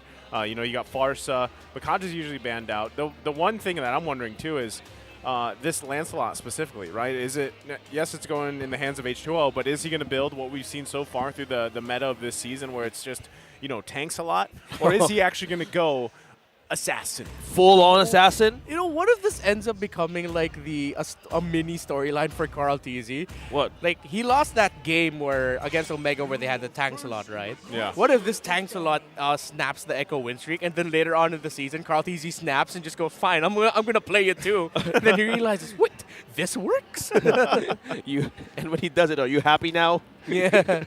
Okay. You get my Lance, but just a little bit different. Literally, Lance built diff. There's that Lolita ban, by the way. Yeah. Oh, It's okay. out. It's out of here. It's out. They need to take it down. There's no tank decision that has been done by RSG, right? Yeah. So now you're just seeing one way possibly making through this game. The Lolita's been a problem, so they're squeezing out more heroes of Dylan. Light. Franco is still open. They ban out. Okay. Will they ban out another tank or will they ban out another different one? Might bang out the Franco. Oh, okay. Still the Arlet. Still the Arlet. I was actually thinking, you know, we could even see them ban out a Cooper pick because we might actually see that as well. Yeah. In the hands of Light here. So, And Yaoi. Yeah. Exactly, right? But funnily enough, they do go ahead and ban out the Arlot still. Okay. Still respect on the EXP lane. And while we're looking for the avenues of RSG, could they ban out another hero for Carl TZ, or will they go for Sanford's possible comfort picks? Lapu, maybe? I'd be okay going up against a Lapu, though, if I'm RSG, because Echo would need some catch. Oh, okay. Oh, it's like Redmar saw it There coming. it is. You Oh, yeah. Okay. What a beautiful read. What a beautiful read by RSG to ban out that Atlas. But that opens up. Okay, Atlas. it was Yaoi. Yeah, they banned out the Diggy. You saw the Atlas pop up on screen, so you're like, yeah. Yeah, Atlas. They banned out the Diggy, they picked up the Atlas. Yeah, and that might have been a bait play, though, by Echo, acknowledging the potential of that. So, throwback. Kufra, what's the name? The guy with the hooks? Franco versus Atlas. The guy with a la MSC 2022. Well, you're not wrong, Ranmar. We have it could be an upcoming skin. Mind you, he's not a guy. He's a Viking. He's a Viking. He's a- Vikings are dudes. No. And also, they're Vikings. I don't know a lot about history. They so raid. I'll go with that. All right, they're Vikings. They're Vikings. I think he has the cap, right, with the horns. Yes. Okay. Go. Is it Franco for Light? Come We have on. 2 seconds Let's to throw go it for back. RSG. Let's throw it back. Is it going to be a throwback for RSG? Yeah! There you go! It's the guy. It's the guy with the hooks. Oh, yeah. Vikings are guys we and called girls. it back. Oh, and it's Amasha. What? I love this game. Welcome to the Hero Ocean. Dive, everybody, dive. Everybody's getting tired of seeing the same things. Well, here you go. Watch this game, too. What a treat. I love being here on Sundays. Amazing. The read, the draft. when we have a Masha from Echo. Now they let out one card, hidden from week 1 to 4. And how is RSG with this lineup?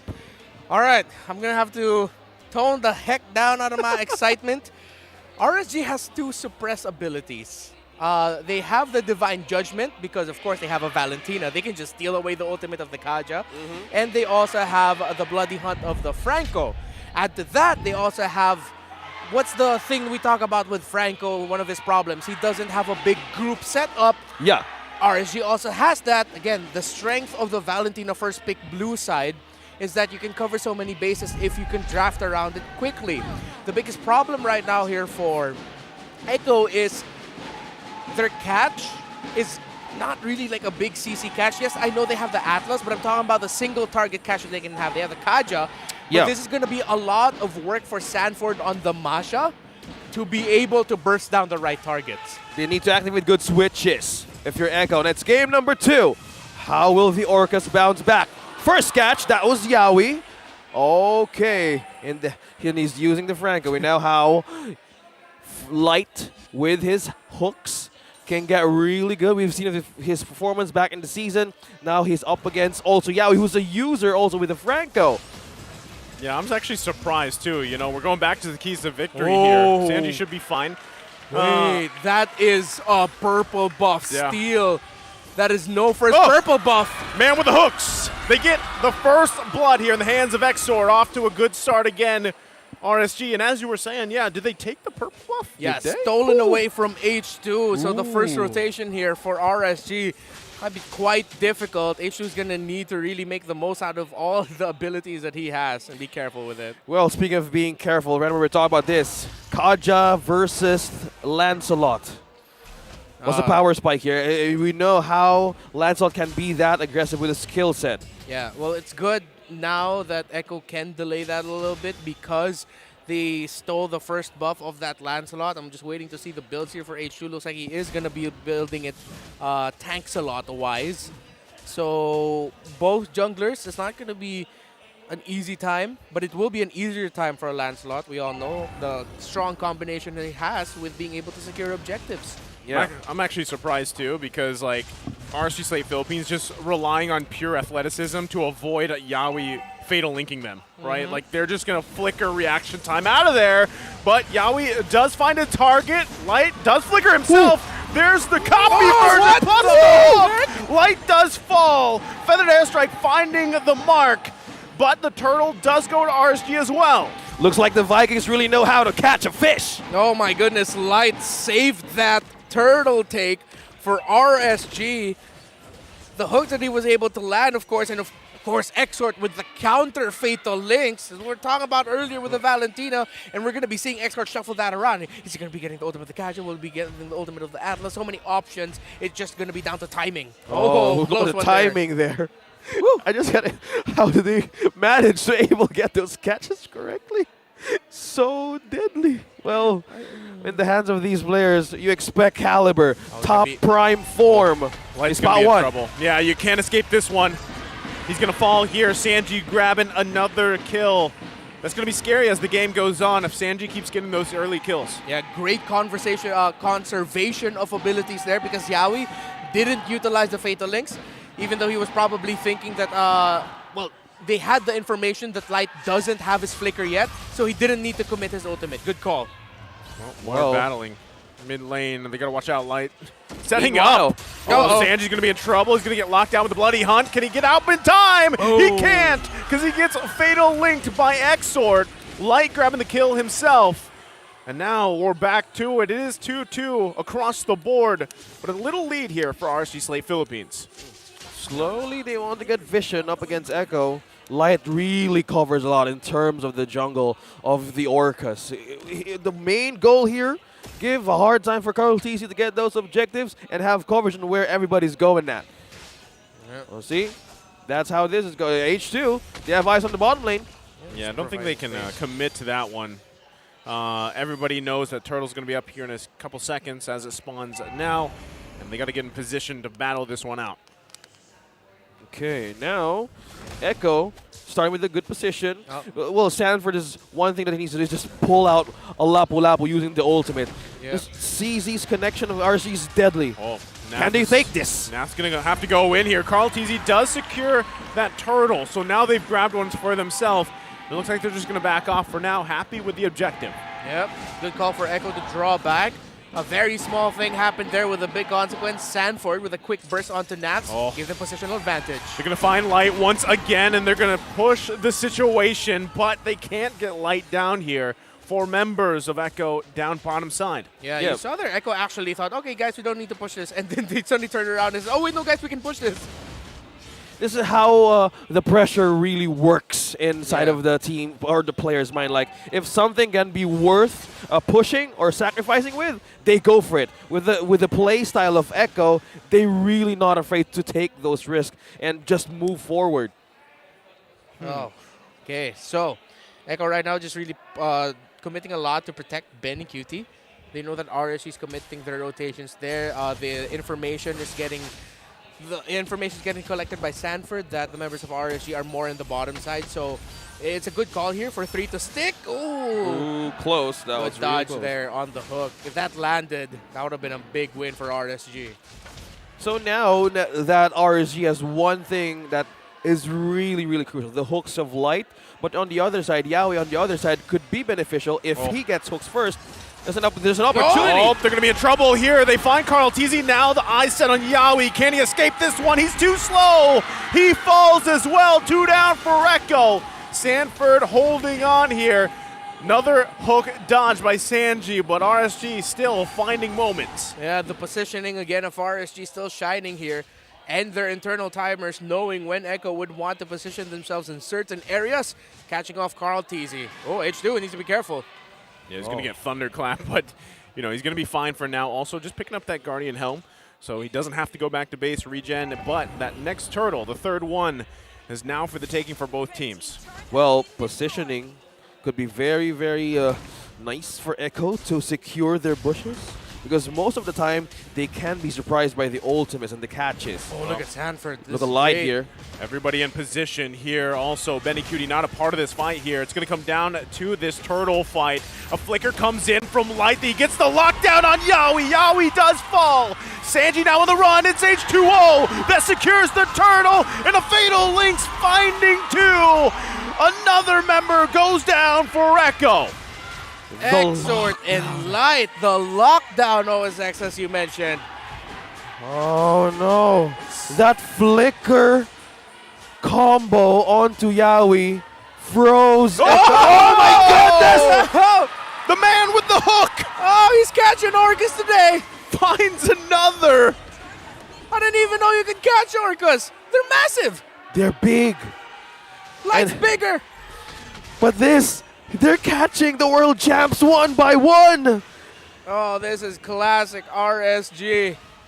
Echo though looking for the clapback, looking for a way to turn things around. This is the RSG Slate Philippines people have been waiting to see in this season. It looks like they have found their footing. 4.5K gold ahead in this game number 2. Okay, let's take a breather.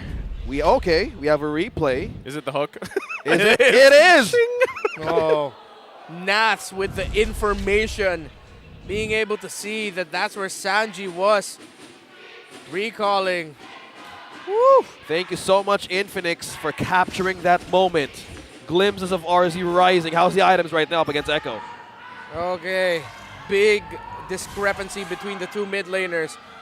Sanji's only about to hit 4,000. Exort on the way to 5-5 already. Good catch by Yawi. He's going to miss H2O, though. Now he's out of position. Going to get locked down again. Yawi in trouble. Can't walk away from that. And now H2O push the map line again! Benny! The man with the hooks, Benny Cutie! You can't escape it! Exort following up, and they still go forward. RSG Slate Philippines pressing down the mid. My goodness. Man. What did Coach Panda tell RSG after yesterday? I am curious. Somebody make content out of it. Because this performance that RSG is giving, all of us predicted an Echo win. but RSG are on the way to a sweep against Echo. You want to gamble this? Sanford, what can he do? Carl Teasy can't get there in time! Again! The Fatal Links comes out from Export, and there's the response, but Echo's too late. Now H2O on the hunt, still looking for Sanji. Can't get him, and Sanford falls as well. Exort is a monster. RSG prepared for this game beautifully.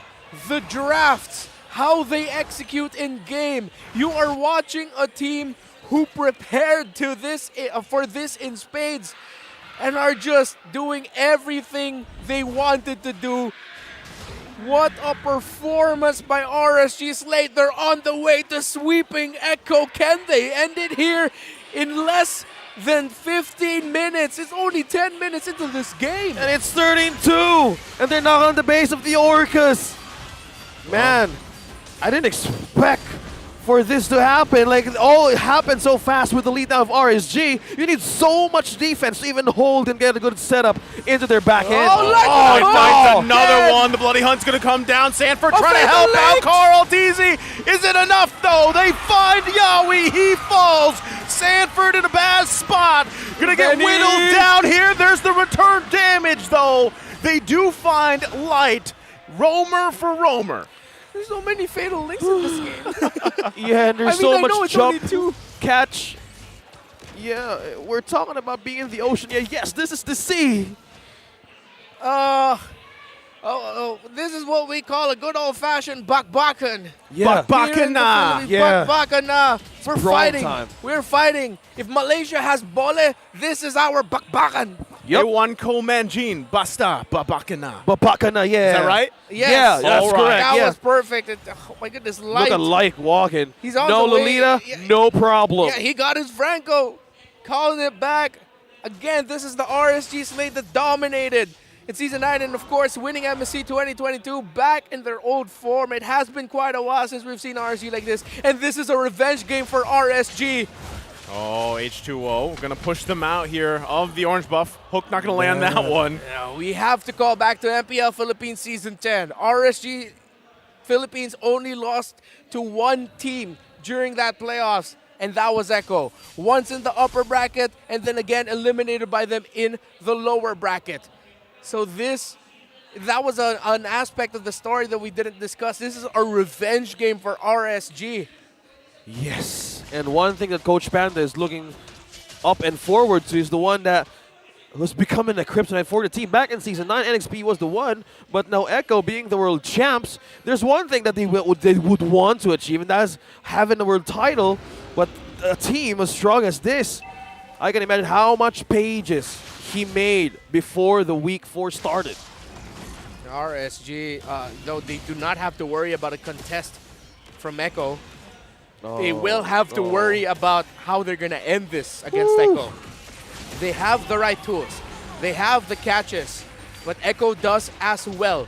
And a golden staff was just built by Benicuri. That's how delayed right now Benicuri is. A 2-level gap, and the golden staff only getting picked up now. RSG have to clear the minion waves because of how fast that Lord spawned the moment they took it down.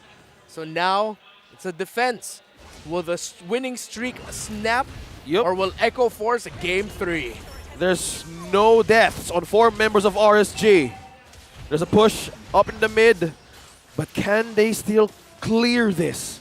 They have Benicute and they have Sanji. Oh. Yawi got 2! Yawi going to find 2 with the Fatal Links here. Do they have the follow-up damage? Exor does fall. Finally, first death of the game. Echo finding hope here on the defense. The high ground defense is massive here for Echo.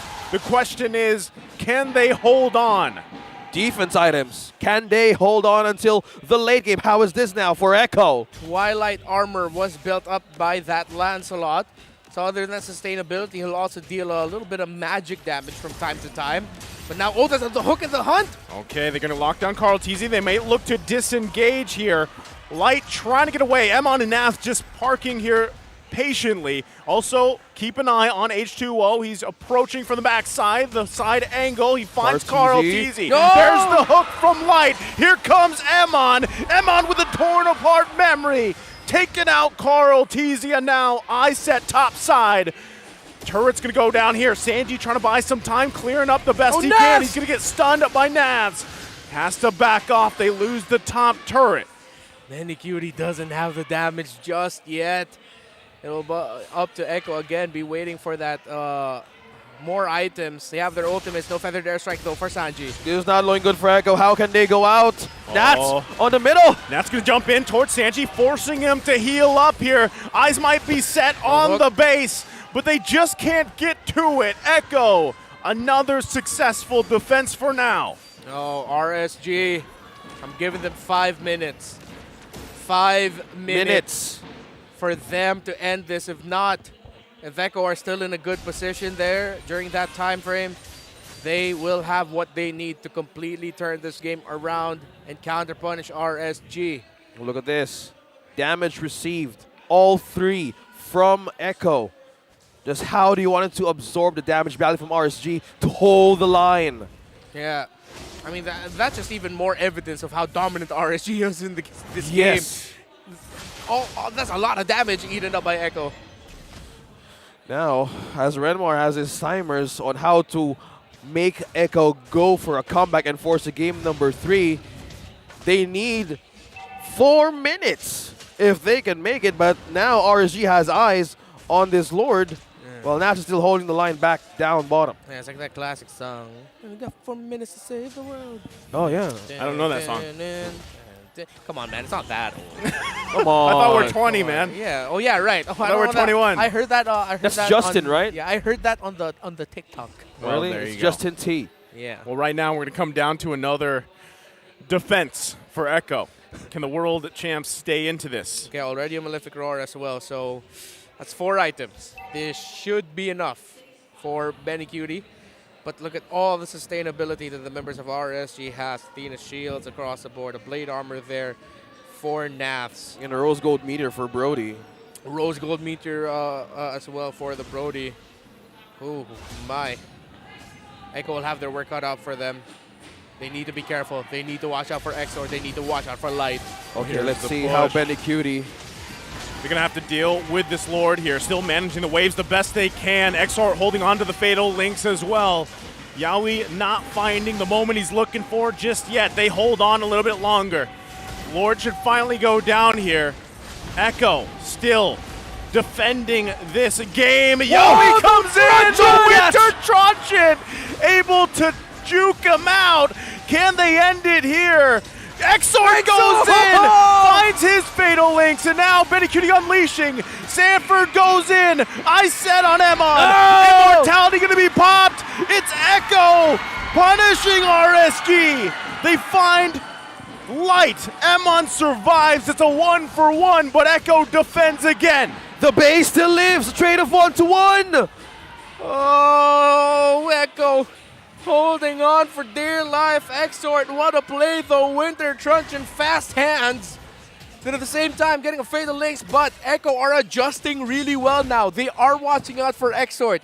Instead of that being a bit massive 4-man, 5-man catch, that was only 2, and that was Carl Teasy and Sanford. The main damage dealers, the Farsa and the Melissa, were able to watch out and survive. Emon, though, almost getting taken out by Sanford. Oh. So close. If Sanford was able to take down Emon, then Echo might have continued to push out the map. You see how disciplined Echo is. The waves, they can still clear it. And in every defense that RSG continues to invade the base, they really are holding on. And the damage right now, we still have steel leg plates for Benny. Will this be enough for RSG?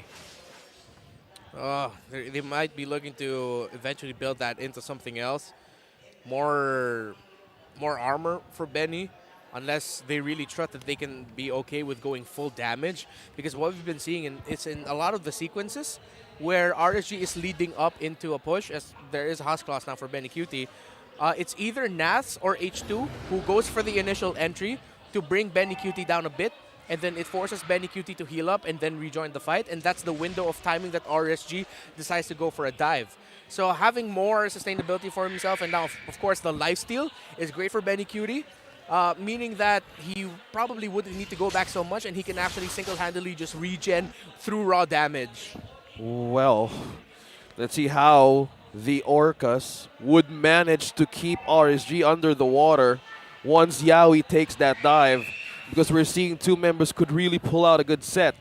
Having on ultimates, RSG's wary on what could Yawi do. So this is one lord that they would need to get.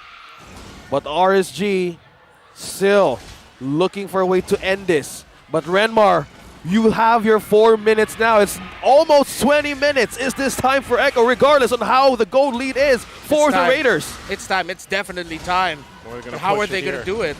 Half health. So difficult right now. Sanford taking quite a bit of damage. Yawi going to get spotted out here. Lord will reset for now. Part of the way. H2O still working on it. Got two members of Echo still defending the base. We're back to the Lord Dance. Man, it'll be crazy if, like, somehow, just somehow, RSG ends up winning this with a split push. They might be doing it. Yes. Look at the two guys up top. They know the assignment here. We have Amon and Light up top. 1/3 health on the Lord. They know. They know. They are going to park Sanji up there. He's got to be able to defend for himself. Who's going to get it? Lord, just a sliver of health left. Benny Cutie on the backside as well.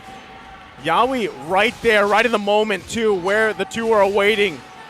Emon and Light still being spotted out. Basically, at this point, Lord resets again. We're at a stalemate 20 minutes in. They found him. No split push available. Emon, Malefic Roar built up. High stakes game. The risk right now of Echo and RSG, they feel in the comeback of the Orcas. Can they hold it? Can they prevent it? The coverage right now, Echo needs to cover a lot of ways to not being split up the map.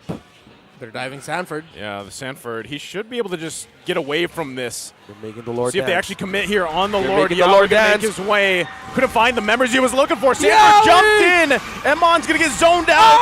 And there you go. H2O able to grab it. But Benny Cutie unleashes. Light Immortality. He's going to fall here. Benny Cutie finding another. And they are collapsed on 2 down from RSG. But they secured the Lord. Can they hold on here? Because Echo is running it down mid. Oh, they can continue this, but at the bottom lane, this might end up becoming a race. Emma needs to go back. The mini wave isn't there. Here comes the Lord. Oh, RSG. Oh, Echo need to make a run for the hills. They need to go back home. Sanford felt it. Sanford felt it back in the base. Yeah. Oh, this is so high stakes. Benny Cutie receiving damage. Nats going for Benny Cutie. H2O able to grab the kill. Benny Cutie is down. Can they survive? Emon's still there, looking to cut off Yawi.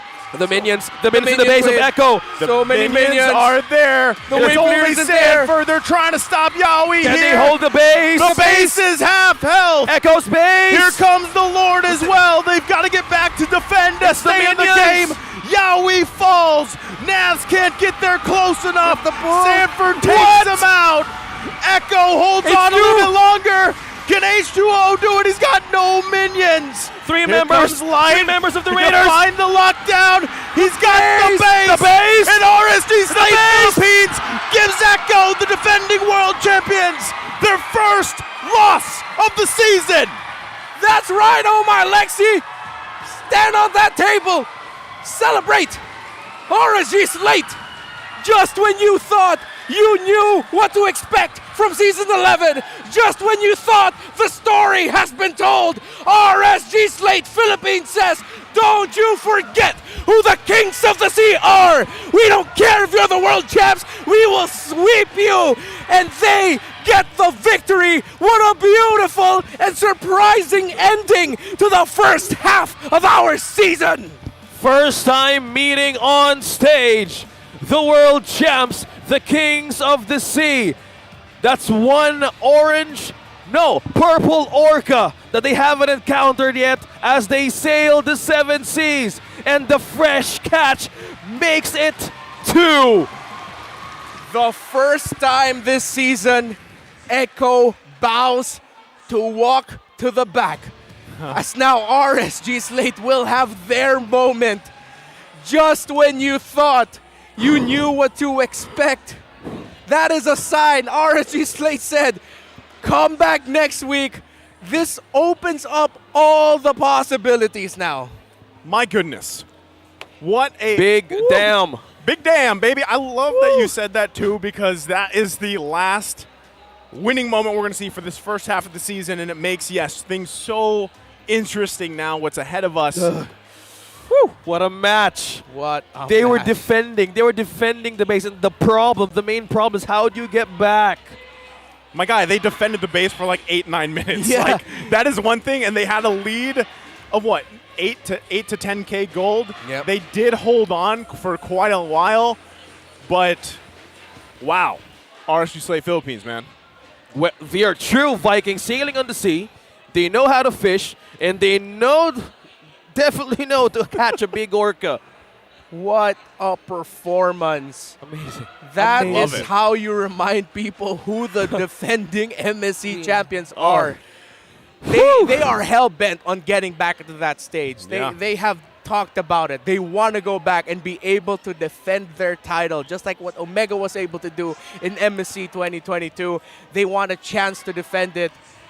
It's only the first half of the season, but that is how you tell the world, don't forget us. This might not be the exact same lineup, but we are still here. We are still the kings of the sea. We are still RSG Slate PH. A reminder for those contending for the title. Yeah. RSG, man, this season could get any better? It only can. You can only get better from here with this. And just being lost for words, just being drowned in the action. Even us, we're so amazed. A spectacular performance we've seen Echo exhibit, perform well in all of the matches, but for the first time swept. Now, let's call on Mara Aquino together with RSG Slate Philippines back on stage with their winning moment.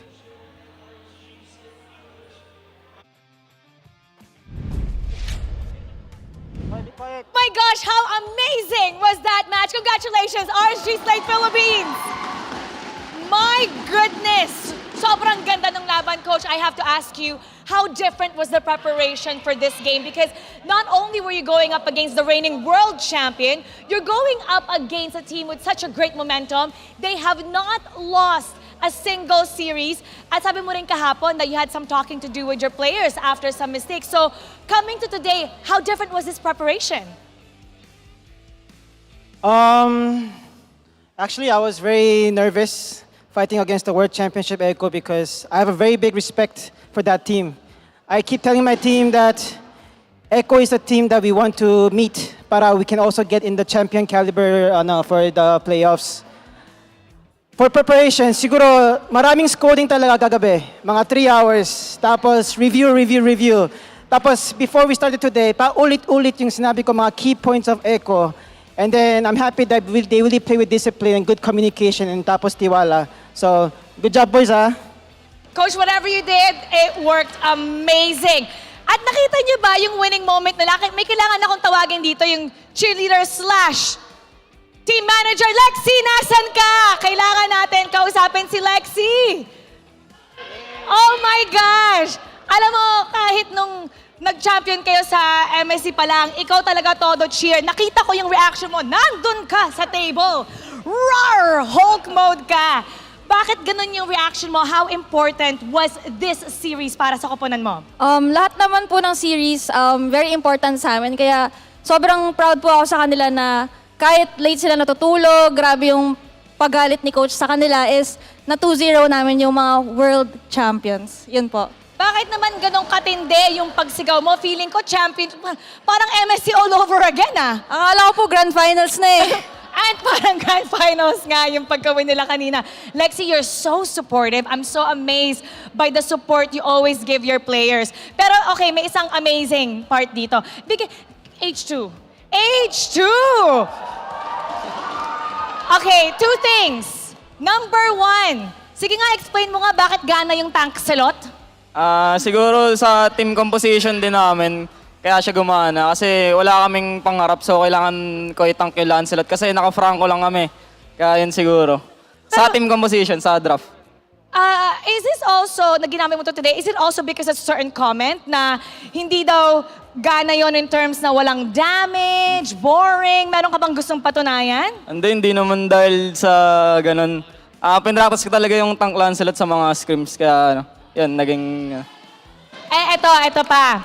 Okay, I know that yung trio nyo has always been so strong, pero ngayon, hindi mo lang natalo si Rene J. Natalo mo pa si Yawi. So, did this add to the importance of the game para sa'yo? Does this make it even sweeter? Hindi, sarap lang sa feeling kasi yung mga nakakampi ko dati, yung mga, tinalo ko ngayon. Tsaka lalo na sa si Yahweh kasi M4 World Champion sila eh. Kaya sarap sa feeling. Nag-usap ba kayo kagabi bago kayo nagharap? Or kanina? Nagharap ba kayo kanina?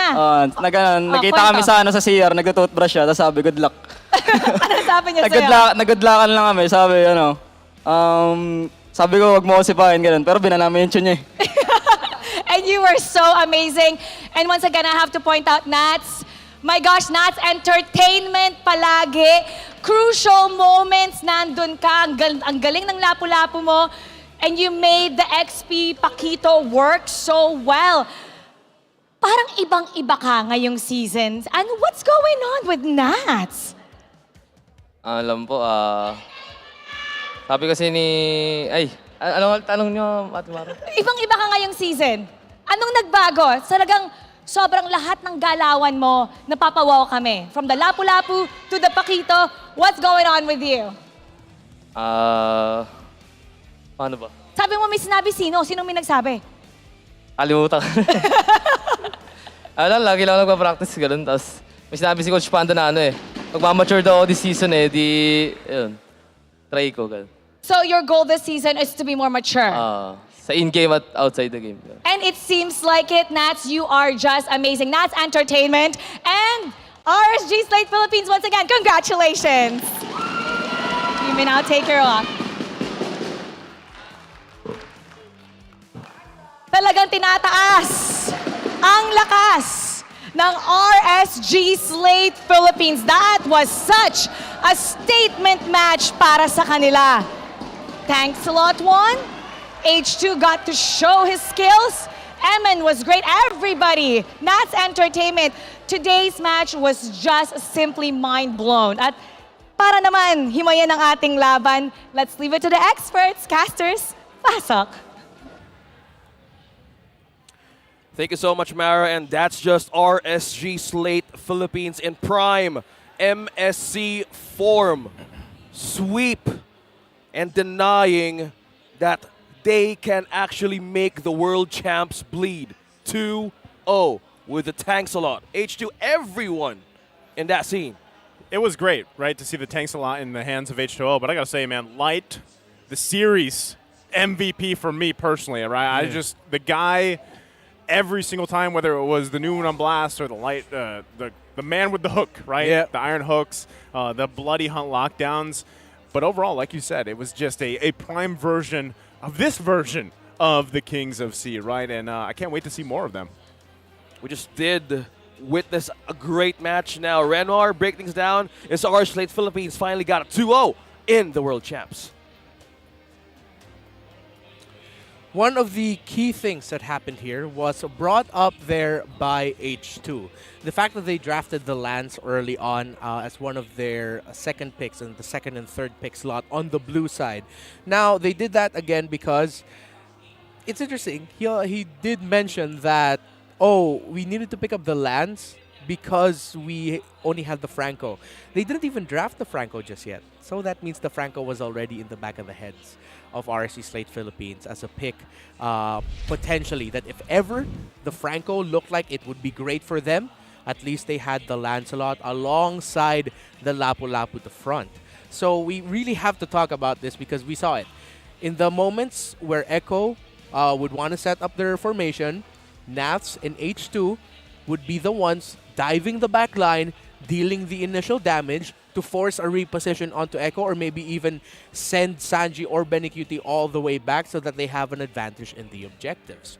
And we saw that with their timed dives, knowing who's going to go at what time and then who's going to be the one left, if ever, who's going to continue to chase. It was difficult for Echo in the objectives. But of course, we also have to bring out here the Exort factor, the Valentina factor, the factor of being able to steal either the Fatal Links, either the Feathered Airstrike, or the Ultimate of the Kaja, the Divine Judgment. Although most of the time, we saw it was the Fatal Links getting caught out there because they wanted to take down Carl Teasy.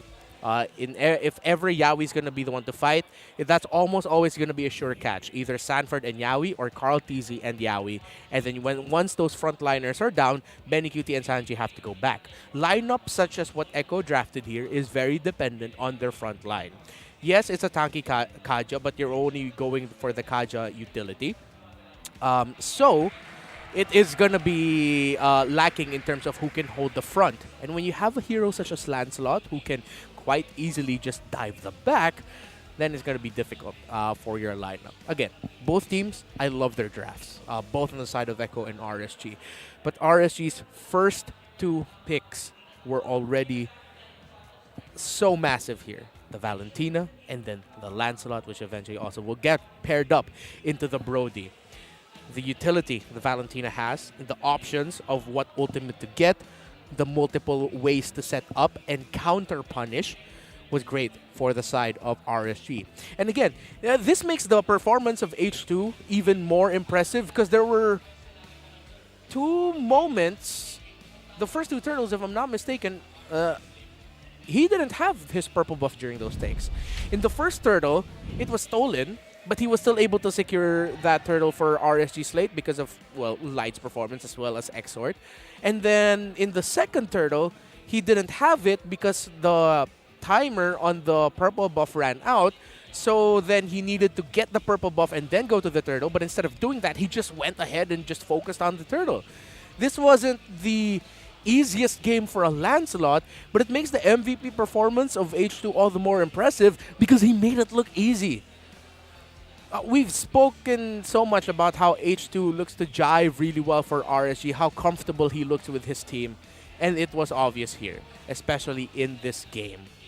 The moments where it seemed like you're wondering, man, H2, is he going to be able to get away? Is he going to be able to fight things out? He is. He ended this series with a 3-0-11 KDA. Absolutely perfect performance from him, using all the Thorned Roses, the punctures to perfection, just so that he can avoid damage and also be able to deal damage at the same time. That is the new age of this Lancelot.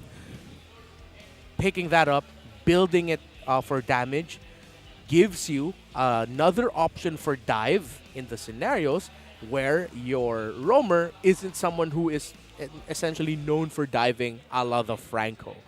So this might be something that we're going to have to watch out for. Teams picking Franco a little bit more often. Lancelot a little bit more often. In the second half, as we head into the second half of our season, the draft pool has opened up considerably. So many Lapu-Lapu, Yuzong, Farsa, Valentina, Fredrin, Kaja priorities. But now the board is opening up. The options are opening up. And the scoreboard as well has opened up. Bren Esports, gentlemen, I just have to send this update, are at the top of the standings now. 18 points. 16 for Echo, 14 for RSG, 11 for Blacklist. That is the top 4 at the end of the first half. I've opened up. What? I've opened up. You have opened up? I've opened my arms to the season because and I'm opening myself to the sun. Okay. My guy, I love it because, like, if you compare the other seasons that, you know, especially that we've been a part of, I'll say it again, man. Season 11 is one hell of a season so far, and it's super exciting because we don't really know where things are going to fall into place. Nobody's safe. Everybody's just putting up their A game, and one thing that we're expecting for the weeks to come is reset, rebrew something. But now, guys, I hope you enjoyed that match. My name is OSX. I'm with Naisu and Renmar. And now, we're happy as we enjoyed that match. Now, let's throw it over to Mara to close things up. We'll see you again next week.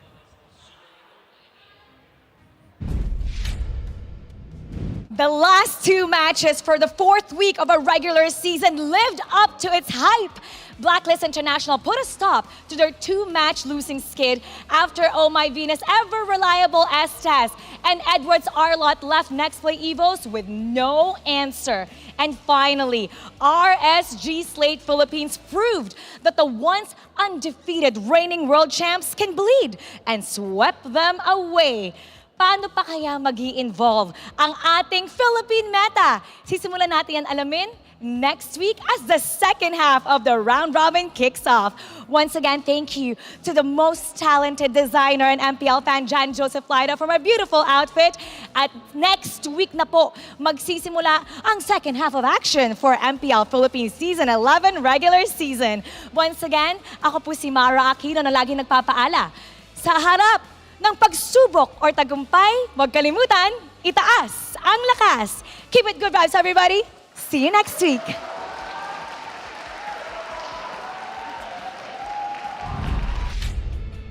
The 11th season of MPL Philippines is brought to you by the following sponsors. Smart, the official tournament telco partner of MPL Philippines Season 11. Our official sponsor, Infinix. Infinix Note, ultra-fast gameplay. Our partners in esports, Maya, it's everything, and a bank. And Secret Lab, the official gaming chair of MPL Philippines.